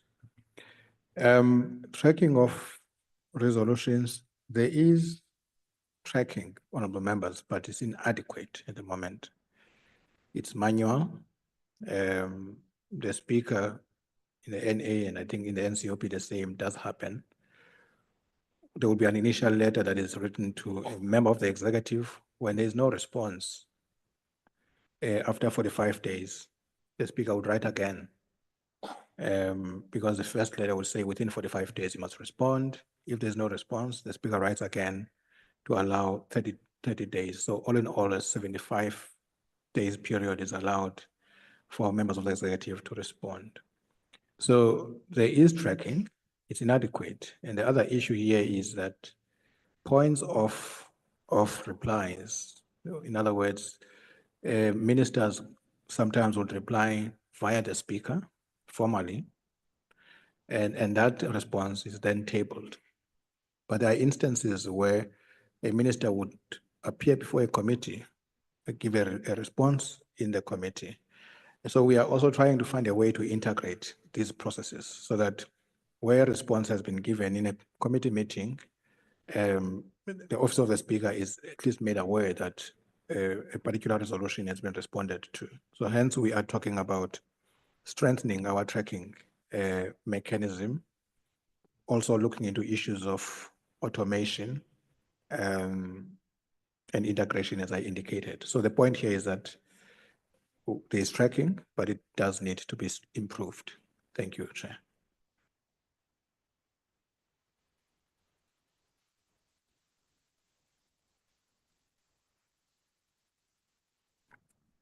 Thank you very much, co-chairpersons.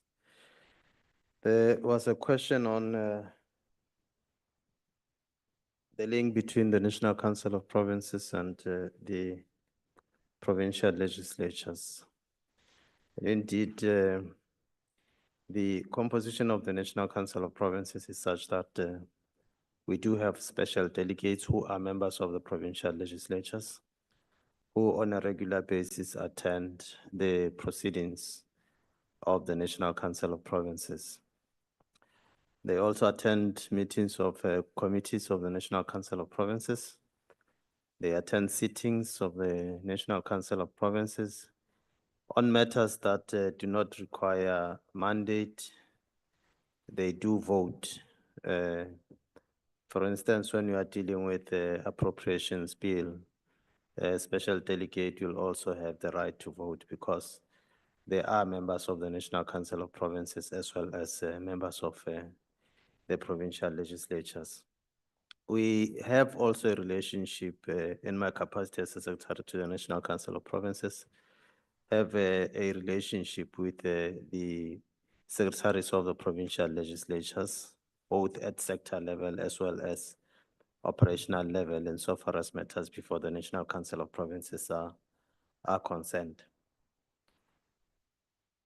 The second question was, if I may attempt to deal with that question, was what is the authority of the Speakers Forum, and how far does the Speakers Forum take decisions?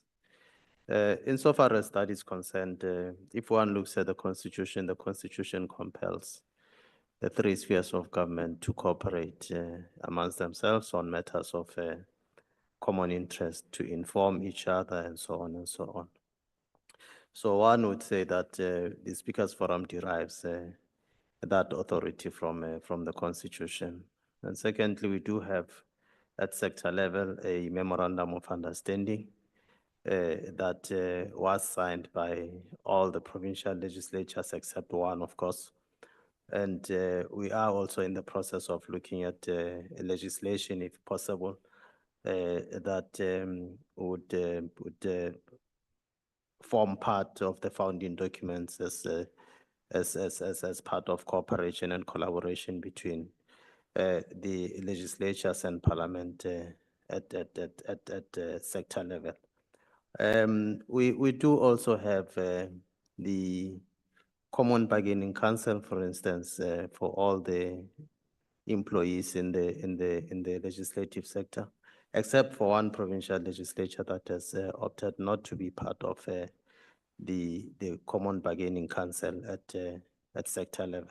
So there is that interaction or interrelationship between the three spheres of at sector level, all the provincial legislatures, plus plus parliament. And from time to time also, the president of organized local government attends the meetings of the Speakers Forum. He also has a right to speak in the Speakers Forum. We have in the National Council of Provinces a unit that is responsible for the coordination of the provincial legislatures at administrative level. So insofar as we are concerned in the National Council of Provinces, we look at coordination, cooperation, and collaboration, as well as consultation with the provincial legislatures on matters of common interest. I must emphasize that point. Because on matters relating to or on matters affecting provinces, we do rely on mandates from the provincial legislatures. And even on facilitation of public involvement, for instance, on bills affecting provinces, we do rely on the provincial legislatures to assist in the facilitation of public involvement. So there is that dialectical relationship between the provincial legislatures and the National Council of Provinces, and it remains dynamic. Thank you very much.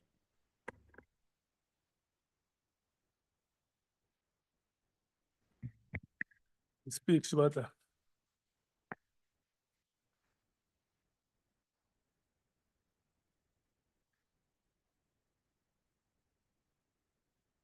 Chairperson, co-chairperson. Okay, I'll respond to the question around the constituency offices. In last year, we have written to all the political parties requesting this information through the Office of the Secretary.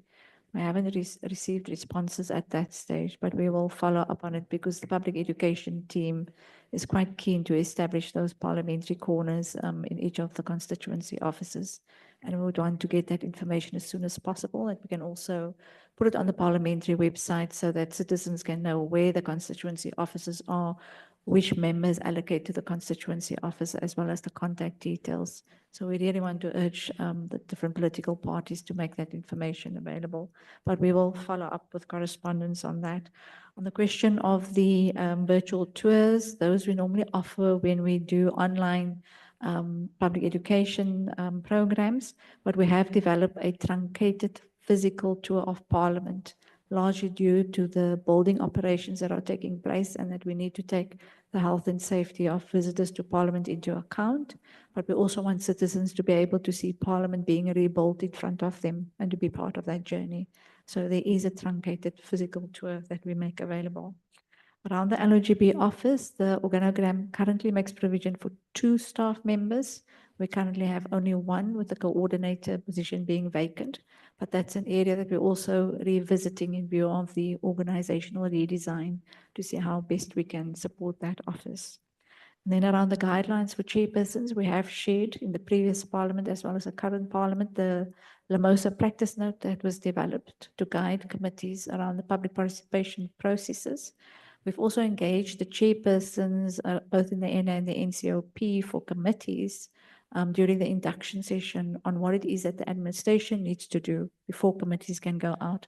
And there has been an agreement to allow the administration 6 weeks preparation, both in terms of developing material, translating that material, engaging with provincial and local government around meeting up with stakeholders in the different areas, but also for the public education team to prepare themselves and familiarize themselves with the legislation to make sure that they can properly educate citizens around the bill.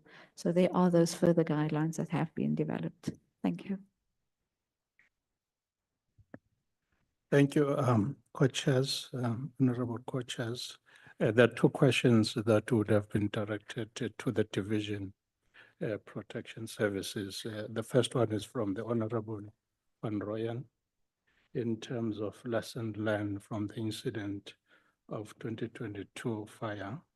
Indeed, there are lessons that would have learned, but we don't have the summary in terms of the reason of that is that the criminal investigation would be aware that it has not been concluded, as well as also the departmental within Parliament itself. I think soon after then, when we're done, of course, it means then we would have that kind of report would be, which would be inclusive. But there are things that would have noted, which like the perimeter upgrade in terms of security. Those are some of the lessons that we would have learned. For an example, what you would notice is that the perimeter fencing, it was standing at 1.8 with the security advisory from SAPS would have increased it to 2.8 meters. So this is the work that has been done so that then, and there are also other things that would have noticed which would have been the weak points in terms of the system. So there is work that has been done that would have learned from that particular incident. But to have that formal report, I think would await until we finalize the 2 processes. And then the second question would be from Honorable Clark in terms of how do we interact and link with the SAPS. There are various levels that we interact because SAPS you have SAPS that is deployed under the Division Protection and Secure Services within the precinct itself. Now, what you would notice is that they are responsible for what we term the outer perimeter, that is your gates, as well as your access and egress control. Now, that kind of service, then they would stop within the buildings. That is your X-ray machine, your metal detector. So they are the ones that are manning those particular responsibility. But at 1800 hours, then that is in the afternoon or evening, then they withdraw from the buildings. Then it means then they would only man the outer perimeter, the gates and the patrols. That is their responsibility. Then the protection services, then it means the buildings would have each and every building, whether it's your the chamber here, the Good Hope chamber, would have deployment, which is 24 hours, because we have that 4-shift system that I would have spoken about, where we have 16 members. And then we have the second interaction that we have when we do the, your oversight as well as public hearings. Now, we interact with SAPS, all the provincial commissioners from the South African Police Service in terms of services like your visible policing, so that then there's a visibility. So you wouldn't have the SAPS protection and security services. We only deploy our members from parliamentary protection in terms of scanning and also providing for the support for the members and also those that are participating. And then we have the third layer where we have events, whether it's your major events, like let's look at the BRICS, parliamentary BRICS. So it means then we interact at 2 levels. You would have the Protection Security Services Division within SAPS and the province, meaning under the provincial commissioner. If it was in Gauteng, then it means it would interact with the provincial commissioner of Gauteng as well as the metros. So in all the 9 provinces, then we interact at that level. And then also they will be responsible SAPS, as I would have indicated, in terms of the parliamentary villages, because the parliamentary protection, we don't have deployment because of capacity. But those are the discussions that we're having.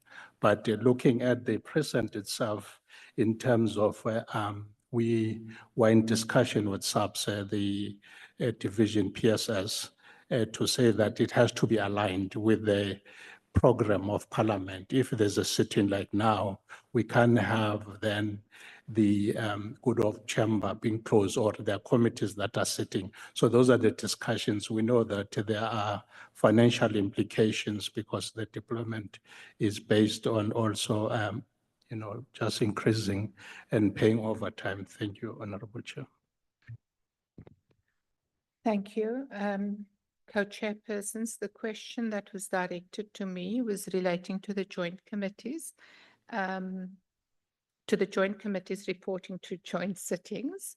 I will look into that, but at present, the rules don't make provision for joint decisions, and it is in fact the same report that serves between the 2 respective houses. And then just an apology as well. I am told I referred to our budget as 17 and 23,000 instead of million. So just that correction. Thank you. I think the last one, through you, Chair, will be Mutapa. No, thank you very much, STP, House co-chairpersons. I agree with Honorable Clark about the high cost of mobile data, which is making it difficult for South Africans to connect to Parliament and to follow proceedings. While the cost of mobile data in South Africa has come down since 2019 by over 60% due to the interventions, among others, of parliamentary committees, it still remains very high, especially if you compare with other countries in in Africa. So it means that the struggle continues. I think there is a role for Parliament to continue to push for further cut in the cost of mobile data to make sure that South Africa, because if you look at the ownership of smartphones by South Africans, it's quite a lot. On average, you've got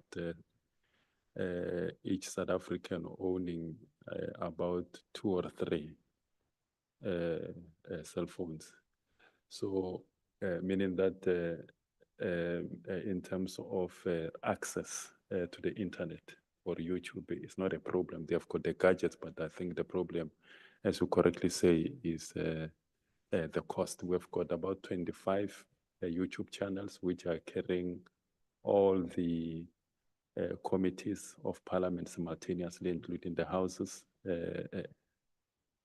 So that will really actually enable South Africans to be able to observe and to follow the proceedings of Parliament. Honorable Van Rooyen asked about the timeframes and if the concept document has happened.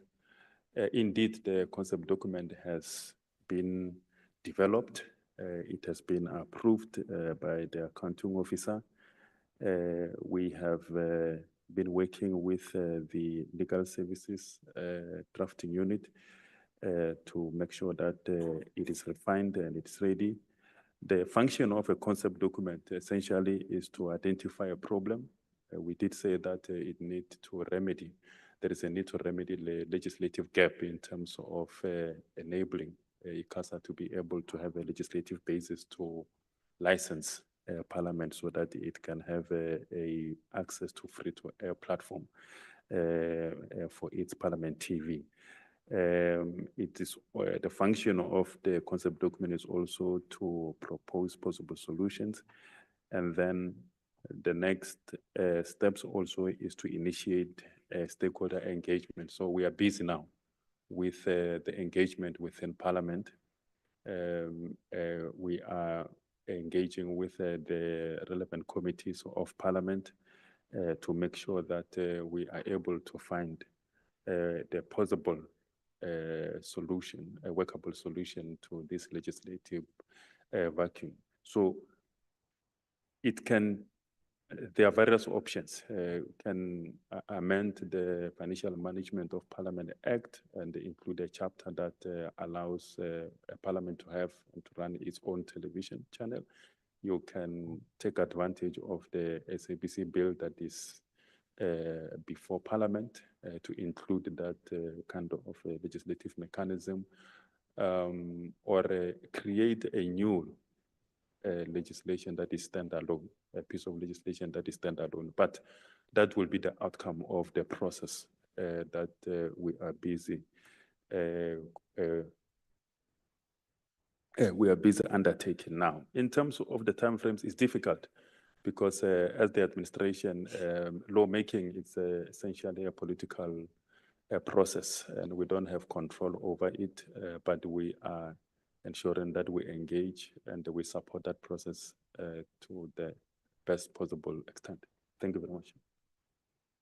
Thank you very much, co-chairs. Would like to first thank the chairpersons as well as the members of the committee who have really enabled us to be able to present the work of the administration and how we're seeking to improve in support of the core mandate of the Parliament as well as its members.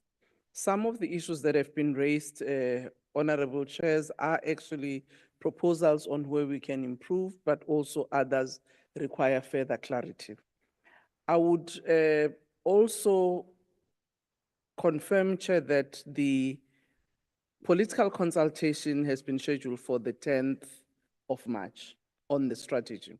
What we will try to do is to write to parties to ask them to look at the strategy, make their comments, so that at least the meeting of the 10th of March of the political consultation is fruitful, has the views of the parties, because at the end, parties are members who represent their various constituencies. So the ownership of the strategy at the end will have to be by the members of parliament. The role of the administration will be to support that strategy once it has been agreed by the two houses.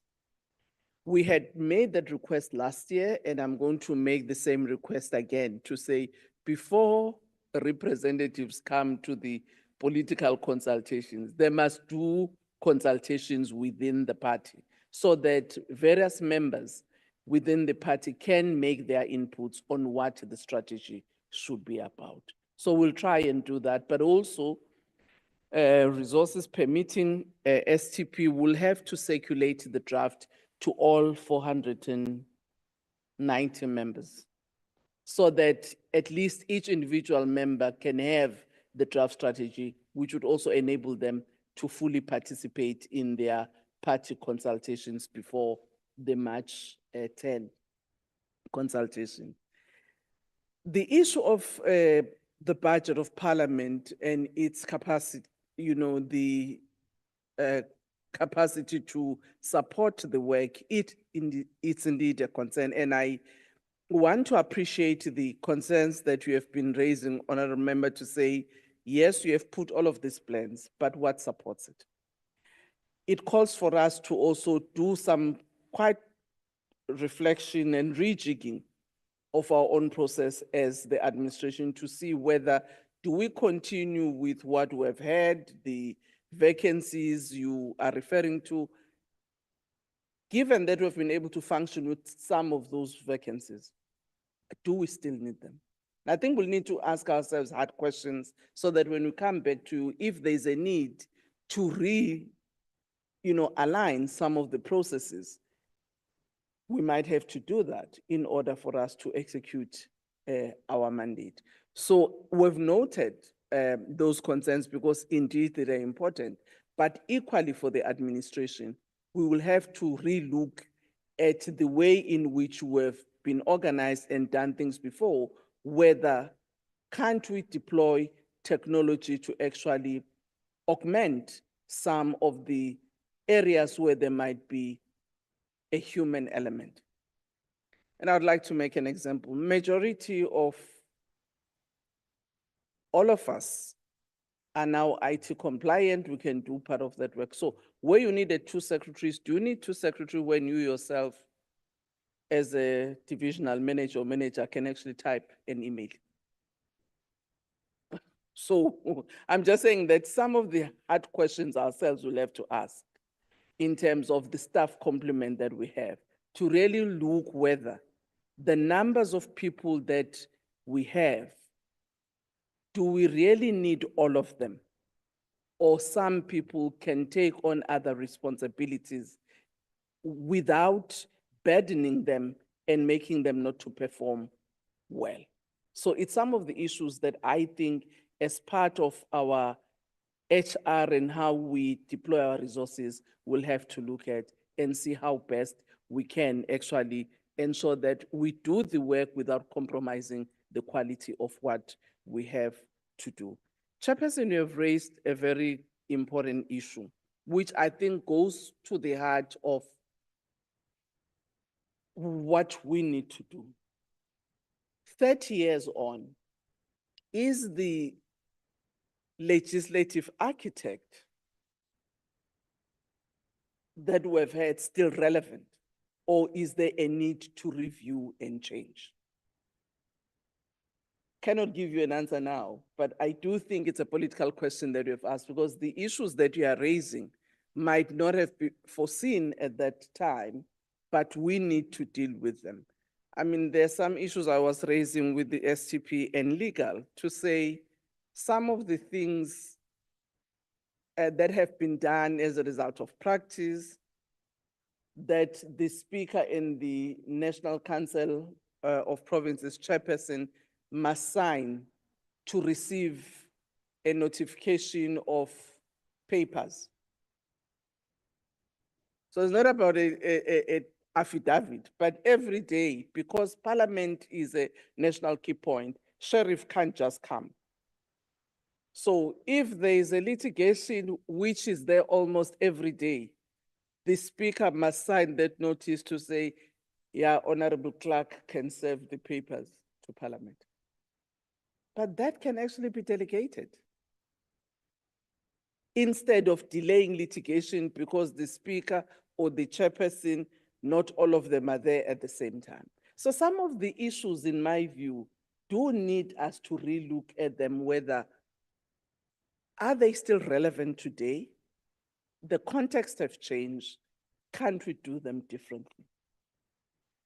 So these are some of the issues, in my view, that we need to take into consideration when we reflect on some of these matters.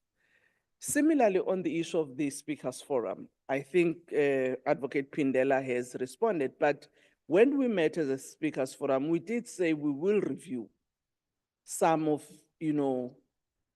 the work of the Speakers Forum, but at the same time, ask ourselves a question. Some of the decisions or commitments that we've made, do we really have the legal framework that strongly support that? Or do we need to review? So we will be able to come back to you as a committee to say, following some of these discussions, what is it that we're proposing? But we do see the relevance of that forum because it allows for coordination, because we need each other. Those legislation that have to go for consultation in provinces are relevant, and therefore we need to be able to have a forum where we can even look at how we do things and how we can improve for the better good, but also how we can share experiences and learn from one another. We agree, Chair, that the reports of our international diplomacy needs to be tabled. They do get tabled, but maybe it's when they are tabled in the House, are they of such a nature that all members are able to relate to them, particularly if you don't serve in those structures? You'll recall, chairs, that in the beginning of the term, both houses will make a nomination of who will serve in IPU, in CPA, those structures that are multilateral where we participate on SADC, PAP. But not all members may have an appreciation of what the structures do when they meet. So the way in which we had been dealing with some of those issues is that reports will be tabled and 80 seat on both houses in terms of the activities, but maybe we might need to improve on that one so that all members, even if they may not themselves as individuals participating in those fora, but they would have an appreciation of the work that is being done and the contribution that their parliament is making. In other countries, they've got some creative ways of ensuring that members, all of them, can engage in international work. If I were to take the London Parliament as an example, there are certain committee rooms that are named after, the multilateral organization, either the IPU room or the CPA room. So the committee members that serve on these structures will be responsible in making sure that once a month they've got a session, maybe after Parliament sitting, where members of Parliament can come and get to know what is happening within IPU, what are the current debates and issues, what happened in the last meeting, and so forth and so forth. So maybe we would have to also look ourselves. What is the best way of making sure that most of our members do interact with the work that we are doing internationally as Parliament? Because indeed, the members who serve there are not serving only for themselves, but they represent the institution. Thank you very much, Chair.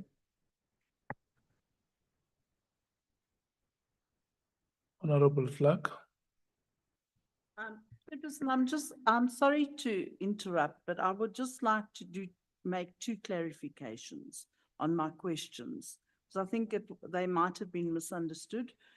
In terms of the NCOP, I'm well aware of the special delegates. I was an MPL myself. I'm saying that there should be a broader base for us to be able to go and debate an issue. as a special delegate when we go to the NCOP sittings as a special delegate, because I was able to do that once. I used one of my NCOP members' time, and I actually got very good benefit from that debate. And that's what I meant. And then secondly, I just want to say to Member Dugmore that I do know what a constituency office is, number one. And number two is, you know, it was my ignorance in terms of that line item that I misunderstood. But I have been elected for 25 years and I actually do know what a constituency office is. Thank you. Okay. Honorable Dugmore, do you know what a constituency office is? I'm not sure if you're directing that to me. No, I'd never at one stage implied. No, do you know what a constituency office is? Sorry? No, I know what it is, but I never implied that the honorable member. Honorable herself- Clerk. It was just a question of the impression given that many members of that honorable member's party haven't opened. You know what a constituency office is? Honorable Clerk, you know what a constituency office is? The matter is buried. The two honorable members know what a constituency office is. Thank you so much.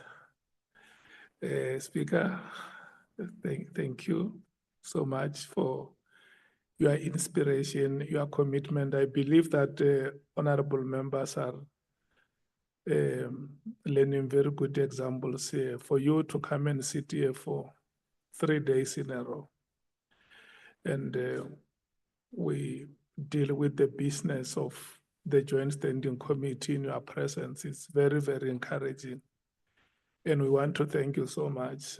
And maybe one other thing for the committee members, because I heard there is a matter which came out very sharply here about payment of registration fees, which we will also between ourselves discuss whether we will come and demand a report from administration. What happens once those registration fees are paid? How many members are passing and how many are not passing? Maybe the administration or the office of the speaker may have to find a way to write to whips of parties. Once the registrations have been paid, write to the whips to request them to encourage their members to apply themselves to their studies. The letter may seem very clumsy, but the weight behind it can never be measured. If all of us know what happens to us when the 5-year term expires. I want to thank the support team of this committee, because in most cases, Honorable Speaker, we remember the player who scores goals. And the player who makes those passes is often not mentioned and does not even go to historical records. All of us today, we still remember that the goal that took South Africa to the first ever World Cup was scored by Philemon Masinga. But we don't ask ourselves what would have happened if Dr. Khumalo decided to kill the ball on that moment. That goal would never have happened. So Cindy, thank you so much. We want to thank you so much as the committee secretary for the coordination and everything that you have done for the members to come and shine here. Gunene, thank you so much, Menir. We thank you for your presence here, Tomo, Bui. We want to thank you so much. We have been told that you joined the train when it was in motion, but you made sure that you have everything running.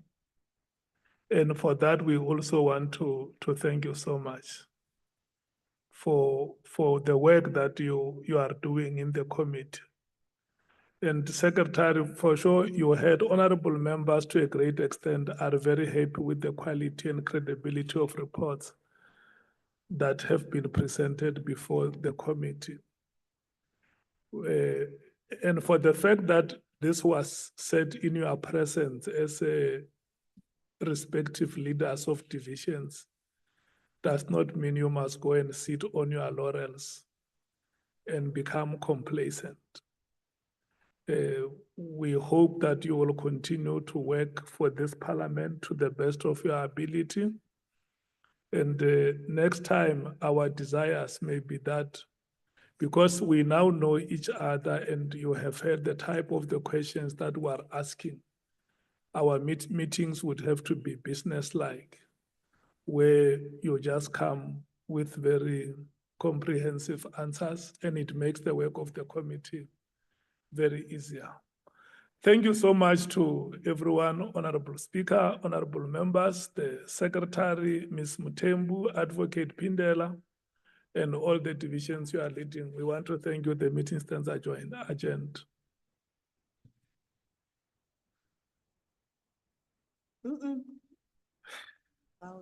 Yeah, no, there is no meeting tomorrow. There's no